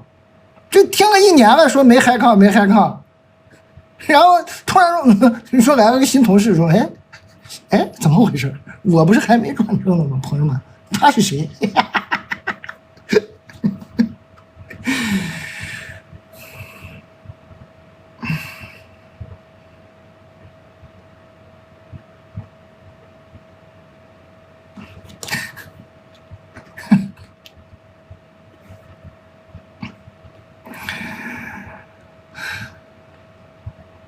是吧？没辙，还是自己在小卖部比较开心。但前2周跟领导爆发冲突，团队开启个大项目，我和一个同事参与度很高啊，觉得是自己想做的事儿。但在项目过地过程中，我们悲哀的发现，一个项目的成功离不开各个环节的努力，一触拉胯，影响整体。我和另一个同事属于能者多劳，被赋予了把控质量的重任，但是团队内的一些新人教的东西远远低于质量标准，而生产排期一直推进，就导致我和另一位同事总是处于紧急擦屁股的状况，而工作能力差的人就被领导在心里否定了，不给他们安排重要工作，只安排一些无关痛痒的打杂的小活。与之相对应的，我和另外一位同事呢，就是做的最难的、复杂的、超出其他人工作量的活，而我们真的很在意这个产品，根本没有办法放下。在这种工作量大且不被公平对待的情况下，我们真的很崩溃。我们无数次在想，为什么职场内总是能者多劳，能干的人被用到死，那些人却天天想清闲？为什么这些质量问题总是被我和他发现？如果我们不发现，不就心安理得的放过了吗？我该如何调节这种心态？是不是不要把一些意义放在工作中，只把工作当作换报酬的劳动，不在意是不是就不会难过呀？这种团队协作中的无力感该怎么调节呀？是不是只能接受其他人达不到标准？对待这样的人就放过他，也放过我，调整心态，事儿干成了肯定有一份力，事儿垮了我问心无愧。其实写到这儿，我感觉我已经有答案了，但还是想听听蛋总和小卖部的朋友们怎么说。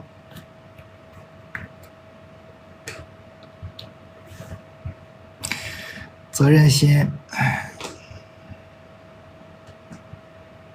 刚情爱的有一个给我念头疼了，念点这职场，看朋友们说啥。多关注下班后的生活，有没有能者多得？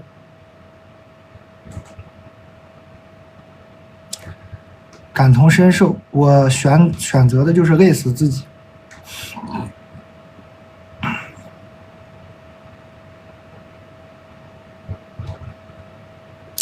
基本不会多得。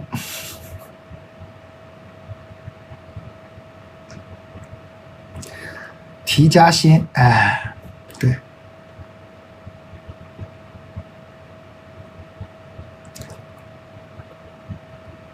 不要完美主义，对。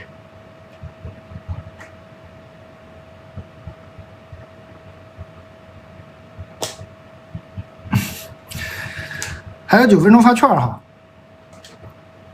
我觉得这个姐们呢，责任心这玩意儿吧，一旦有了，责任心这个东西啊，想戒不好戒啊。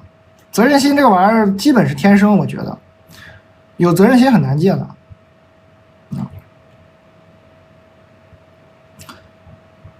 这是好事儿，其实有责任心是好事儿，只是你看能不能换成钱啊。如果不能换成钱，呢，你就做一件事，就不管一次，就是下次再有这种项目的时候，你试一次不管。我说的这种不管，可不是说你说哎呀这个事儿就是睁一只眼闭一只眼，不对，你是2只眼都闭起来，你试一次。所谓的带团队嘛，你试一下，你把俩眼都闭了，就不管了，都不管了以后呢，你看看能不能好，大概率啊不会太差。有时候吧，都觉得自己是这个职场不可或缺的，其实缺了也就缺了。闭一回眼，发现哎，好像挺好。那时候可能会更焦虑，那个时候比现在还焦虑。那个时候说哦，原来没我项目也能推进啊，更焦虑了是吧？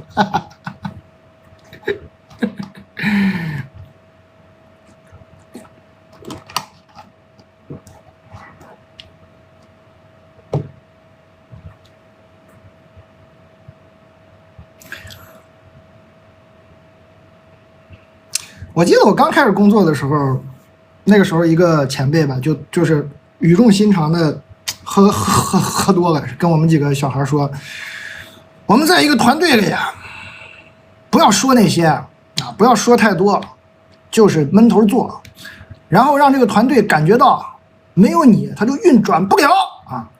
我当时觉得很有道理。但我觉得呢，职场嘛，你做一段时间就发现更成功的是没有你啊，它也能运转得了。然后呢，然后你心态摆得正，你就觉得哦，挺好啊，这不是你的成功吗？没有你也能运转得了，这不挺厉害的吗？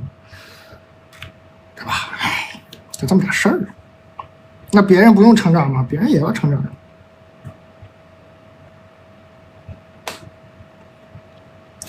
欢迎大家，感谢各位，还有6分钟，12点发券，怎么12点还有2.1万人？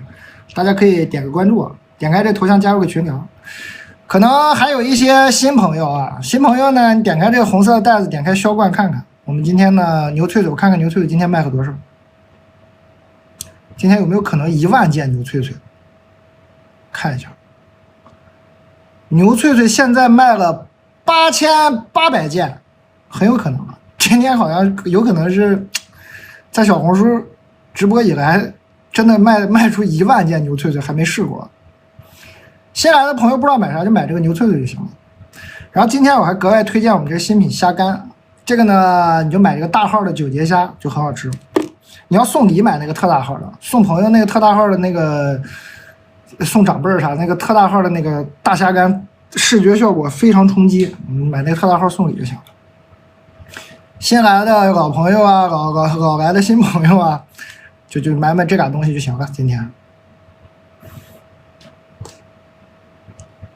不会出错，不会出错。这是你无论啥口味，除非你是一点咸吃不了，它就不会出错。然后今天新品嘛，老朋友们，你们可以点开这个新品啊。今天有刚我一直在喝的这个茶呀，还有这个。酸奶，云朵丁丁的酸奶啊，认养一头牛的牛奶，还有我们这个玉米，这啃的有点难看，很好吃啊，可以连道煮的。那萨琪玛我就不展示了，那萨琪玛展不展示的卖的很好。还有我们这牛轧糖，牛轧糖啊，牛轧糖啊，人家说叫牛轧糖。看看今天新品，也都卖的很好啊。还有这个只有这个杯子是我们连咖啡新送的杯子。就这个杯子更好看了一点，大家看得到吧？这是冰川杯，还有一个火山杯，你已经看不到了。火山杯被我倒上咖啡了，淹没了。这个是冰川杯，一个火山杯，一个冰川杯。就是你上次买杯子跟这次不一样，所以你捕获这个咖啡液呢，你就可以得到一个新的杯子。然后这里边这个液体是只有黑枸杞的黑枸杞，就是水都没加，只有黑枸杞。这都是今天新品，大家随意挑选，还有4分钟发券，感谢啊！手机壳又卖完了吗？今天说人家这个手机壳把货都给我了，卖完了我也没辙了。嗨，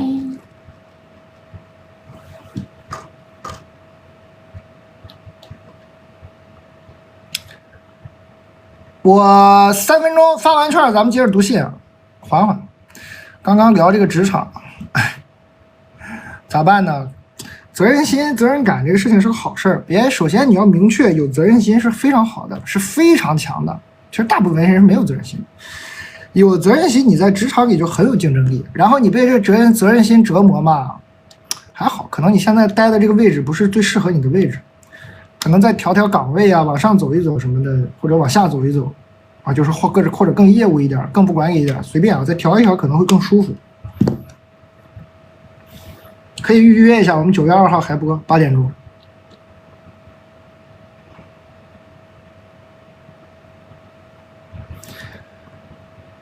有啥好吃的推荐？虾干，买这个大号的虾干，还有牛肉干，牛脆脆，还有2分钟发券。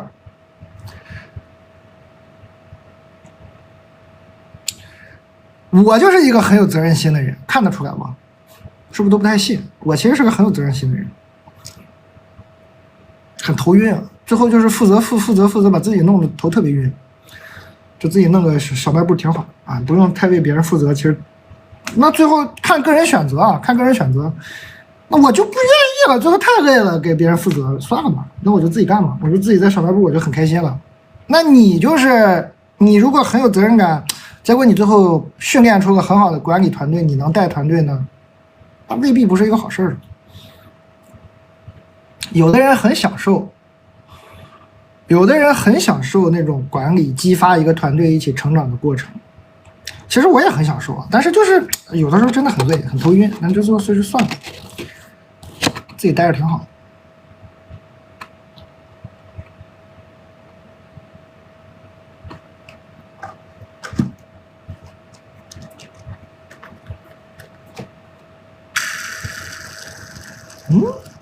哼哼，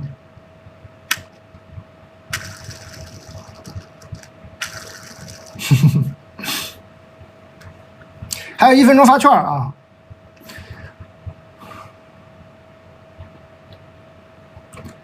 还有1分钟发券的朋友们，这个萨琪玛。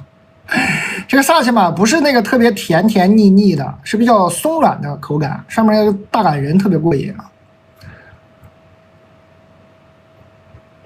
啊！然后我们那个圣农的这个炸鸡块这凉了，我一会儿要吃的热着，这会儿先不热了，发券了。这圣农的炸鸡是老朋友了，以前就卖的很好，今天回归了，大家回有空气炸锅就可以整，好像微波锅也行，但我有空气炸锅，我都是空气炸锅。好的。哎，咱可以买点这个虾干，买这个大号的虾干，今天卖的很好。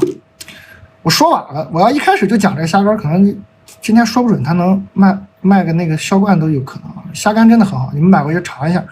2号我再播的时候呢，你肯定很多朋友已经收到这个虾干能吃了，到时候你们给反馈一下。没谁了，直接吃就行啊。虾干没有问题，美味啊。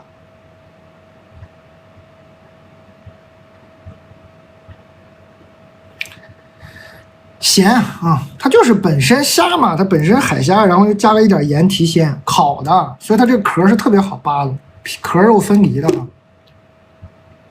给你展示一个，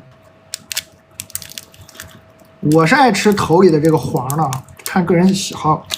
有的朋友看着黑不溜秋的害怕，其实就是黄啊，别害怕，我贼爱吃。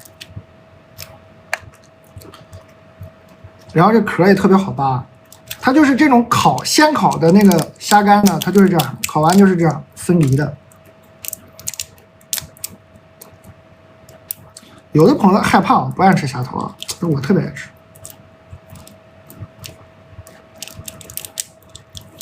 扒开给你看看。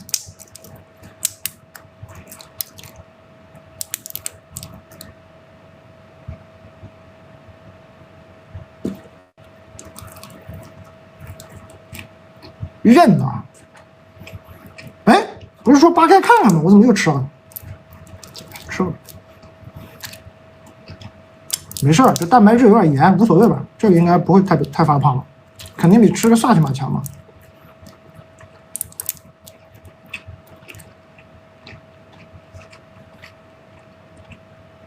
贼香。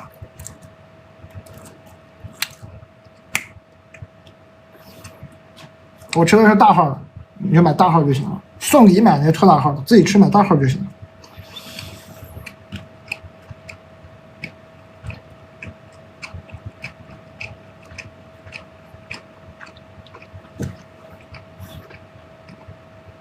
这玩意儿太香了，控制不住啊！想看 T 恤的背面，这 T 恤难不倒我，我现在都准备俩 T 恤，我也不用转身。T 恤背面长这样，正面就我身上这样。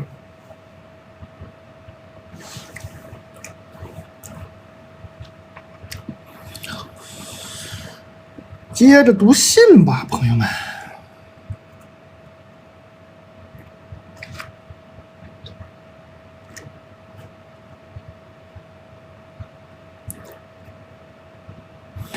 刚有问那个虾干的啊，再说一遍，我刚吃那个大号的九节虾是半斤，19到20只左右，特大号的对虾是12到13只，啊，中号的对虾呢是半斤，22只左右，好吧，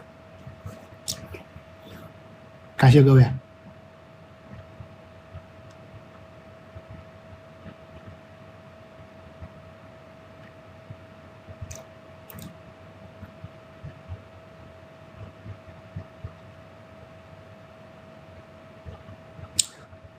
咱们可以情情爱爱一会儿了吧？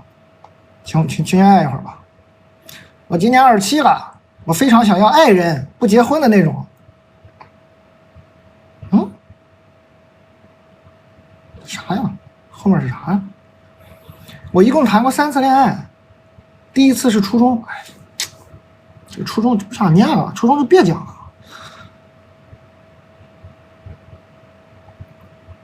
这第二段又是这隔壁班的体育生，这有没有点这个离开校园的事儿啊？好啊，最后又爱上了一个舍友的高中同学，是隔壁学校的。这都是校园恋爱啊！至此我就再也没有谈过恋爱了。我的恋爱仿佛伴随着学生时代的结束也结束了。没念是对的，全是学生时代的。回顾到这里，我还是很感激我曾经遇到的这3位，他们的出现加持了我考试的运气。哇，后面还有这么长？哦，不是他啊，后面是别人。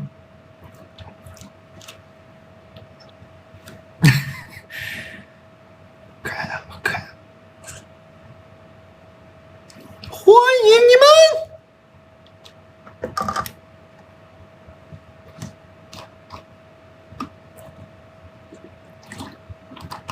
推荐一下酒啊，黄酒啊，探天黄酒，配合那个虾干。那虾干就是我们探天的下酒菜系列推出的第一个酒，你就喝这黄酒。哎，当然有些人呢喜欢喝酸酸甜甜，你就喝这个柚子酒啊；喜欢喝甜甜甜甜，你就喝那个宋坦子的雷司令啊。还有个起泡酒也是甜的，那起泡酒也是甜的。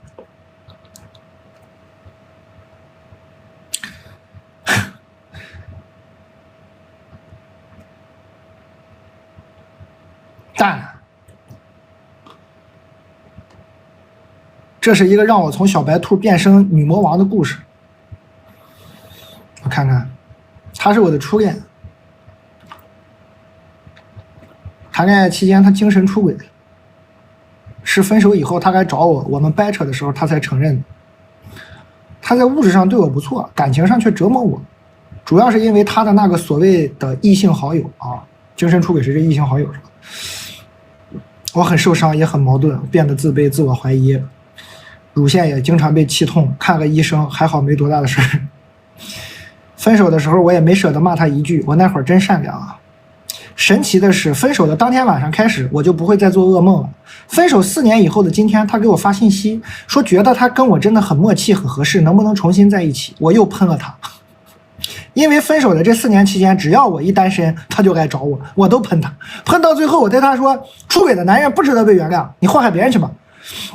然后他就拉黑了我，嘿，还轮得着他拉黑我吗？只有我拉黑他的份啊！于是我打电话又把他骂了一顿，哈哈，他哭了。啊，我以前是一个温柔的小白兔了，宁愿自己受委屈也要保持体面。现在我不爽我就骂人，哎，我觉得有点有失优雅，但是好爽，好喜欢，好享受。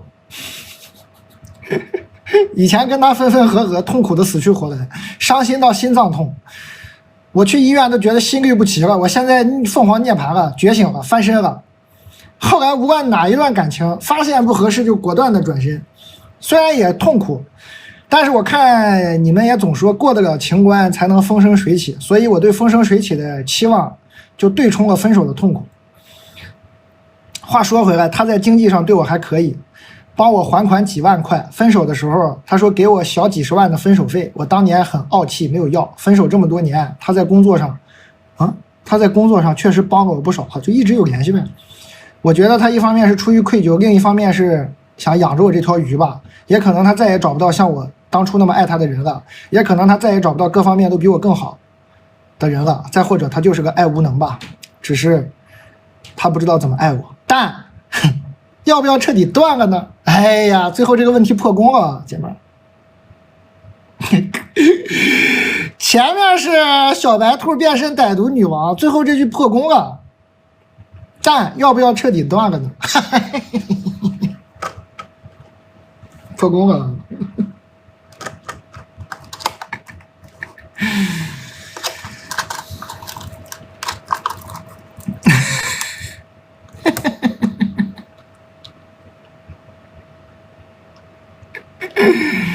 没放下啊，还是没放下，没放下。涅槃进度条99%，最后一哆嗦，涅槃失败。下载过看过吧？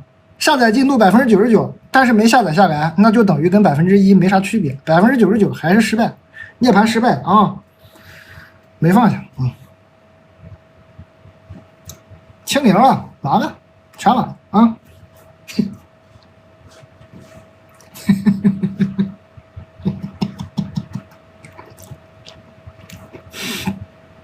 是吧？还要不要彻底断？赶紧断啊！赶紧断！这些年工作上确实帮了我不少，哎，白扯啊！还喷他，他哭了，感觉你俩的相处模式挺好，他可能就喜欢这样吧。有个人打电话骂他，他觉得哇，好爱我，他还是忘不掉我，还是好爱我，哭了，大概是这种心情。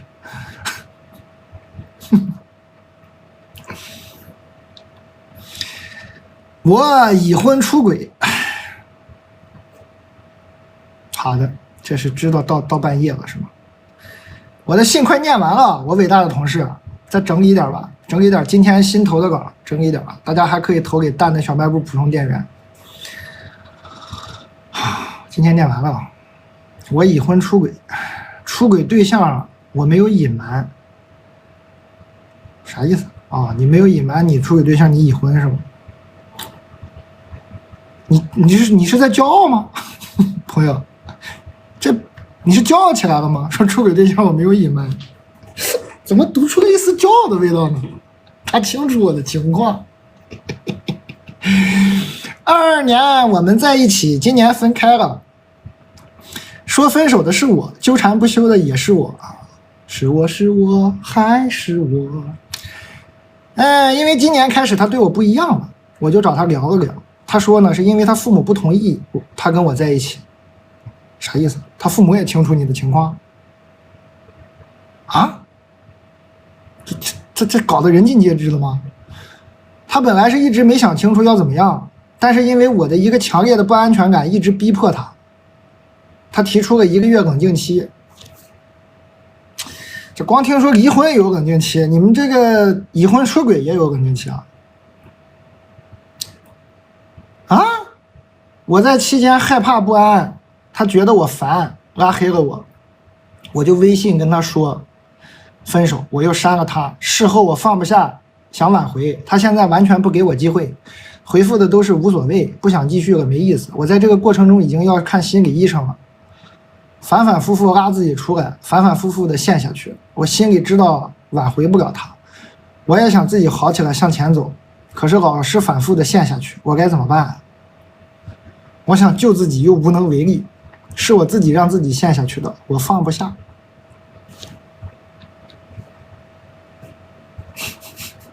姐们儿，你老公又做错了什么呢？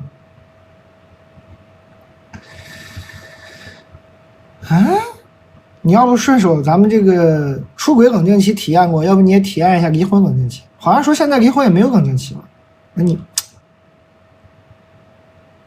哎，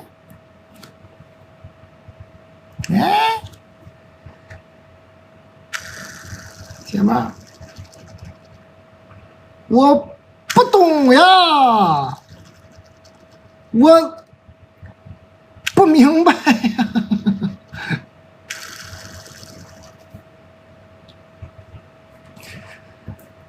离个婚吧，行吗？行不行？你看我这个提议怎么样？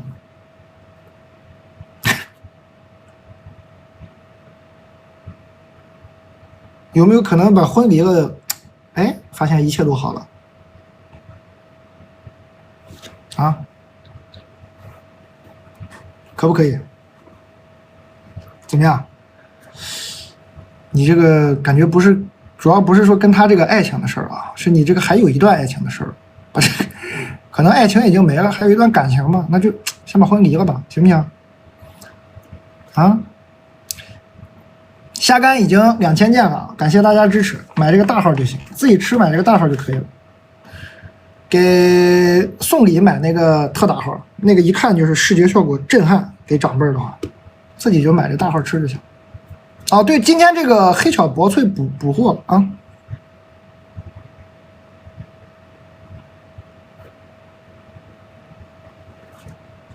酒推荐哪个？都推荐，但是看你个人的口味是吧？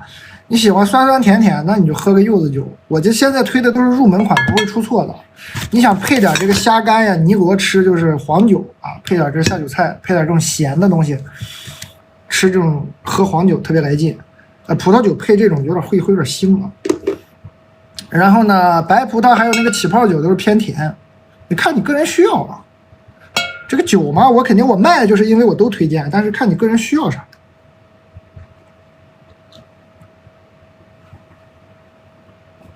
晕头俺的转向啊！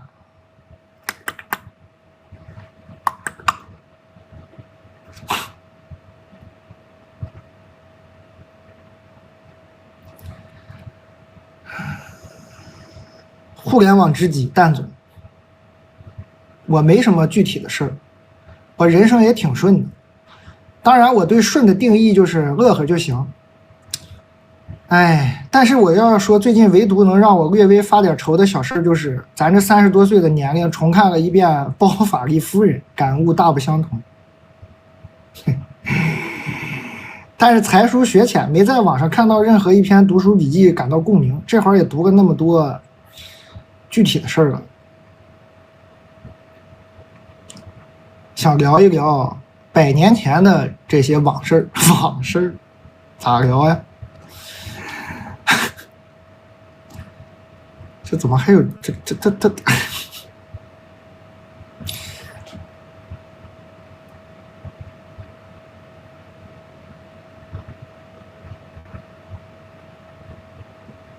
但不想睡觉怎么办？这有快2万人都不想睡觉，这不都没睡吗？大家咋不睡呀？又到个固定环节啊，每天这个点就开始劝大家睡觉，差不多该休息了。你们差不多该休息，我就也能休息了，差不多了。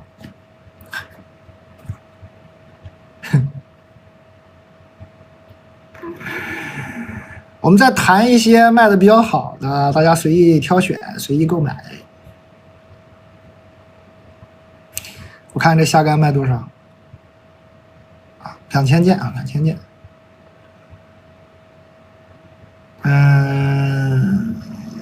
哎，这枸杞原浆卖的很好。这枸杞原浆黑枸杞只有黑枸杞了，一滴水都没有加，浓缩的，倒出来是这样的，在我们这个连咖啡送的这个冰川杯里还挺好看。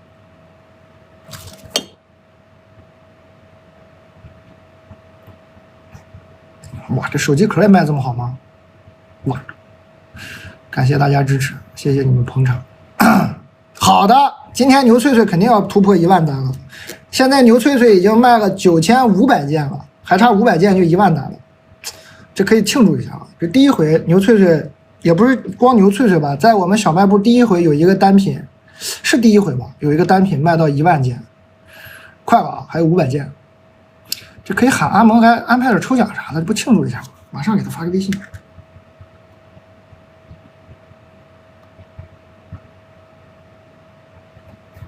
朋友，你睡了吗？我跟你说个好消息啊，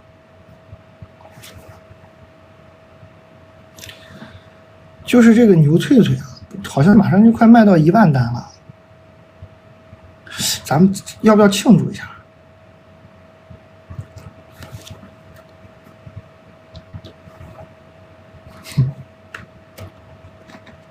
怀民意味亲。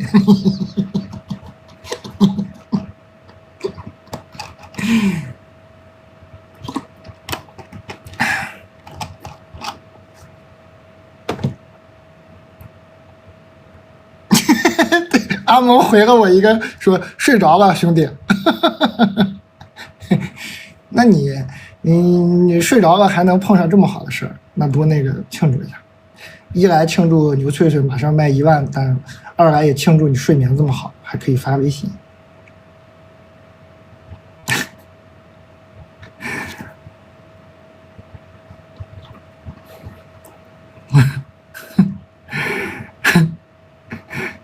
这不得抽个奖？这真干到1万单了。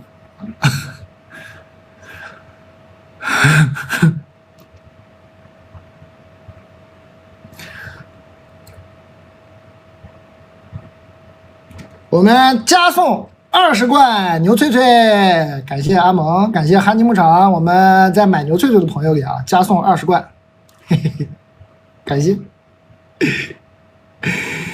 给大家快速过一遍今天卖的最好的10个东西，然后我就接着读信啊。第10名，我今天真的是一嘴没提，有没有从头看到现在的？不可能吧，这么无聊。有没有从头看直播看到现在的？扣个1，真有吗？我今天真的是一嘴都没提我这个奶片，这奶片居然是第10名，我没想到啊！你们给我作证啊！我今天真的是一句都没提过这个奶片，但没想到奶片自己默默的把自己卖成了第10名，怎么这么厉害啊？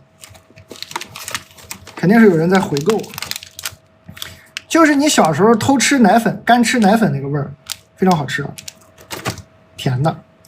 第9名是我们的这个柚子酒，酸酸甜甜柚子酒，这一瓶挺多的，你看750毫升，7度啊，度数不高啊，柚子酒酸酸甜甜的，就是柚子本身那个酸味儿啊，喜欢酸的那种，喜欢那种果味儿的可以买一下。哎呦，今天薏米水我也是一句没提，你看不提不行了吧？第8名了，以前上2场都是第2名，现在是第8名，但他还是很厉害啊。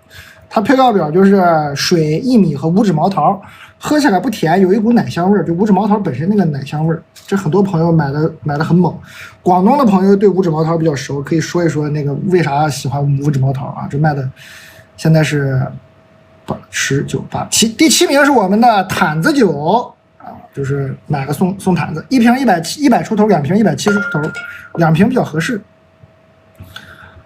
第6名是我今天一直喝完了1瓶的这个栀子乌龙和我们的这个生茶，这生茶买回去有点沉淀正常啊，摇晃摇晃，都好喝。我个人更爱喝这个，茶多酚含量是一样的。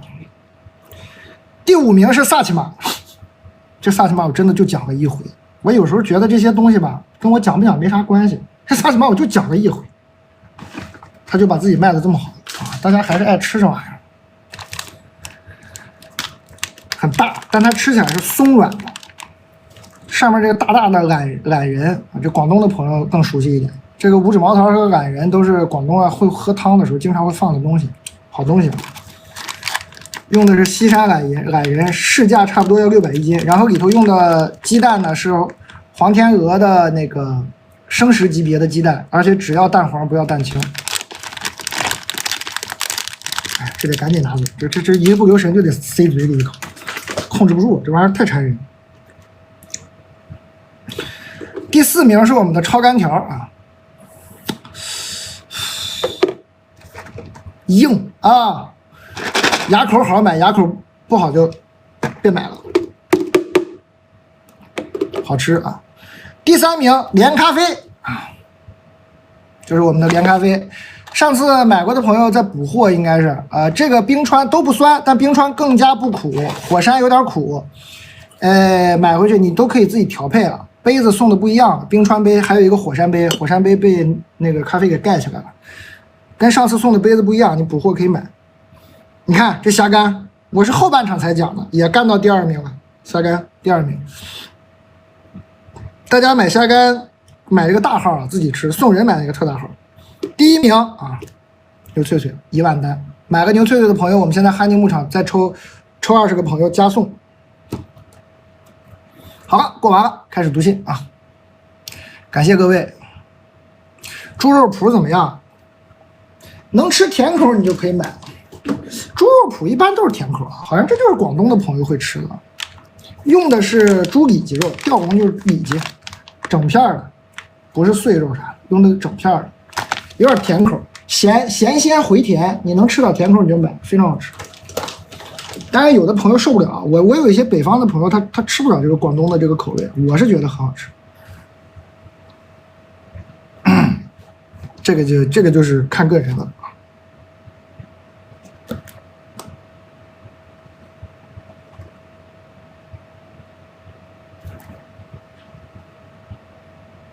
怎么抽？小红书自动抽，它这个小红书有一个自动的抽奖，哎，大家可以点一下这个预约啊。9月2号8点，2万人已预约，然后到时候我还播，咱们还是其乐融融，欢聚一堂啊。蛋总你好，我想说说我在半年里与4个男人之间的故事。这是到半夜了，朋友们。哎呀，这一到半夜就开始整这些。我在用我自己的钱创业，想找投资人，我就遇见了 A 哥，他邀请我去他家看电影。说他有女朋友，正在分手中，但是他真的很喜欢我，想和我在一起，一定和女朋友断干净。在他的威逼利诱下，我就跟他好了。他哄我很开心，但他说他没钱给我投资。好，加赠牛脆脆先发了5位啊，一会儿还接着发。但是他愿意给我介绍投资人，事后我回忆，我肯定是被他扎了。2，然后他就给我介绍了 B 哥，很暖，很会照顾，也很喜欢我，说他带资源入股，他会给我介绍投资人。你们这投资人这是个贪吃蛇生意吗？这怎么这干啥呢？这非得这投资出现了人传人的现象吗？这非得这自己投不行吗？非要再介绍一个 B 哥支持了我几万块钱，他真的对我很好，2个人就在一起了。没多久，因为一些小事让我很生气，我就跟他分手了，但我们还是朋友。于是 B 哥给我介绍了 C 哥。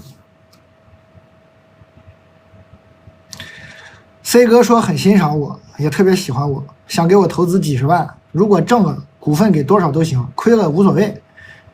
他给我打了几万块之后呢，他就破产了，他就消失不见了。与此同时 ，B 哥还给我介绍了 I 哥。哎，你这字母表跟你这字母表用的跟我们普通人字母表不一样啊？你怎么 A B C I 呢 D 呢 E 呢 F 呢 G 呢？怎么就 I 哥了？哎，还给我介绍个 I 哥啊。B 哥当时跟 I 哥介绍说这是我女朋友，那时候我们已经结束了，我一开始不知道，是 I 哥后来告诉我的。I 哥是高富帅加创一代，I 哥以为我是 B 哥女朋友的情况下，居然对我非常热情体贴，还很主动。哎呀，这个糊涂姐们儿啊，这么糊涂吗？还没反应过来呢！哎，我的妈呀！我俩异地那段时间，我们每天都会聊很多，见面的时候也很开心，很甜蜜。于是我沦陷了，这恋爱脑就别出来创业了啊，行不行？我的妈！他有过2次很不明显的表白，但我婉拒了。我给挨哥写了2次小作文，信里大概的意思是我很喜欢他，但我非常没有安全感且很敏感，以及我的原生家庭带来的心理疾病，我已经预料到我们在一起不会幸福，我很痛苦。我婉拒了哀哥以后，哀哥就停止了对我的热情，对我爱答不理，有时候几天才回我一句。现在我们聊天次数越来越少，可是我越来越想念他，经常内耗。关于创业，你别创业了啊！哀哥也没给我投过资，给我介绍了几个人，也都不是投资的。哎，你少出去见人吧啊！之前经常教我一些创业心得，我婉拒后也都基本冷却下来了。我在外面创业，如果有个男人愿意帮助我做我的保护伞，我会很有安全感。哎，可是我现在越发没有安全感了，总觉得自己在任人摆布啊！行，你还是反应过来了。没有遇到过一个真正愿意投资我而又不对我起歪心眼的男人。行，你醒过来了。我是很美，可我是真的很想好好搞事业，同时也希望自己遇到一个真正爱我的人。可为什么每次遇到的男人都这样？你没发现他们是一个圈的吗？但总我该怎么办？离这些人远点。我现在身边也没有愿意投资我的人，我喜欢的人也不理我，事业爱情都冷却了，我很无助。谢谢有趣又睿智的蛋总，你别创业了行吗？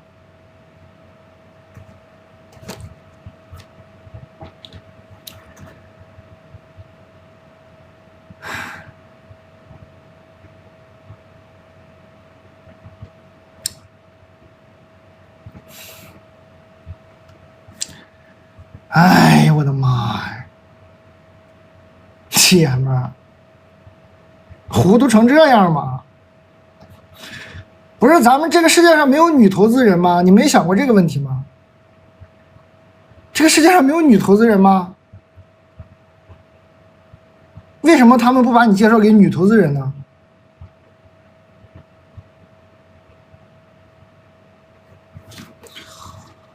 哎我的妈！哎我的天！好啊。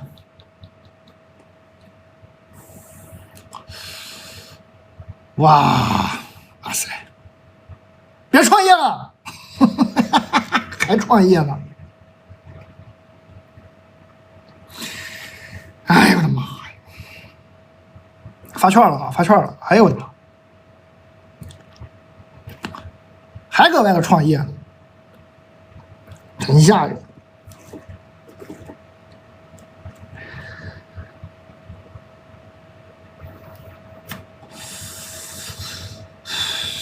你呀，姐妹儿，哎，你现在呢？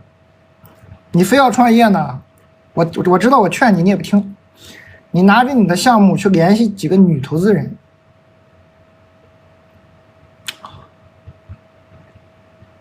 然后你发现这些人都不给你投资的时候，你醒一醒，就别创业了啊！发券了，发券了。找个班上，不行就好好再上上学，念念书。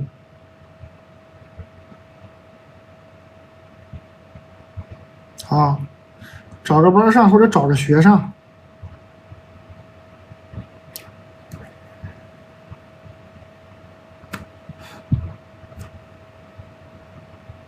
手里拿着超干牛肉条啊！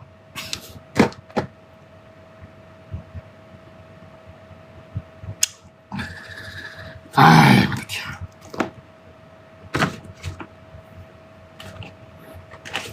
喝口果蔬汁儿吧。上回也没展示，无实物表演卖了很多，人家这果蔬汁儿不太好。我们这果蔬汁儿呢，里头呢100%的果蔬汁儿，也没放水。它里头东西是啥呢？黑莓、蓝莓、西莓、苹果、红甜菜根、胡萝卜、沙棘、红枸杞、黄瓜。它里头还有一个配料没写，是什么？健康。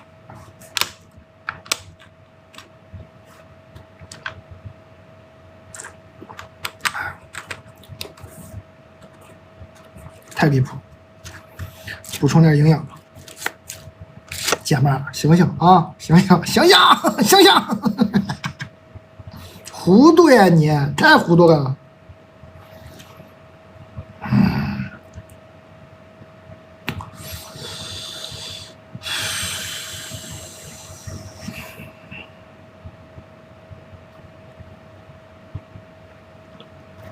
哎，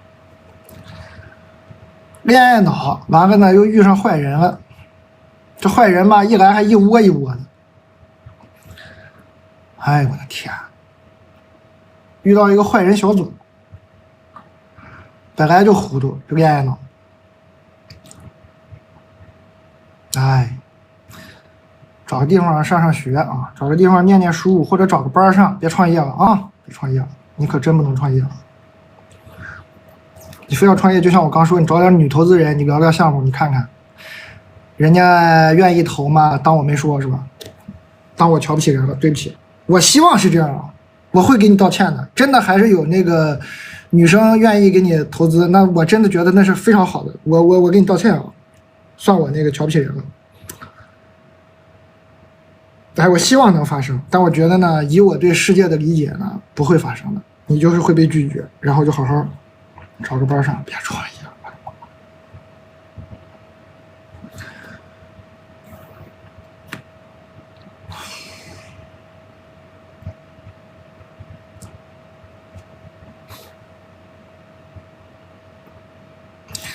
为什么特大号虾干比大号便宜？哎，为什么？是不是重量不一样？你看看克重。为什么特大号虾干比大号虾干便宜啊？我伟大的同事们，是不是克重不一样？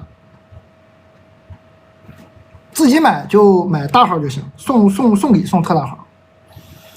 大号就是这样的。啊，品种不一样也有可能。我们大号就是九节虾，特大号是对虾。对，品种也不一样。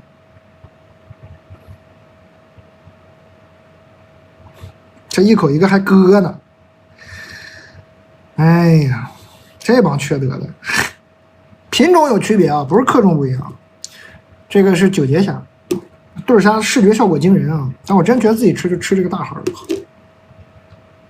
还割呢，别割了啊！改改啊，姐妹儿，第一呢，把创业戒了；第二呢，有些这个哥呀，不是说岁数大就得叫哥啊，不用啊，还哥呢，我的妈！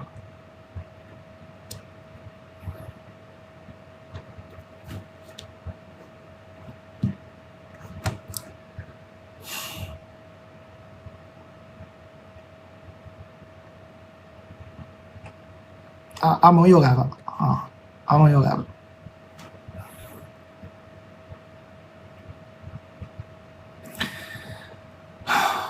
这个姐妹有储蓄啊，我真的劝她，你可以找个班上，我真劝你要不就是上个学。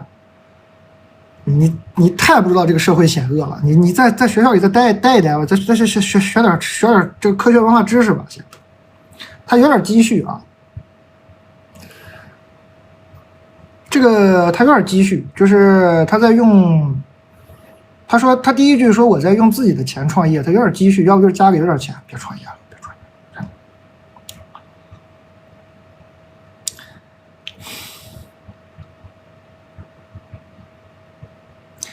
你回去啊，姐妹儿，你回去做一件事儿，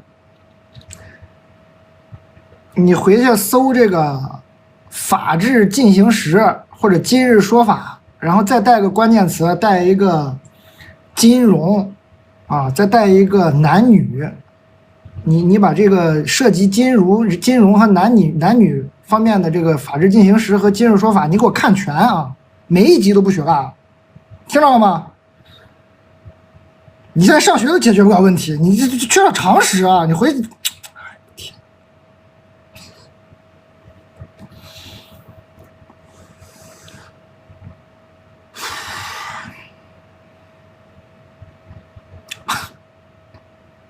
你们都不看法制进行时吗？我觉得想想我们这一代还挺幸福的啊！我们从小都是看今日说法长大的，我们每天中午都看今日说法，每天中午看看今日说法，然后有时候晚上看看法制进行时。所以对这些东西都特别警惕。你们小时候都不看这些普法节目的吗？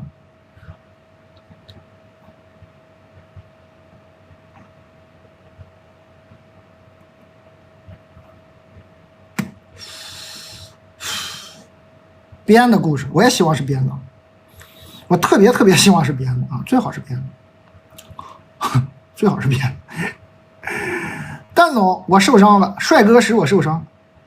留子时期谈了一个弟弟 A， 暧昧未遂一个弟弟 B， 两个人中间隔个4年啊。但是不知道为什么他们类型很相似，都是我攒够了失望后主动断联的，不想被纠缠，不想被偷走能量，感觉直接拉黑删除是最体面的收场，彼此应该心知肚明。可是历史总是惊人的相似，和一断联后，他总想和我做朋友，我拒绝，然后他背后蛐我。原本不熟的朋友们都说听不下去了，总是点我，我就打电话问候了他全家，后面他没动静了。4年后又来找我，给我写道歉信，说很愧疚，说年轻不懂事儿，我也不想理他，早干嘛去了。然后认识 B 以后被治愈，但是我感觉 B 也是我用我来打发时间，新鲜感，一边拉近关系一边推开我，我觉得内耗，就删好友。他又道歉认错，说他错了，求我不要删他。甚至我们刚认识的时候，他还说有点喜欢我，想和我在一起，说对我是精神上的喜欢，不是肉体。然后来接机，包车送花，带我出去玩，经常给我送饭，我不开心的时候带我吃饭玩，每天下班给我打电话，给我做饭、聊天、吃早饭。但是他态度变来变去，让人很迷惑。快回国的时候，进度条撑不住了，我就问他到底怎么想的。我想要一个明确的答复，不想在一起算了。到了约定的日期，他也什么都没说。我觉得算了，回国开始新生活，删除。回国半年后 ，B 每次见到我闺蜜都 Q 我说我喜欢他，他对我没兴趣，说的很难听。人越多他越嚣张，甚至他还在很多人的群里主动加我闺蜜，我闺蜜骂他，他不服，又在群里把我拎出来说事儿。忍无可忍，我就进群骂他，他半夜把我加回来解释，说很后悔，对不起。他骂不过我，最自觉理亏，又把我删了。我还没骂完呢，我想进去继续骂。我不知道为什么总是碰到这样的事情，至少大家关系好的时候都是一些美好的回忆，当一个阶段性的过客不就好了吗？我真的不理解，仁至义尽啊，每次都被当成他们炫耀的资本。关键我和他们都是清清白白，也没什么可诟病的，我好倒霉啊！对，倒霉啊！我怀疑自己是不是太好欺负了？哎呦，就2段嘛，倒霉啊！我明明不是主动的类型，他们不招惹我，我才不会理他们，一个巴掌又拍不响，失望至极啊！素质差，有的人就素质差，离他们远点就行了，没啥啊。往前看吧，欢迎大家。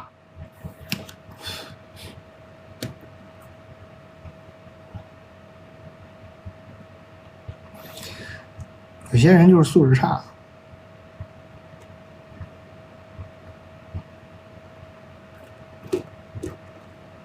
背景是个4件套，这个是一个那个床单被套啥的啊，你们可以给弹一下看看，点开看看图片，材质都没问题，就看你们喜欢啥图案。我醒了，朋友们啊，告诉你们一个噩耗啊，突然醒了，精神。但接下来你要讲给大家听的是一段 buff 叠满的律师办公室虐恋。好嘞，关键词是生理性喜欢加 situationship 加回避型人格。situationship 是啥？关系传。我是不是读到过这个单词？我上次就读到就没会。situationship 是啥？关系传，暧昧哦，暧昧 OK 好嘞，来吧。我和男主同在一个大楼的不同律所，机缘巧合，2个见色起意的人迅速走到了一起。刚开始很上头，这个人也的确是我的菜，我就感觉自己吃的很好。相同的职业和海外教育的背景也让我觉得我们很同频。虽然但是这个人呢，妥妥的回避型人格，一上来就免责了，说自己有 trust issue、attachment issue。行，知道你们海外教育背景了。attachment issue 又是啥？海外教育你就别教育我呀，这啥呀？你括号里写个翻译，我多尴尬，还得问大家啥意思呀？对 ，attachment issue 是啥呀？依恋情节啊，是吗？是不是？依恋哦，你就说一个眼不就行了吗？这他 trust A 数啊 ，attachment A 数。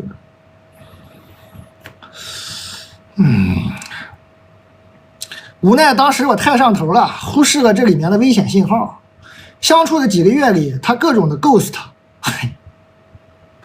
各种鬼你，他鬼你，哎呦还鬼你，哎呦各种 ghost， 还对我进行打压，企图占领情感的高位。一开始也的确有被 PUA 到，甚至产生了不配得感。后来想通了，既然无法长择，那就享受当下。期间我为了转移注意力，还 date 了别的弟弟。哎，行，我并且把他带给我的负能量发泄在了别的舔狗的身上。这值得骄傲吗？不值得骄傲啊！以此来平衡那种爱而不得的怨念，但还是会不停的反扑和内耗。我明明是个优秀的大美女，我却只是她池塘里的一条鱼。那鱼儿在你的荷塘，当当当当当当当当当当，一点都不喜欢这样的自己。好煎熬，但给我支个招呗！你好好上班啊！你们这律所的工作压力也这么小吗？一点都不喜欢这样的自己，好煎熬。你再学个法语吧，你再学个拉丁文啥的啊！我感觉你这个生活不够充实。英语看得出来说的不错，你再学个拉丁文什么法语啥玩意儿的，好吧？完了呢，弟弟那就跟弟弟好好 date 吧，把这个 ghost 给他 ignore 啊，给他 forget 了啊，跟你的 little brother 好好的 date 啊 ，forget this big shit 行吗？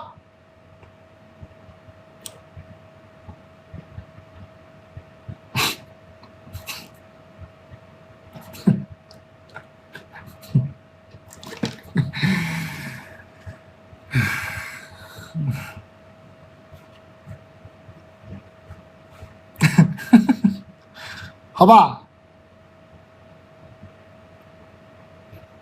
啊，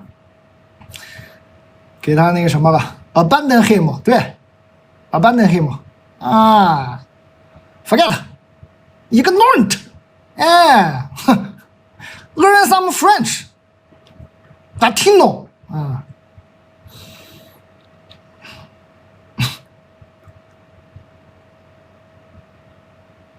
，delete， 对 ，delete，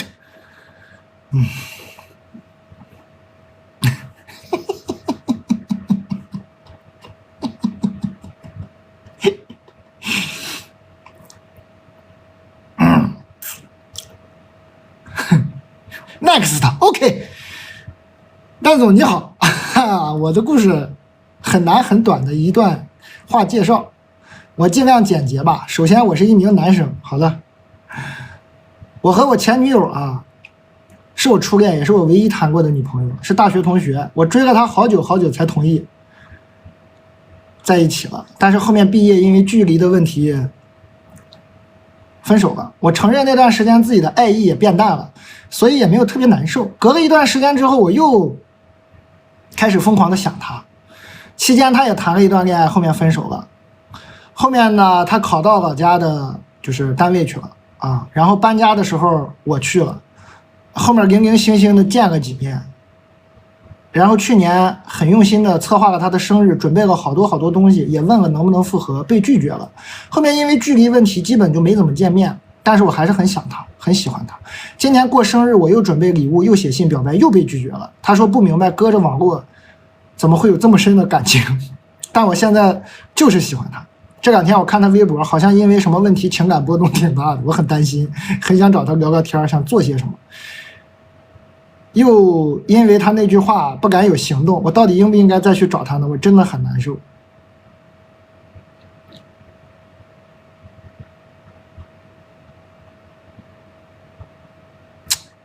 兄弟，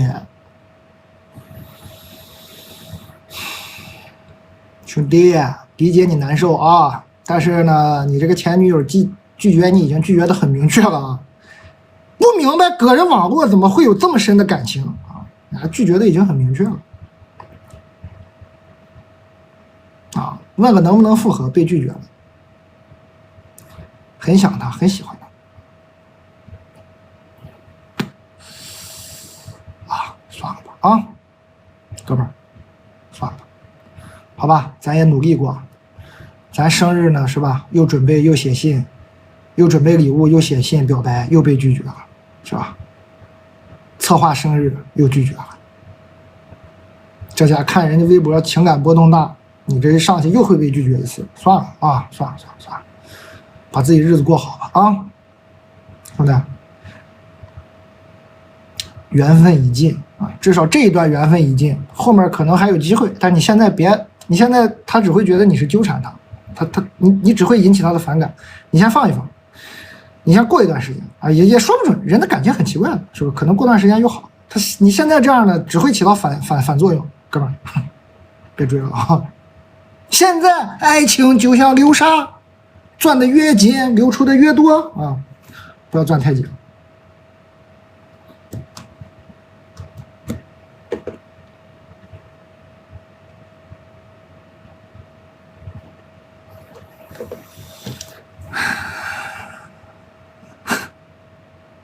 手里拿着啥？炒干条。你好，蛋总。刚刚我就喝了一口咖啡吧，这咖啡这个劲儿这么大吗？我怎么精神了呢？你好，蛋总，我之前跟我们公司的一个女生在一起了，她当时有对象在外地，她说喜欢我，然后我们就在一起了，我们天天在一起。有天我看她微信，她男朋友要跟她分手，然后她苦苦哀求不想分。我就没忍住，我就跟他都说了。后来他们还是分手了，但是也没选择和我在一起。他说我们之间不合适，后面我们又在一起了几天。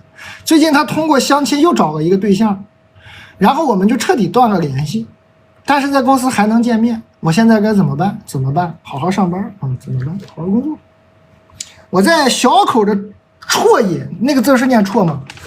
啜饮那么一口咖啡，念对了吗？挺来劲啊，一上能倍儿精神，挺好。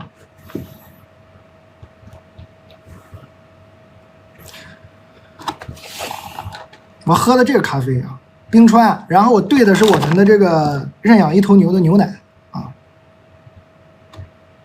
我经常怕念错字儿，我念了一辈子牛轧糖，人今天告诉我这念牛轧糖，我都不敢念了。这是啜饮吧？我记得小时候说啜饮，小小啜饮一口。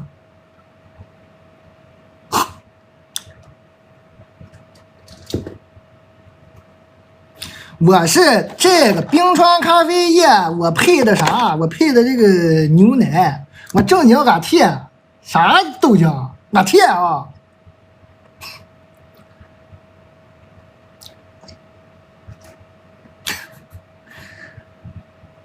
杯子送啊！杯子你买那个连咖啡就送你这个杯子啊！杯子送，这里头这不是咖啡，这里头是这个黑枸杞，原浆黑枸杞，只有黑枸杞配料表，水都没有啊。然后你买那连咖啡就送你这个杯子，刚那个杯子也送。那喜欢啊，朋友们点个关注啊，点开头像可以加入一下群聊。这玩意儿劲儿这么大吗？但我有一个控制欲特别强的男领导啊，婆婆妈妈的。很多事情他明明可以一个人干完，非要拉上我，很烦啊。其实只是想让我给他打下手，不是说这个工作多么需要我，可能他只是享受控制别人的感觉吧。我已经明确说了很多事情我不想跟他一起弄，而且一定是各做各的，效率更高。他就不，我怎么才能摆脱他呢？他还总跟我吐槽，我很烦，我总是要接受他的负面情绪，我怎么才能摆脱他？我也是男的，哈哈哈哈。我确定他对我不是那个意思，哈哈哈哈！但是真的很讨厌，怎么办？怎么办？你不如表现的好像对他有那个意思，他是不是就能离你远点？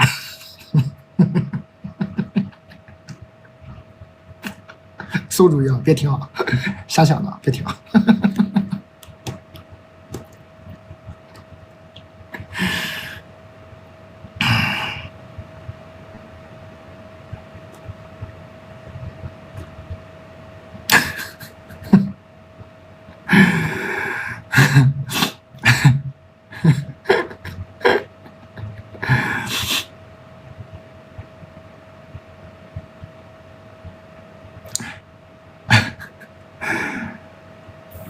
道具了，炒干牛肉条啊，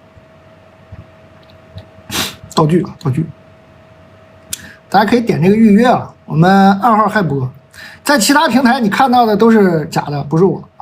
目前来说，我只在小红书啊，你们可能刚有一些别的平台看到了，那是有人在盗录，我们已经找人处理了啊。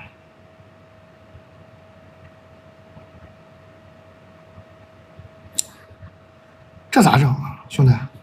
哎呀，离他远点。我刚那个主意你别听了，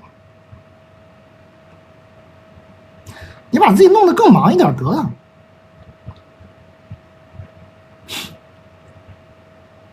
牛脆脆可以买孜然味儿，牛脆脆今天肯定卖个到1万了。今天我们卖了1万件牛脆脆，肯定的。我看一眼，口说无凭，我再仔细看一遍。牛脆脆1万件，售卖1万件，感谢你们！小卖部开播以来第一回有一个东西卖1万件，感恩大家，感谢。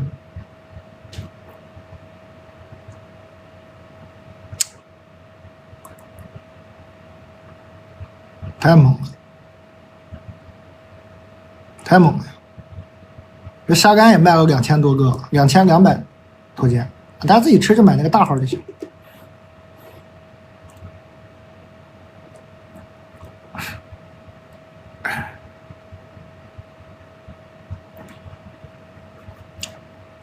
牛脆脆不硬啊，是脆的。这虾干是韧的，硬的是我手里这个硬，这个硬，牙口不好别买这个硬，好好吃。这是我们小时候内蒙人吃的牛肉干，就是这样的，4斤鲜肉出1斤风干牛肉条，香，越嚼越香。但是不是所有人都吃得了啊？大家还是可以给我投稿，蛋蛋小卖部普通店员。哪个咖啡不苦？冰川，连咖啡里那个冰川不苦。你看我刚吃那个喝那个冰川，我兑了点牛奶就完全不苦，也不酸啊。锅巴好吃吗？好吃。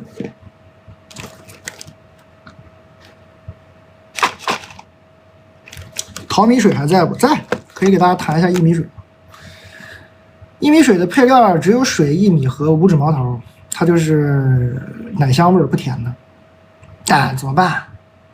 我感觉自己一直处于幻想型的恋爱，总是爱上不怎么熟的人，感觉自己总是脑补。还是说爱情的本质就是幻想？能不能让别人多脑补多补我呀？这我说了不算。难道要少说话多忙碌吗？我不想再脑补了，能不能清醒一点去感受爱？不要脑补了。对呀，为什么？我没法劝别人脑补你啊，我没这本事啊。我觉得你，哎呀，脑子里装点别的事儿就好。你脑补嘛，你脑补就是脑子里的这个材料少，信息少。往里塞一塞。爱情小说呢，别看了，看点那个，看点啥呢？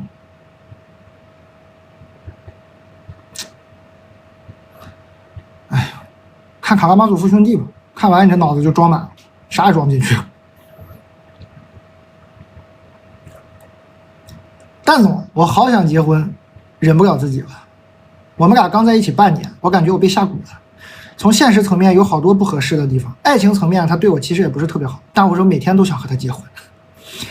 我现在上学，我见不到任何男人，别说男人了，人都见不着。啊？啥意思？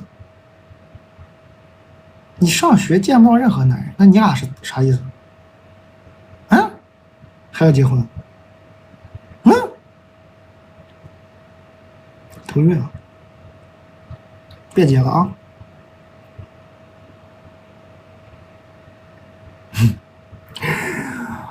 欢迎你们！为什么还有1.7万人？感恩，还有3分钟发圈。感恩，为什么？出个什么事儿？火啊！这个虾干卖的非常好。火啊！哎呀，值得纪念的一天。哎呀，出事儿了呀！这个面包干我今天讲它了吗？哦，我蘸奶酪吃了一下，这怎么面包干讲不讲也卖1000多斤？出事儿了！感谢大家，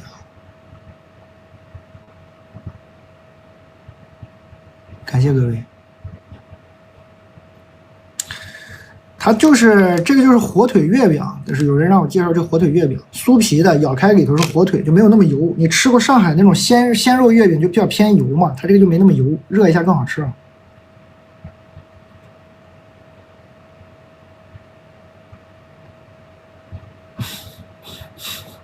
还有2分钟发券。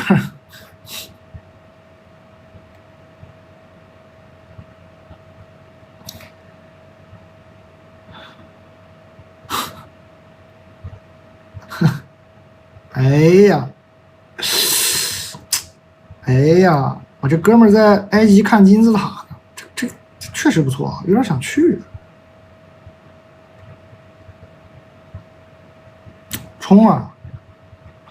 你把埃及先放探探，冲！看着是挺好。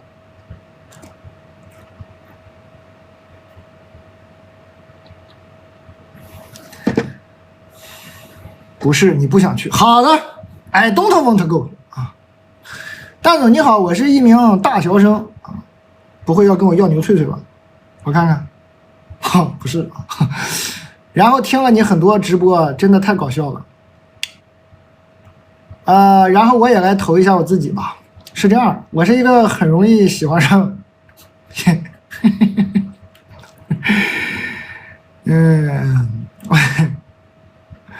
我是一个很容易喜欢上别人的人。哎，只要和我聊天多一点点，再靠近一点点，我就会被吸引。但是我不喜欢主动找我聊天的男生，我喜欢我忍不住去找的那种。哎，必须不喜欢我，但是我自己呢不敢经常找别人聊天，因为如果我喜欢他，我就不会太主动。好的，把自己防住了啊，太特殊了，你这个把自己防死了。然后呢，我在大学期间同时喜欢上了3个男生，一个是我同学，很有趣，我就忍不住找他。虽然很多时候是以骂他结尾，我也不知道为什么，可能是对他不喜欢我的一种报复。第二个是我的一个前同事，老和我对接工作，我就逐渐爱上了。但是我又同时磕他和我另一个同事的 CP， 最后就尬住了。第3个是我之前喜欢一个男生，现在已经不喜欢，但是之前在对他俩有心跳好感的同时，对他也有怦然心动的感觉。然后我当时是大2，我同时喜欢他们仨，现在呢大3个觉得自己成熟了。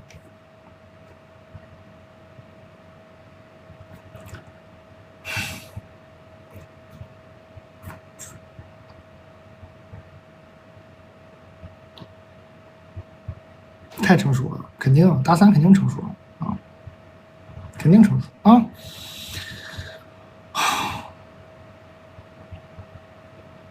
但我还是想谈恋爱，因为怕自己这种恋爱观到了社会会不会很奇葩，也有人追我，但是我不喜欢喜欢我的，但是我喜欢的人表现出一点点喜欢我的苗头，我就开心的不得了。蛋总，我该怎么办？可能要孤独终老了啊，很危险啊！我觉得你很危险啊，该怎么办？不知道，很危险啊，很有可能要孤独终老了。琢磨琢磨吧，大4的时候如果还没谈上，你再来给我写封信啊。大3这年很关键啊，大3这年搞不好就要孤独终老啊，大3这年很关键啊，大3这年你那个什么弄不好的话，你大4的时候再来找我啊，再给我写封信。刚是不是偷偷发券了？我都没注意了。刚刚我们这个1点钟突然发个波券是吧？还可以随便买点。今天卖的前3名吧，一个是我们这个风干牛肉脆片，一个是今天的新品大虾干，第3名居然是我手里这个超干条，也没咋讲。大家可以随意购买一下，感谢啊，感恩感恩。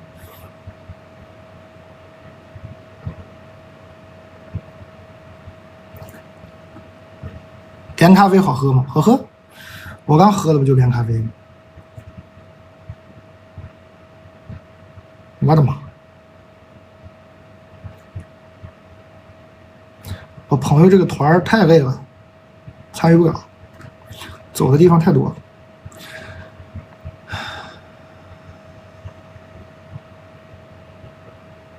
但在公司分享牛脆脆时，公司里一个新疆来的同事大哥说你牛脆脆是边角料。我想问问是真的吗？你摸着良心说。对了，其他吃过的同事都说好吃。有一些新疆兄弟呢，这个也不能怪他，由来已久啊。这个新疆、内蒙、宁夏的人啊，有一种就是除了我们这儿的牛肉，别的地方那就不能叫牛肉，很多人都这样。像我这么无所谓的内蒙人很少啊。其实我们很多内蒙朋友也是受不了，说哎，新疆的肉能行吗？也是这样的，也这德行。我是觉得肉好都一样，无所谓的，是不是边角料你看就可以了。它是整块的牛肉，风干烤干的，这没法边角料。你看这个纹理，它没办法啊，它这么大块的肉，它怎么边角料啊？没办法啊。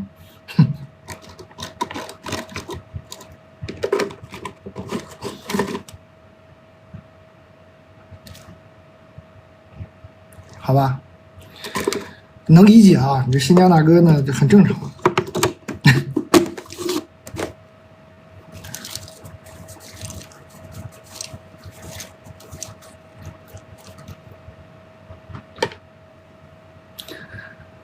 哪个味道好吃，你就买自然的呗，你最好就3个都买呀。今天卖了1万罐，可能现在都不止。我看看会不会已经超过1万件了，11000件了。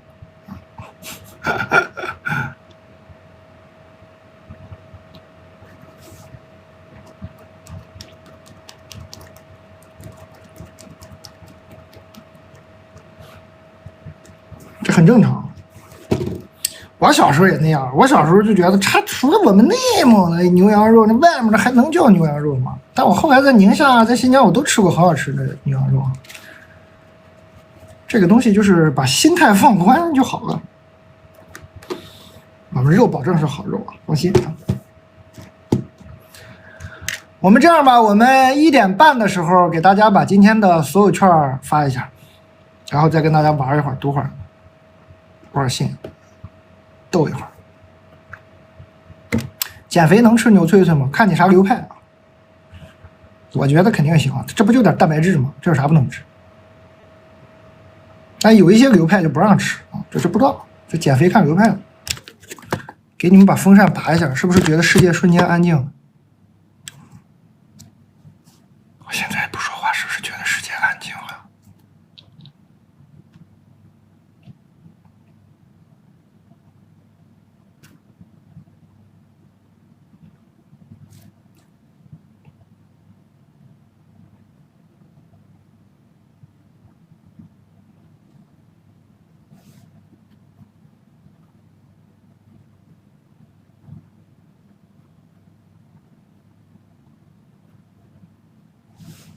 想看手机壳。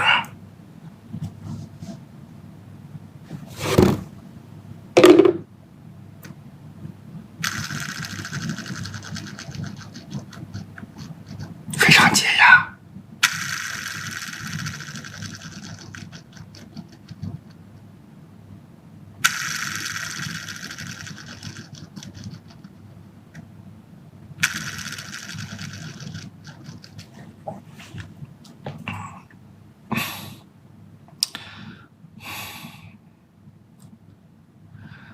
去剪头发，头发给我剪毁了，接受不了。接发会掉头发，我不想接发，我不想放过理发店，怎么办？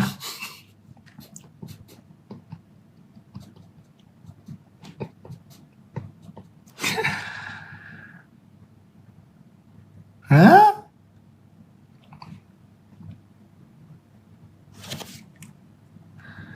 这问题现在这么细节吗？哎，这确实问错人了，朋友，没遇过这种事儿啊。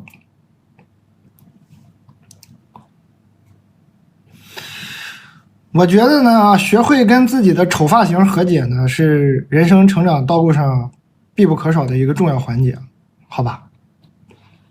我推荐你学会跟自己的丑发型和解，人总要碰到几次自己的丑发型的，和解一下就好了。你说吧，原生家庭你和解不了，哎呀，这个一个丑发型你再和解不了，还活不活了，是吧？我推荐你放过理发店，放过自己，跟自己的丑发型和解一下啊。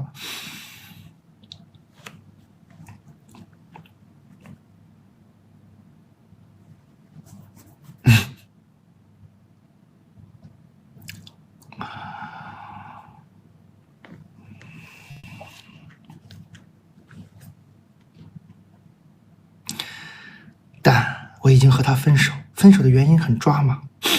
我没有想过我会遇上抓包这种事。事情的起因是我和他工作异地，周末碰面，但是7月底的一天晚上，他和一个女生逛街，被我朋友看到。我打电话问他，他不承认，他说自己去打球了，很理直气壮，还说我听风就是雨，谁看到了？让我把证据拿出来。当时我就把照片发过去了，他竟然说这是我。我就回复他，你这件 T 恤我蛮熟悉的。他说就不能别人和我一样吗？就这样一来一回几句，他终于承认了，说是他前女友。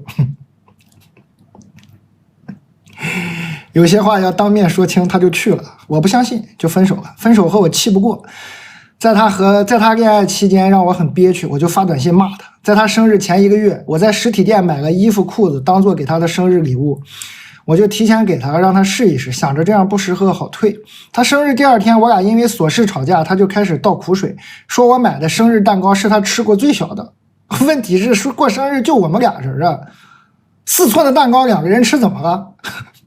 还有在生日之前，他让我帮他选鞋，他要买鞋，我就没多想，帮他在网上选。结果他说鞋子就是他想要的生日礼物，我当时觉得不可思议，就问了他。他说生日当天送礼物才是礼物。类似这样的事儿还有一件，就是他见我朋友拿酒，他说是1瓶600，他拿了2瓶，但是当时我没让他非要拿贵的酒。在这之后他就开始 PUA 我，说对我朋友他做的很好，很给我面子。我想起来很无语。后来分手半个多月，他突然发来消息说我报复他，报复的太猛烈，把他毁了。不知道谁在网上曝光他什么了。他说领导找他谈话了，让他干不下去了。现在他在我眼里彻底活成了一个笑话，不知道他想干嘛。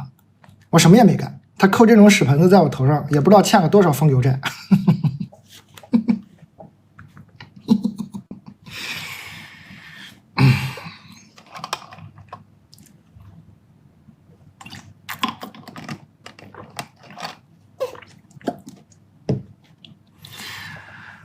好搞笑啊！接这也接，这不能接吧？这还接啊？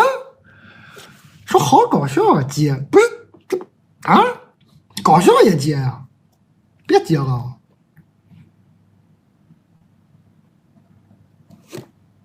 怎么搞笑也接呢？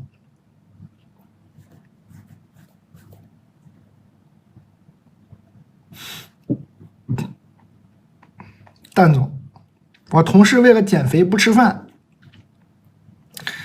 导致口臭熏晕全团队成员，明说暗说都不改。请问有什么解决方案吗？真是要被臭晕了。以后呢，你们组呢，所有向领导汇报的工作都让他去啊。好吧，你们团队全员就说：“哎呀，兄弟，你是我们这个组啊，确实跟领导汇报啊，我们都不如你。哎，我觉得我们这方案那个得那个领导能过呀，必须你去。啊，好啊，就让他去，慢慢的就有结局了。”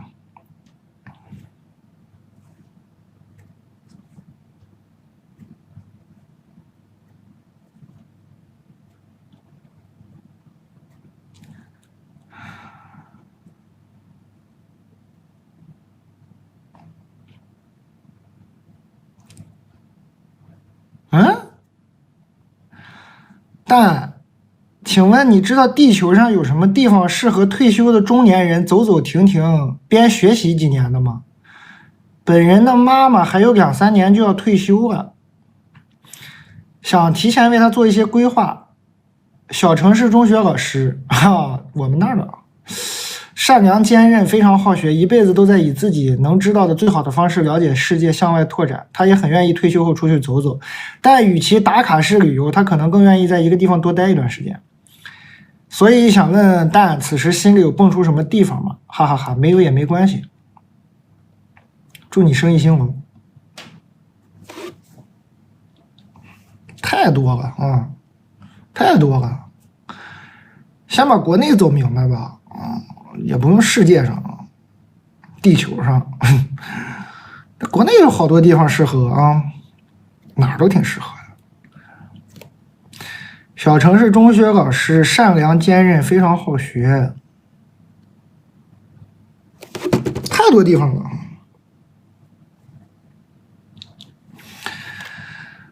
对，博物馆志愿者，你看景德镇，对，这都很好啊。大理，对，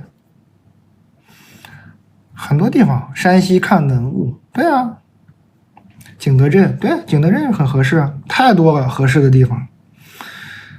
因为你其实不能脱离社会生活嘛，对吧？像什么景德镇、大理这种地方呢，它就有很多那种，有的是你可以学，有的呢是你可以教。就有的地方呢，它有那种学校，你可以过来，你当义工也好，志愿者也好，这很多地方都需要啊。博物馆啥的，是吧？查一查，太多了，太多了。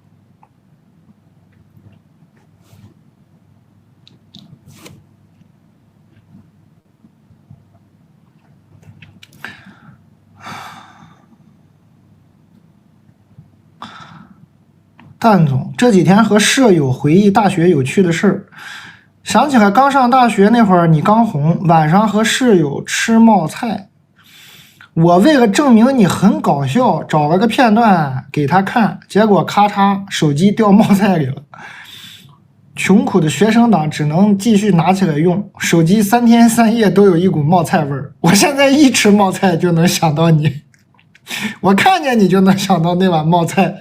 好多年过去了，我舍友说回忆就像走马灯，没有斑味儿，只有冒菜味儿。啥嘛？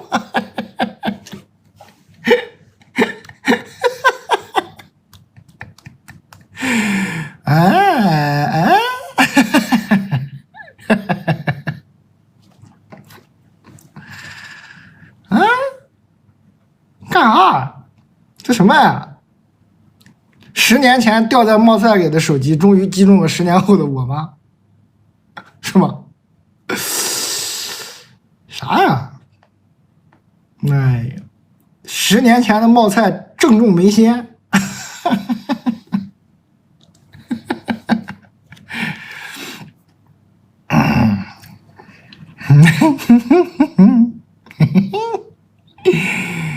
太有意思了，但我觉得我跟自己谈了一场恋爱。我对我前男友一见钟情，我是一个爱看小说的女生。我见他第一面，就是他穿着灰色的卫衣加短裤，寸头，迎着阳光，一整个男高的感觉。我也经常这么穿啊。男高的感觉就是男高的感觉，我这么穿你根本看不出来男高的感觉啊！灰色卫衣，短裤寸头，这不就我吗？还迎着阳光，一整个男高的感觉没有啊？声音贼好听，我一下子被吸引住了，我主动加了他微信。没过几天顺理成章，谁问你了？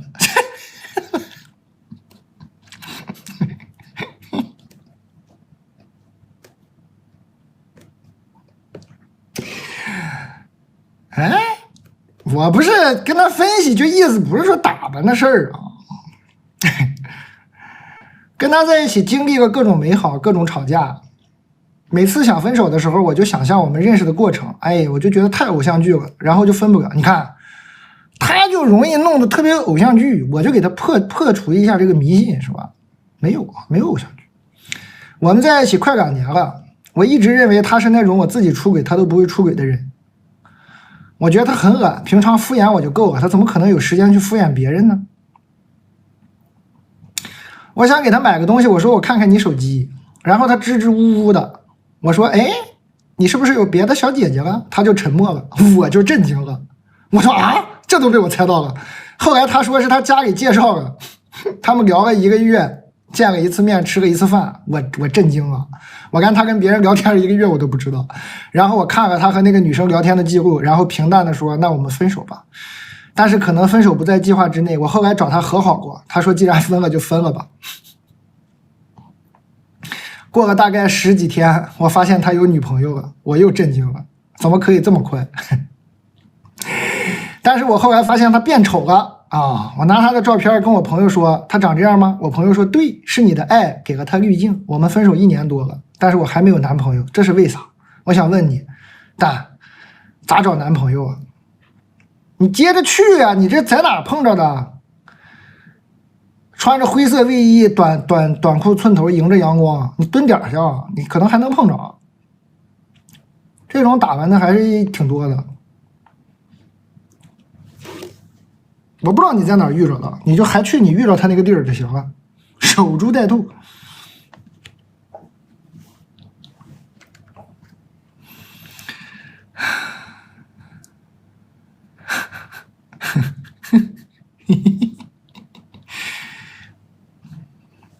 我们这衣服有啊，不养鱼，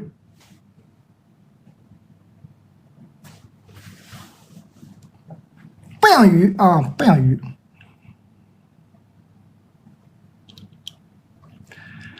感谢大哥，妈呀，1点20了，还有1.5万人在线，明天都不上班是吗？这个虾干卖的有点好啊，这个虾干。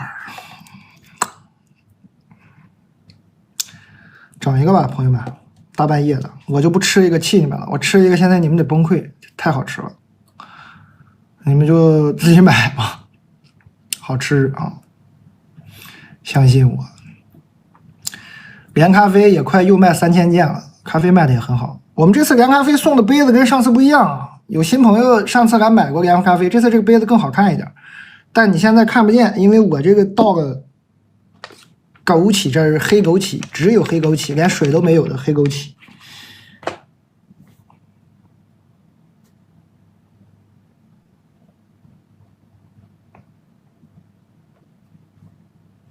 牛脆脆哪个味道？孜然味道。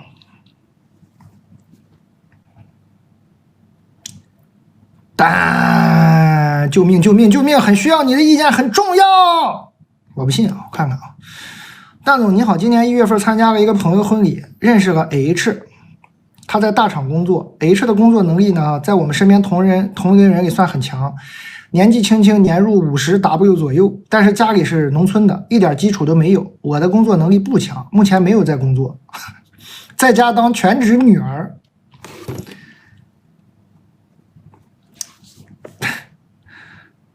家里有大概几千万资产，最近我意外怀孕了。是这个 H 的吗？我很纠结要不要这个孩子，因为1我家里不同意我们在一起，如果我选择了他，家里不会再给我钱。2我们异地恋没有什么感情基础。3我现在没有工作，除了家里没有收入。4我们消费观不一样，我物欲很强，但是 H 是个没有什么物欲的人。5未婚先育很被动，彩礼什么的他估计他也拿不出，怎么办？我家里不资助我的话，他目前的一点点存款只能先拿来生孩子，请帮帮我，谢谢。帮不了，超纲了，这不是这题我不会答啊，超纲了啊，这种题我答不了。你看看这个，你自己看看评论区吧啊，这种题我答不了，你看看其他姐妹们的意见吧啊。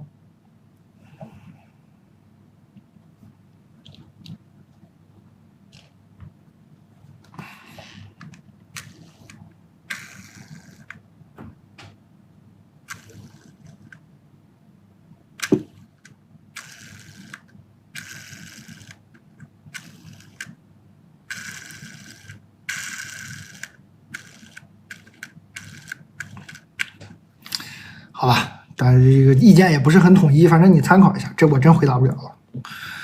哎，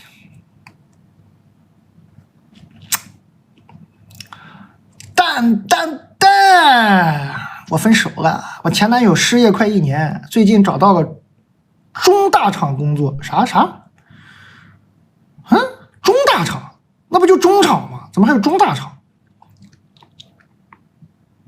我替他很开心，但是感觉他一直在逼我分手，所以我提了分手。他离职的时候，我表态支持，但是也温和提醒不好找工作。他还是要离职，我也支持他，还一起出门旅游了，还 AA 的。紧接着我就开始长期给他提供情绪价值，上班给老板提供，下班回家给他提供，还一直给他找关系，内推大厂。他也没有互联网经验，都被拒了。最近有一个中大厂给他发 offer， 期间一直在给他面试及谈薪资出谋划策。因为我本人在大厂过得还不错，因为他新工作办公地点 base 在另外一个城市，我们要异地了，他从来没有和我沟通，只是通知我，然后从头到尾没有安慰我或者稳住我，没有提到不想分开，舍不得我，骗都不骗我，所以我就和他讲道理 review 了这个事情，还 review 呢。他持续的激怒我，挑战我，甚至说我近期让他很伤心的一个点是，他前段时间要做手术，医保没法用，问我能不能把我个人医保借给他用。我说我个人余额就2000，估计不够用，因为我身体不太好，去年我的医保都给刷爆了。他说和他妈妈都会很伤心，觉得我很抠门。我当时气炸了，失语了，无语了。我冷静下来解释：我第一反应不是不接，是我衡量了一下手术费3万和我医保余额，发现杯水车薪。2，我们不是直系亲属，没有办法。他就开始复读机模式，疯狂说我有问题，抠门。一气之下，我说了分手。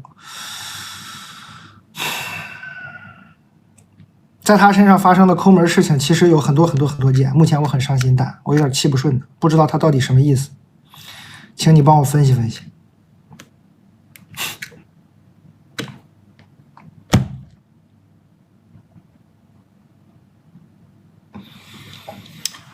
俗话说得好，听没听过那句俗话？斗米恩，生米仇，哪个大？是不是？斗米恩，生米仇，是不是？还是生米恩，斗米仇？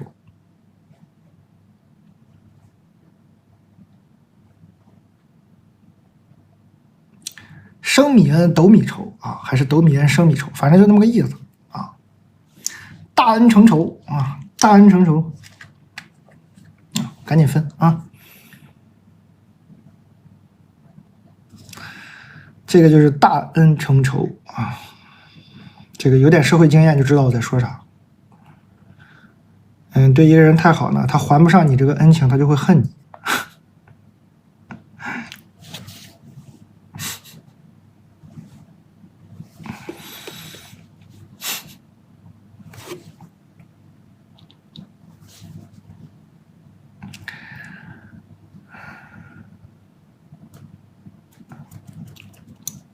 还有4分钟发券，还有4分钟发券，为啥？人性啊，人性没有为啥，人性就是这样。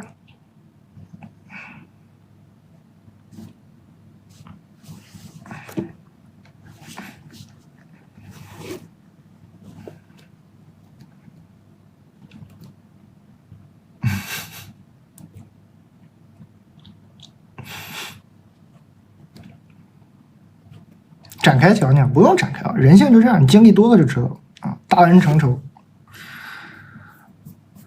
怎么办？习惯就好了，是吧？对别人好的时候，不要想着有回报啊。对一个人好，就想着对他好就完事儿了。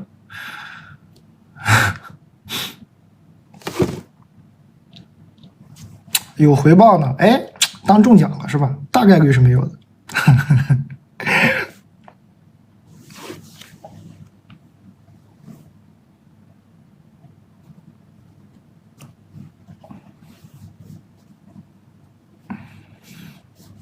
习惯就好。你好啊，这是一个24岁没谈过恋爱却被喜欢的男生暴击的故事。啥呀？喜欢上一个很聪明的男生，跨考人工智能985一次上岸，还喜欢文学。我当时忙于考研，没有什么联系。后来我也上岸了，这个男生主动祝贺我，我们恢复联络。由于异地2年一直网友，期间我表白过1次，但是他说他要申博，婉拒了我。前2天我回老家，终于见上面了。吃完饭去喝酒的时候，动手动脚，还主动亲我。这对一个没谈过恋爱的女孩来说是多么大的震撼呀！他又要亲我的时候，我吓傻了，直接说我们不可能，把他推开了。然后他也顺着我的话往下说，分析了，说我们俩没有未来。但你说这人是不是该骂？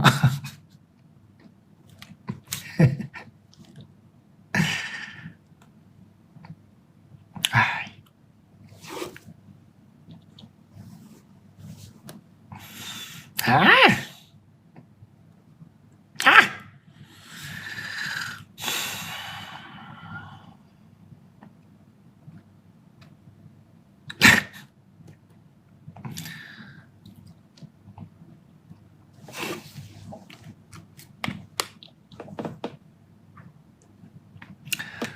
感谢各位，还有1分钟发券啊！再给大家过一遍前10名吧。我信又念完了，太猛哦！又来了，我的同事又统计了大家刚刚投的稿，又给念完了。第10名，奶片儿，奶脆脆，今天也没咋讲，卖的还是很好，就是你小时候偷吃奶粉那个味道，甜的。第9名。柚子酒，酸酸甜甜，加冰块，在里头加冰块喝，冰饮啊，里头还要加冰块，稀释一下更好喝。第8名是这个薏米水，配料表只有水、薏米、五指毛桃，奶香味儿，没有糖，没有甜味儿，很好喝。然后五指毛桃是啥呢？可以评论区问问广东的朋友啊，广东朋友煲汤经常放五指毛桃的。第7名是这个雷司令坛子酒，甜的白葡萄酒，入门葡萄酒，1瓶100出头，2瓶170出头。都送你一个毯子，买2瓶更合算。第6名是这里已经喝光了，还有一点生茶和这个栀子乌龙，我个人更爱喝这个。它的茶多酚含量是每1000克大于等于300毫克，这还行，我觉得很好喝。第5名嘛是我们的这个懒人萨奇玛，懒人呢一样，跟那个你们喝过。有这个广东的朋友吃过鱼羹吧？顺德鱼羹，鱼羹里就会放这玩意儿。懒人，有人吃过吗？广东的朋友，就这个五指毛桃啊，懒人都是很多广东做菜会用的啊。然后呢，它这里头用的这个蛋黄是那个黄天鹅的生吃级别的蛋黄。只用了蛋黄，蛋清都没用，是松软的，不是那种粘牙的，就没有那么甜。萨奇玛，懒人香有回味，对，没吃过，但我就是懒人。哎，对，广东人果然吃人，广东人不吃人啊，不要造谣啊，广东人吃懒人啊，勤劳的人广东人不吃了。第4名是我们的这个超干条啊，嘎嘎干，牙口不好别买了，非常好吃。是我们小时候的啊，4斤鲜肉出1斤，风干牛肉条。第3名是这个连咖啡的咖啡液，然后它这个送的杯子变了，变得更好看了一点。然后这里头是那个枸杞原浆的汁儿，大家可以补货。然后我们用了一种叫 Fresh Drop 的技术，就是把咖啡液呢锁鲜在里头，你就回去直接就像我这样倒在杯子里兑点牛奶就行了。我这儿有调了的，我直接兑的是我们认养一杯牛，认养1头牛的那个牛奶，就成这样了。第2名是这虾干，自己买这个大的就行了，9节虾好吃啊。送礼的你喜欢更大一点，送礼就送那个特大号，就对虾啊。第1名牛脆脆。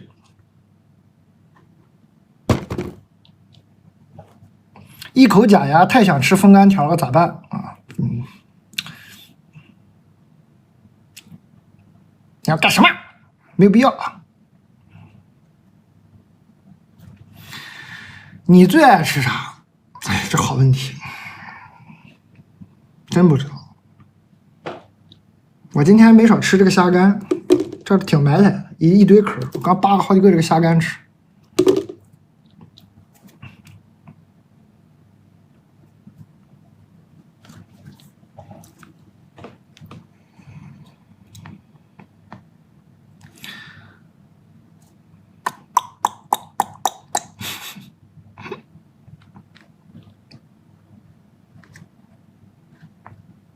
还有，今天刚刚有朋友来给我投的稿，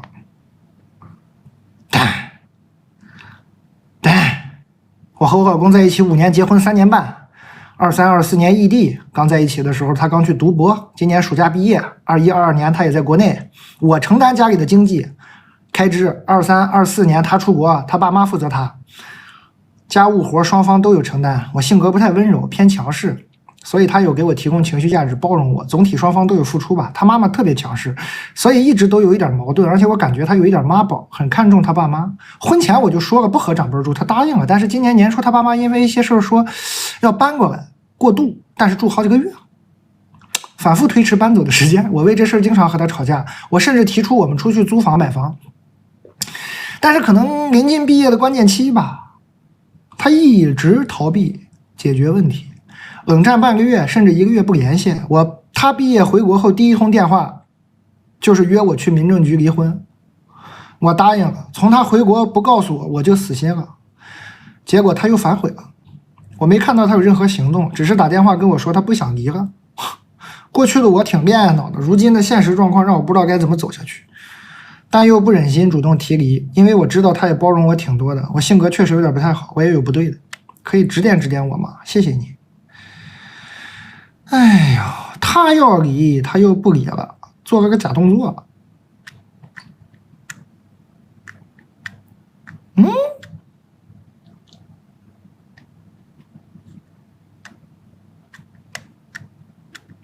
感觉不太对劲了啊，姐妹儿，这个假动作有点看不懂啊。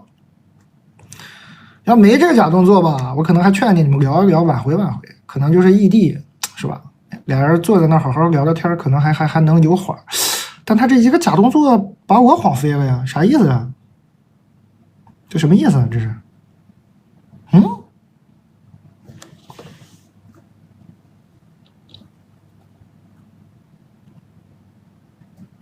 假动作看不懂啊。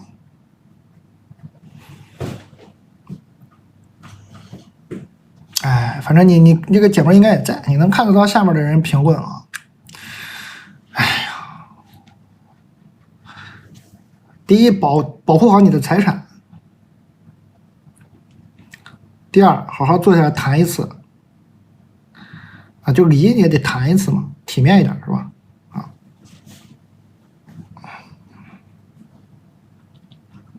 回国不告诉你，挺猛的哈。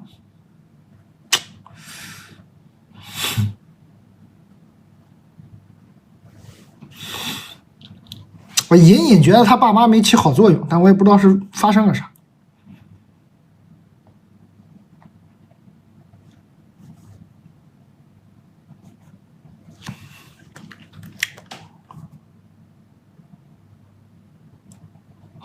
感谢各位，这么晚了，看到这么晚了，可以点开头像点个关注吗？加个群聊，或者预约一下这个直播预告，9月2号还播。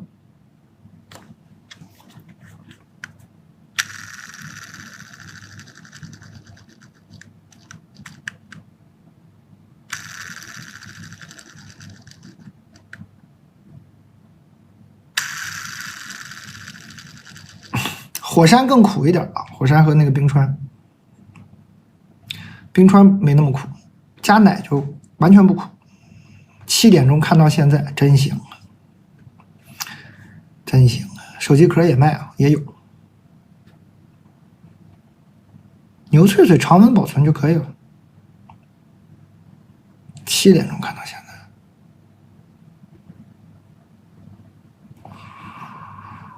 我的妈呀！感谢啊！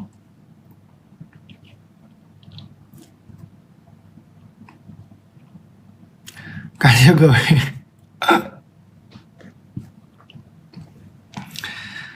但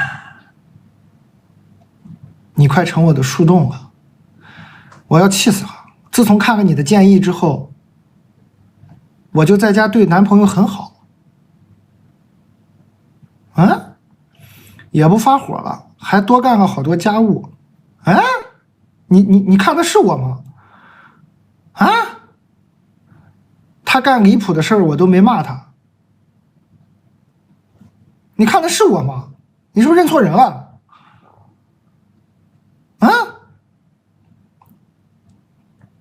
我也不每天查他手机了，多好，是不是很大的进步？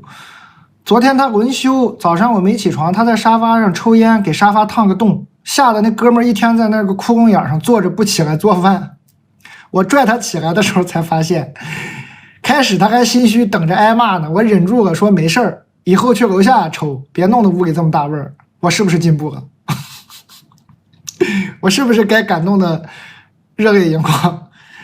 结果他给我发火了，哎呀，他说我最近干什么最好实话实说啊，装什么呢？肯定是外面有事儿了。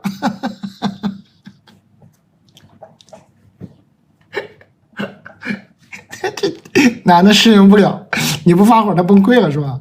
说你在外面干啥了，最好实话实说。他问我是不是被诈骗了，还是把钱全花了，还是欠债了，你还是进什么传销组织了非要看我的钱是不是没了。我给他看了，说我就是想改改脾气，好好生活。他看似被安抚了，结果果然半夜偷偷拿我手机偷看，我是不是出轨了，准备离开他。不过了，是要给他留点美好记忆，是不是这意思？气死我了。昨天我差点没把烟灰缸扣他头上，半夜吵到早上，我摔门就走了，晨练去了。回来我一看他睡得可香了，现在还没醒呢，这是不是欠骂？给他骂一顿踏实了。他是不是本来就好这一口啊？还是这些年我给他弄出病了？我烦死我了呀！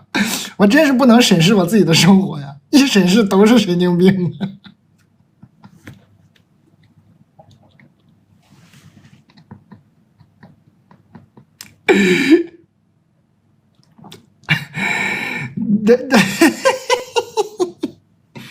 看看猪肉脯，猪肉脯长这样，里脊肉，猪里脊肉，大片完整的猪里脊肉，能吃甜口再买啊，吃不了甜口别买了。它就是广东的那种咸鲜回甜的口。哎呀，笑死我了！这姐们儿肯定是看我直播嘛，觉得反正不知道她怎么受到启发，说要好好相处，不骂人了。结果这男的崩溃了。这男的给那个沙发烫个洞，一直坐那洞上不敢动。然后这女的一发现呢，也没打他，也没骂他，说你下次抽烟别在家里抽。男的崩溃了，说你是不是外面有事儿？你怎么回事？你怎么不骂我呢？然后俩人吵一架好了。只能说每个人有不同的相处模式吧。太有意思。你说你没被诈骗啊，没进传销组织，你说你最近就是加入了这个李诞的粉丝团啊，喜欢那个看看直播啥的，没被诈骗，买了点牛脆脆啥的，虾干你给他买点牛脆脆，让他吃点，让他感受一下这种甜蜜的被友好对待的这种恋爱的感觉，他也就释然了啊。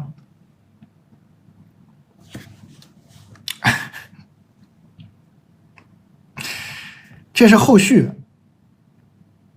哦，我好像给过一个这种建议哈，是你吗？哦，对哦，我想起来了，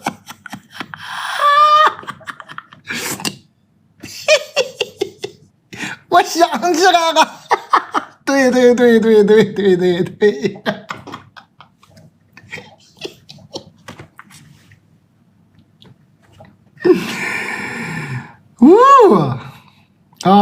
不挺好吗？没啥事啊，挺好啊。你对他好的具象化一点啊，慢慢就适应，俩人和谐共处。你也不能天天吵架吧？你吵架你不也闹心吗？骂人不是个多快乐的事儿，有时候骂完人自己心情更不好。哼，太有意思。蛋，我看你直播1个多月，每一场都看了，我悟了。你悟啥了？我顿悟了。我现在就跟被下蛊一样。我只要我喜欢的人肯定不喜欢我，但我一直只要喜欢谁就非常的没尊严，知道对方不喜欢我，但对方跟我说一句我就能死灰复燃。我的单恋总能长达2到3年，就是等，怀揣一丝不存在的希望，干等。去年我认识了一个男生，他的长相是我喜欢的类型，我又上头了，对方也是一如既往的不喜欢我。后面就是咔咔咔咔咔各种难受。然后自从开始看你的直播，我就悟了，我现在心如死水啊！我本来还想给你投稿，让你给琢磨琢磨我和这个男生，我现在不用你给我琢磨了，我自己琢磨明白了，他就是不喜欢我哈。我现在就是一个大写的心如死水啊！我今天又碰到他了，我发现我也很平静，因为现在就是非常清楚他不喜欢我，我不要任何希望。所以今天碰到他呢，也聊天了半天之后，我非常的平静。我跟我朋友说今天这个事儿，我朋友说都是李诞的功劳，所以我决定给你投个稿，感谢你。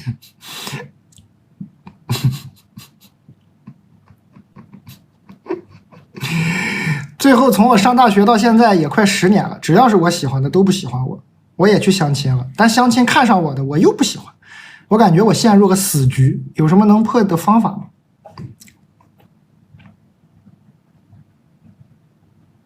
还没悟啊，你再悟一悟，不给你讲了，你再悟一悟，看你悟性不错，感觉你能悟啊。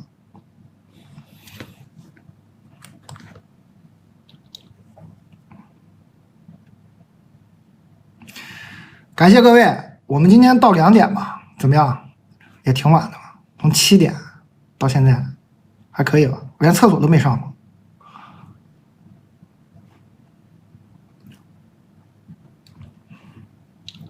主要明天我还那什么呢？明天还参加个小红书的活动，有工作啊，有工作。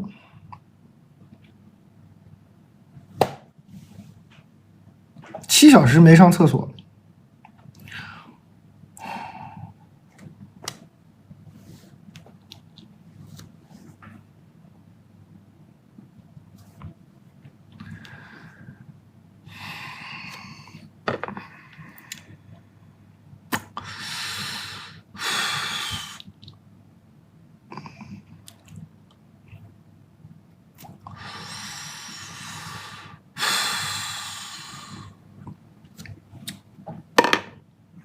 我7个小时呢，我就喝了这么多水，我顶多我还喝了一口这个果蔬汁儿，喝了点枸杞汁儿，这都一点点啊，喝了一点点牛奶，我就喝了这么多水，就还好是吧？啊，没，主要是饮用的少。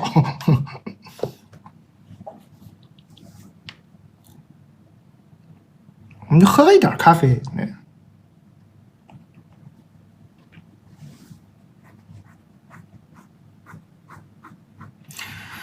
对身体不好，行，我下次多喝点水，中途呢多上厕所。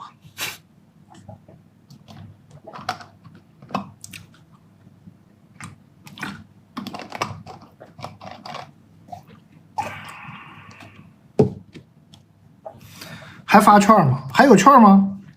我的同事们，还有券吗？有券就给大家现在就发掉吧，还有吗？发了咱们就差不多了。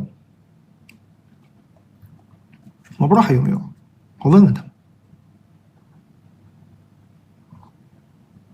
有吗？还有3分钟以后发啊，咱们1点50把所有券发掉，还有一点，50发完，今天就这个了。但真直男投稿，好，你意思前面那都假的呗？就你是真的，行。但这是一封陌生男人的来信，无意中刷到你的直播后一发不可收拾，我上瘾了。这几次直播也是早早预约，按时观看，越来越觉得你的智商情商双高，堪称情感问题百科全书，所以我直接一个滑跪求助，本直男急需你的帮助。本人男，28岁，母胎 solo，去年经家里人介绍认识了一个女孩，女孩美丽大方、独立、高情商，第一次见面直接给我一个美貌冲击，我直接是一个自惭形秽。吃过几次饭，聊过一些天之后，因为我不主动，慢慢就淡了联系。今年春天的时候，在朋友订婚宴上，我又偶遇了这个女孩的朋友，当时也没认出来，拍了我的视频发给了她，她又发给了我，借着这个契机重启了联系，直到现在。虽然他邀请我，或者我邀请他一起和朋友出去玩，或者单独吃饭什么的都没有拒绝，聊天也基本都是每天都聊。我送了他一些小东西，也没有被拒绝。虽然也不怎么值钱吧，但是我感觉我俩依旧是礼貌的聊天，礼貌的赴约。他给我的感觉像雾像雨又像风，捉摸不透，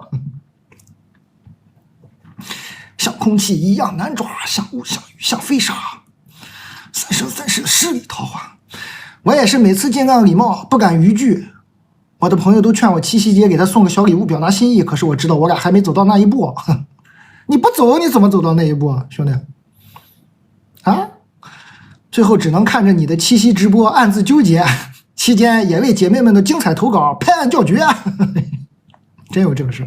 后来有一次我的朋友见他的新好姐妹，通过我认识后他俩一见如故，帮我旁敲侧击过女孩的想法，得到的答复是感觉我们是朋友。我也没有表明过追求他的心意，他喜欢被人坚定的选择。我是一个有些自卑的人，无论是外形还是内在，都自认为没有过人之处。唯一的优点可能是父母很优秀，所以家境不错。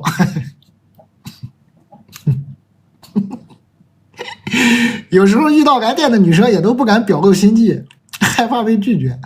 有时候也会幻想自己接触的女生也许对我有好感吧，但是审视之后我又迅速的否定。但我真的很苦恼，我该怎么办？我能够感觉到问题出在我这里啊！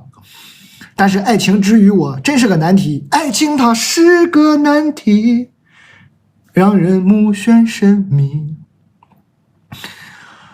忘了你或许容易，忘了你却太不容易。真的要断了过去，让人生好好继续。我已经买了几罐牛脆脆聊饱心意，没吃过爱情的苦，先尝尝牛脆脆的咸，先行谢过，祝好。哥们儿，哥们儿，你往上走呀，哥们儿，还没走到那一步啊。可是我知道我俩还没走到那一步，你不走你能到那一步吗？发券了啊，朋友们，哥们儿，兄弟，真直男投稿，看出来了，你为啥自卑呀？我看你这个给我写信，这不也挺幽默的吗？说话逻辑也很清晰，做人也很有礼貌，为啥自卑呀？就光读你的文笔就知道你肯定脑子不错啊。你咋了？你怎么自卑了？你这不情商也挺高吗？你怎么了？家境还好，咋回事？没苦硬吃，没背硬字，干啥呢你？你往前走啊！人家女孩说的很明白了，兄弟，哥们儿，人家女孩还要说的多明白？人家女孩说的是喜欢被人坚定的选择，意思就是你不坚定呗。你坚定呀，你猛猛的坚坚定定的往上选择那么一步呀，你往上蹦啊！啊！你勇敢的蹦到他的面前啊！你冲起来啊！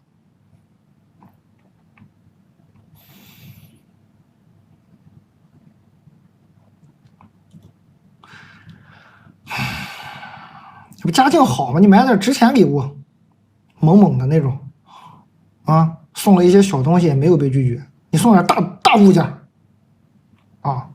牛脆脆就别谈了，牛脆脆不适合这个朋友的这个情况。他得送点那样的，嘎嘎的那种，送点大件啊！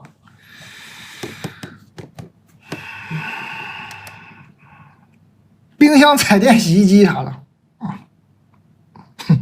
你理解我啥意思就行。送点大件啊，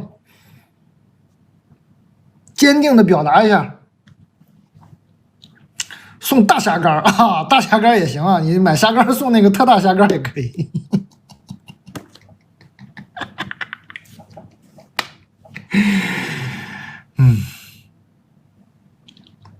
太幽默了呀！你们这么幽默真的好吗？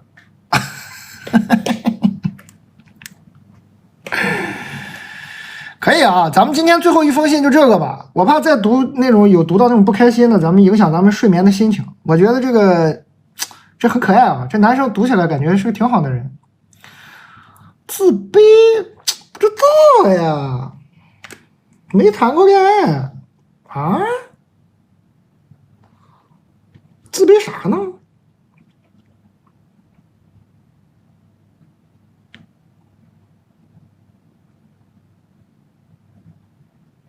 害羞啥呢？不勇敢，干啥呢？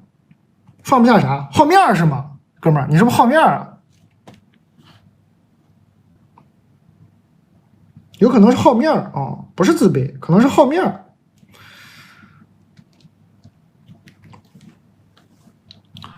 我觉得可能是好面别好面了啊！好面没有好下场，没必要。我猜他可能是好面家里人介绍认识了个女孩哥们儿，冲起来啊！尊严在这种时候只会害你啊！放下你的自尊心，勇敢的追求，坚定的选择，充分的表达，让对方感受到你的爱意。长相不行，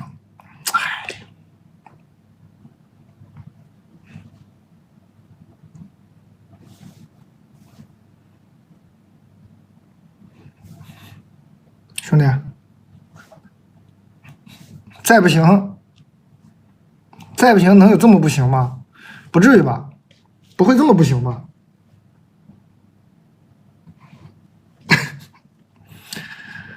啊？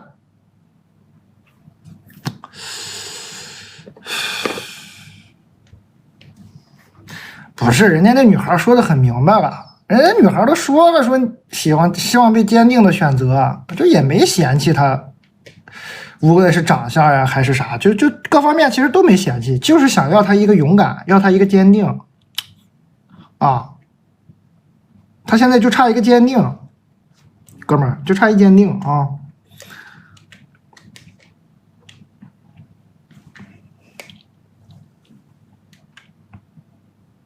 几点结束？行，结束了。咱们今天就这样吧。咱们念一封最后这个信挺开心的，我就怕一会儿又念到那种伤心欲绝的闹心。这个挺高兴的，咱们就在这儿停吧，开开心心的，是不是？感谢大家啊！大家下次还来的话，可以点这个预约，9月2号8点还播啊，9月2号8点，可以给这个预约一下，咱们到时候再见啊。然后没关注的朋友可以关注我一下。你们在其他平台看到的大概率不是我，大概率是有人在录播什么盗用啥的。你在那买东西你小心啊，这个是没有售后的，很危险。你可以关注我一下。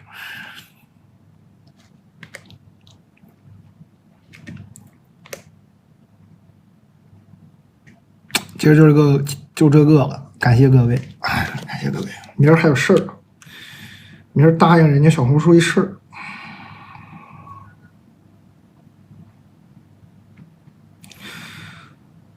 读书，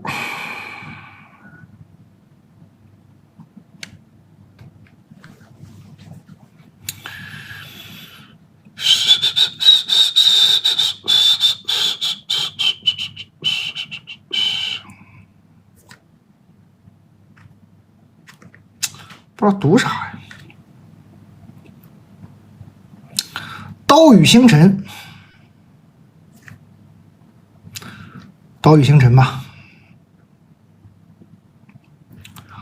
在技术化的年代，要庆幸没有早早的学生存的本事，能一通百通，能后来居上，恰是不知不觉中形成的审美。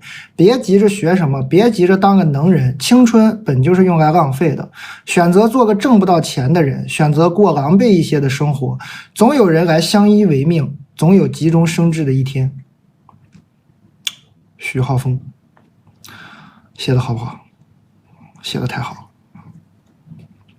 我很认同啊，这种话我很认同。虽然我也很鼓励你们去工作赚钱，但他说的这个很有道理。对吧？说的非常好。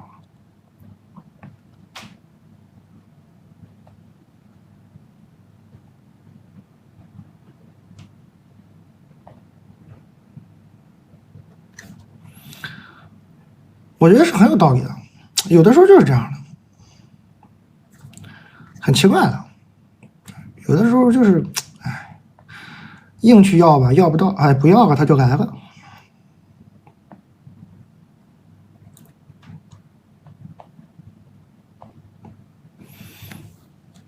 哪本书？《岛屿星辰》啊，徐浩峰。好吧，感谢各位。很晚了，很晚了，早点休息吧。大家可以预约一下9月2号的直播，也可以关注我一下。咱们2号再见，晚安。